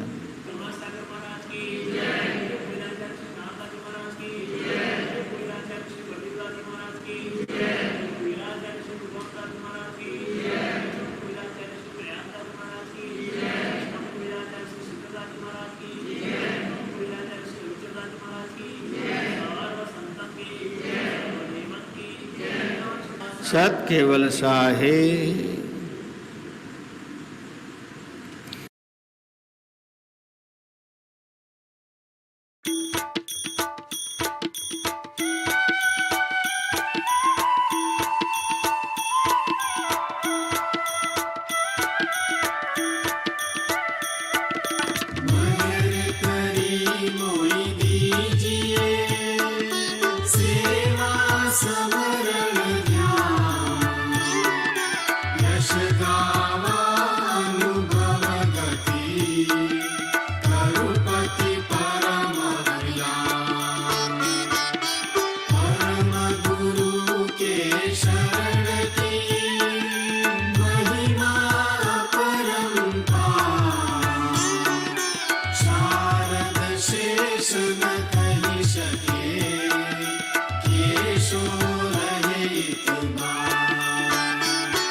हम जाके अवध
सीता मुंड शिर गर्भ के जो न लहे जन को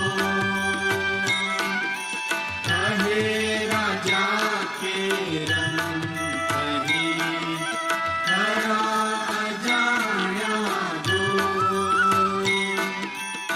ऐसे कैवल पुरुष के जीव ईश्वर नमता कहे कुएर सतगुरु बिना कोई लहत नहीं पा 14 तबक जिनु शिरा पर और 14 उपचार मध्यम हेल कैवल कुल सुगढ़ सभोम सदा ते कैवल तुर खावन अखिल जीवन कीरता कहे कुएर दर्शावहु जो जन होय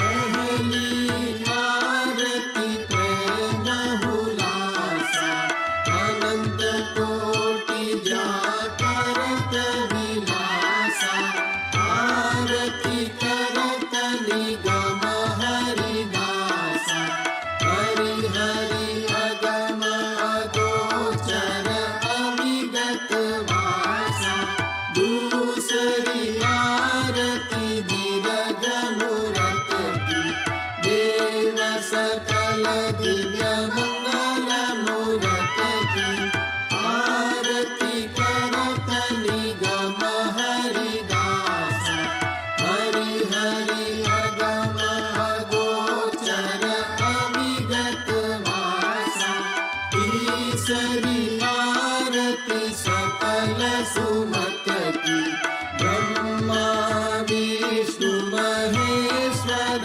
पट की आरती करत निगम हरिदासा हरि हरि अगम अगोचर अविगत वासा चौथी आरती सकल चराचर प्रणव पेच जेहि रही बराबर आरती करत निगम हरिदासा हरि हरि अगम अगोचर अविगत वासा पंचमी आरती परम पुरुष की सकल साज कर करन दुरस की आरती करत निगम हरिदासा हरि हरि अगम अगोचर अविगत वासा षष्ठमी आरती सगुण मूरत की मच्छ कच्छ व्याघ्र वैराह सम्मत की आरती करत निगम हरिदासा हरि हरि अगम अगोचर अविगत वासा सप्तमी आरती सरल शक्ति की व्यापक वित्त चर अचर जप की आरती करत निगम हरिदासा हरि हरि अगम अगोचर अविगत वासा अष्टमी आरती अंजन आरती परम पुरुष विकास रस की आरती करत निगम हरिदासा हरि हरि अगम अगोचर अविगत वासा नवमी आरती नवनिध सिद्ध की सकल सृष्ट रग पूरित सनिधति आरती करत निगम हरिदास हरि हरि अगम अगोचर अविगत वासा दशमी आरती आद्य पुरुष की चेत चेवट पति परम रस की आरती करत निगम हरिदास हरि हरि अगम अगोचर अविगत वासा जाहि परंतु अंतु नहीं कोटिका निज कैवल कारण बिनु उतरिका आरती करत निगम हरिदास हरि हरि अगम अगोचर अविगत वासा जीवते शुद्ध संकल्प संकल्प में अखिल लोक उपजाए पलक में आरती करत निगम हरिदास हरि हरि अगम अगोचर अविगत वासा कहे कुबेर अनेर आरत की भव उत्पन्न बलगन सारत की आरती करत निगम हरिदास हरि हरि अगम अगोचर अविगत वासा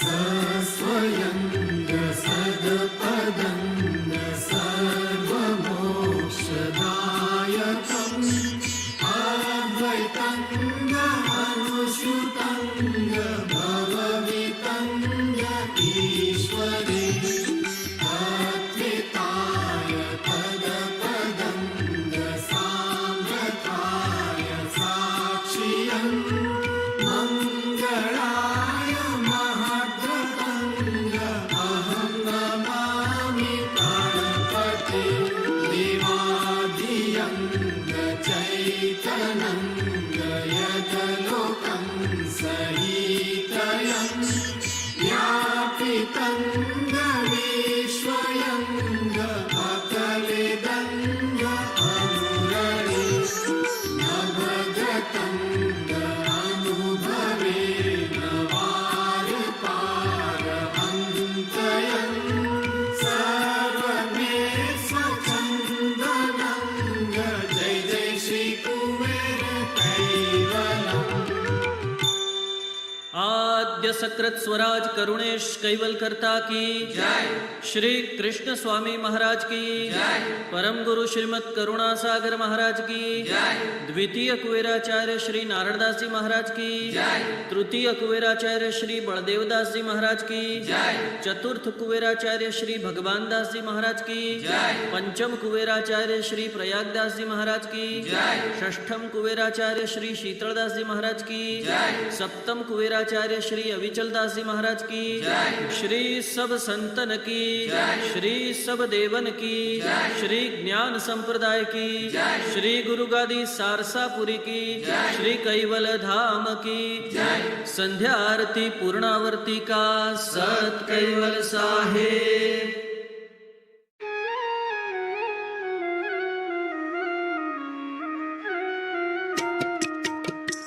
कोटे सुख सेज श्री महाराज करुणा सागर राज कोटे सुख सेज श्री महाराज संतन के सुख दायक लायक नायक सजन श्रीराज शोभा सुंदर अति अनुपम षोडश चिन्ह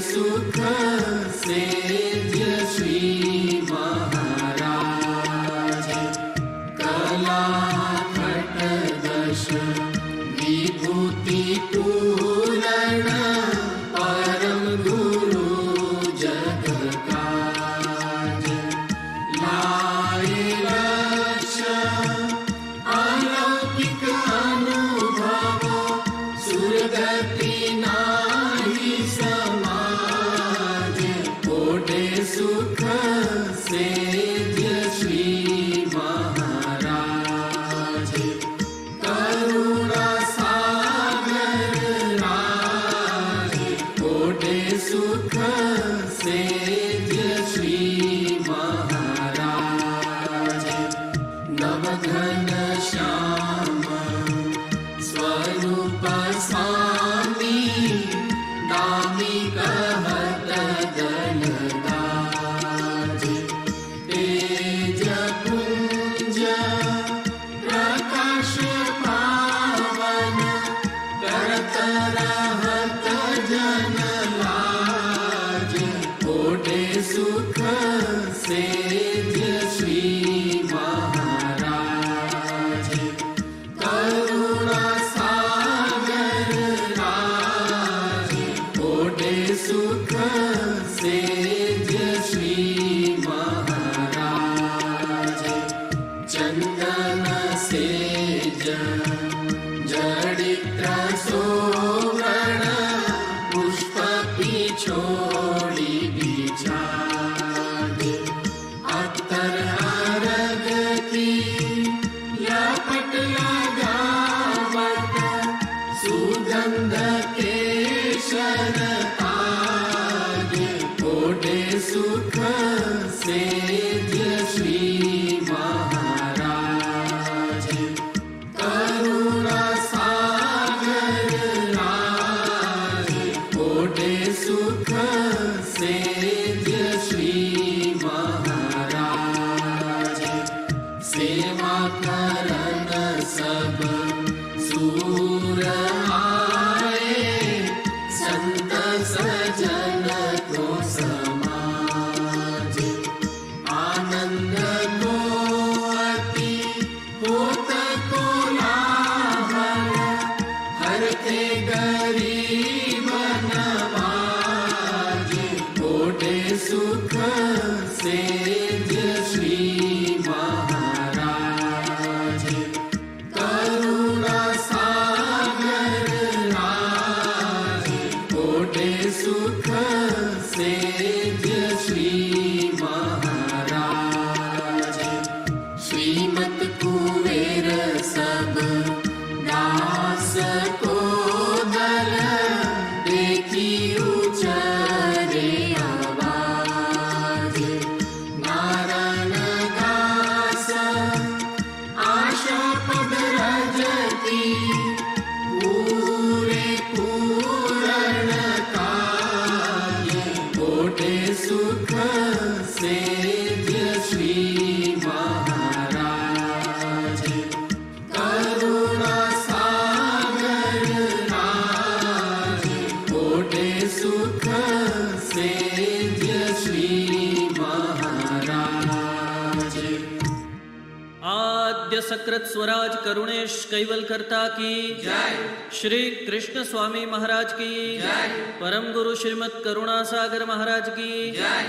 द्वितीय कुबेराचार्य श्री नारायणदास जी महाराज की जय तृतीय कुबेराचार्य श्री बलदेवदास जी महाराज की जय चतुर्थ कुबेराचार्य श्री भगवान दास जी महाराज की जय पंचम कुबेराचार्य श्री प्रयागदास जी महाराज की जय षष्ठम कुबेराचार्य श्री शीतलदास जी महाराज की जय सप्तम कुबेराचार्य श्री अविचल दास जी महाराज की जय श्री सब संतन की जय श्री सब देवन की जय श्री ज्ञान संप्रदाय की जय श्री गुरु गादी सारसापुरी की जय श्री कैवल धाम की जय ओढ़ण आरती पूर्णावर्ती का सत कैवल साहेब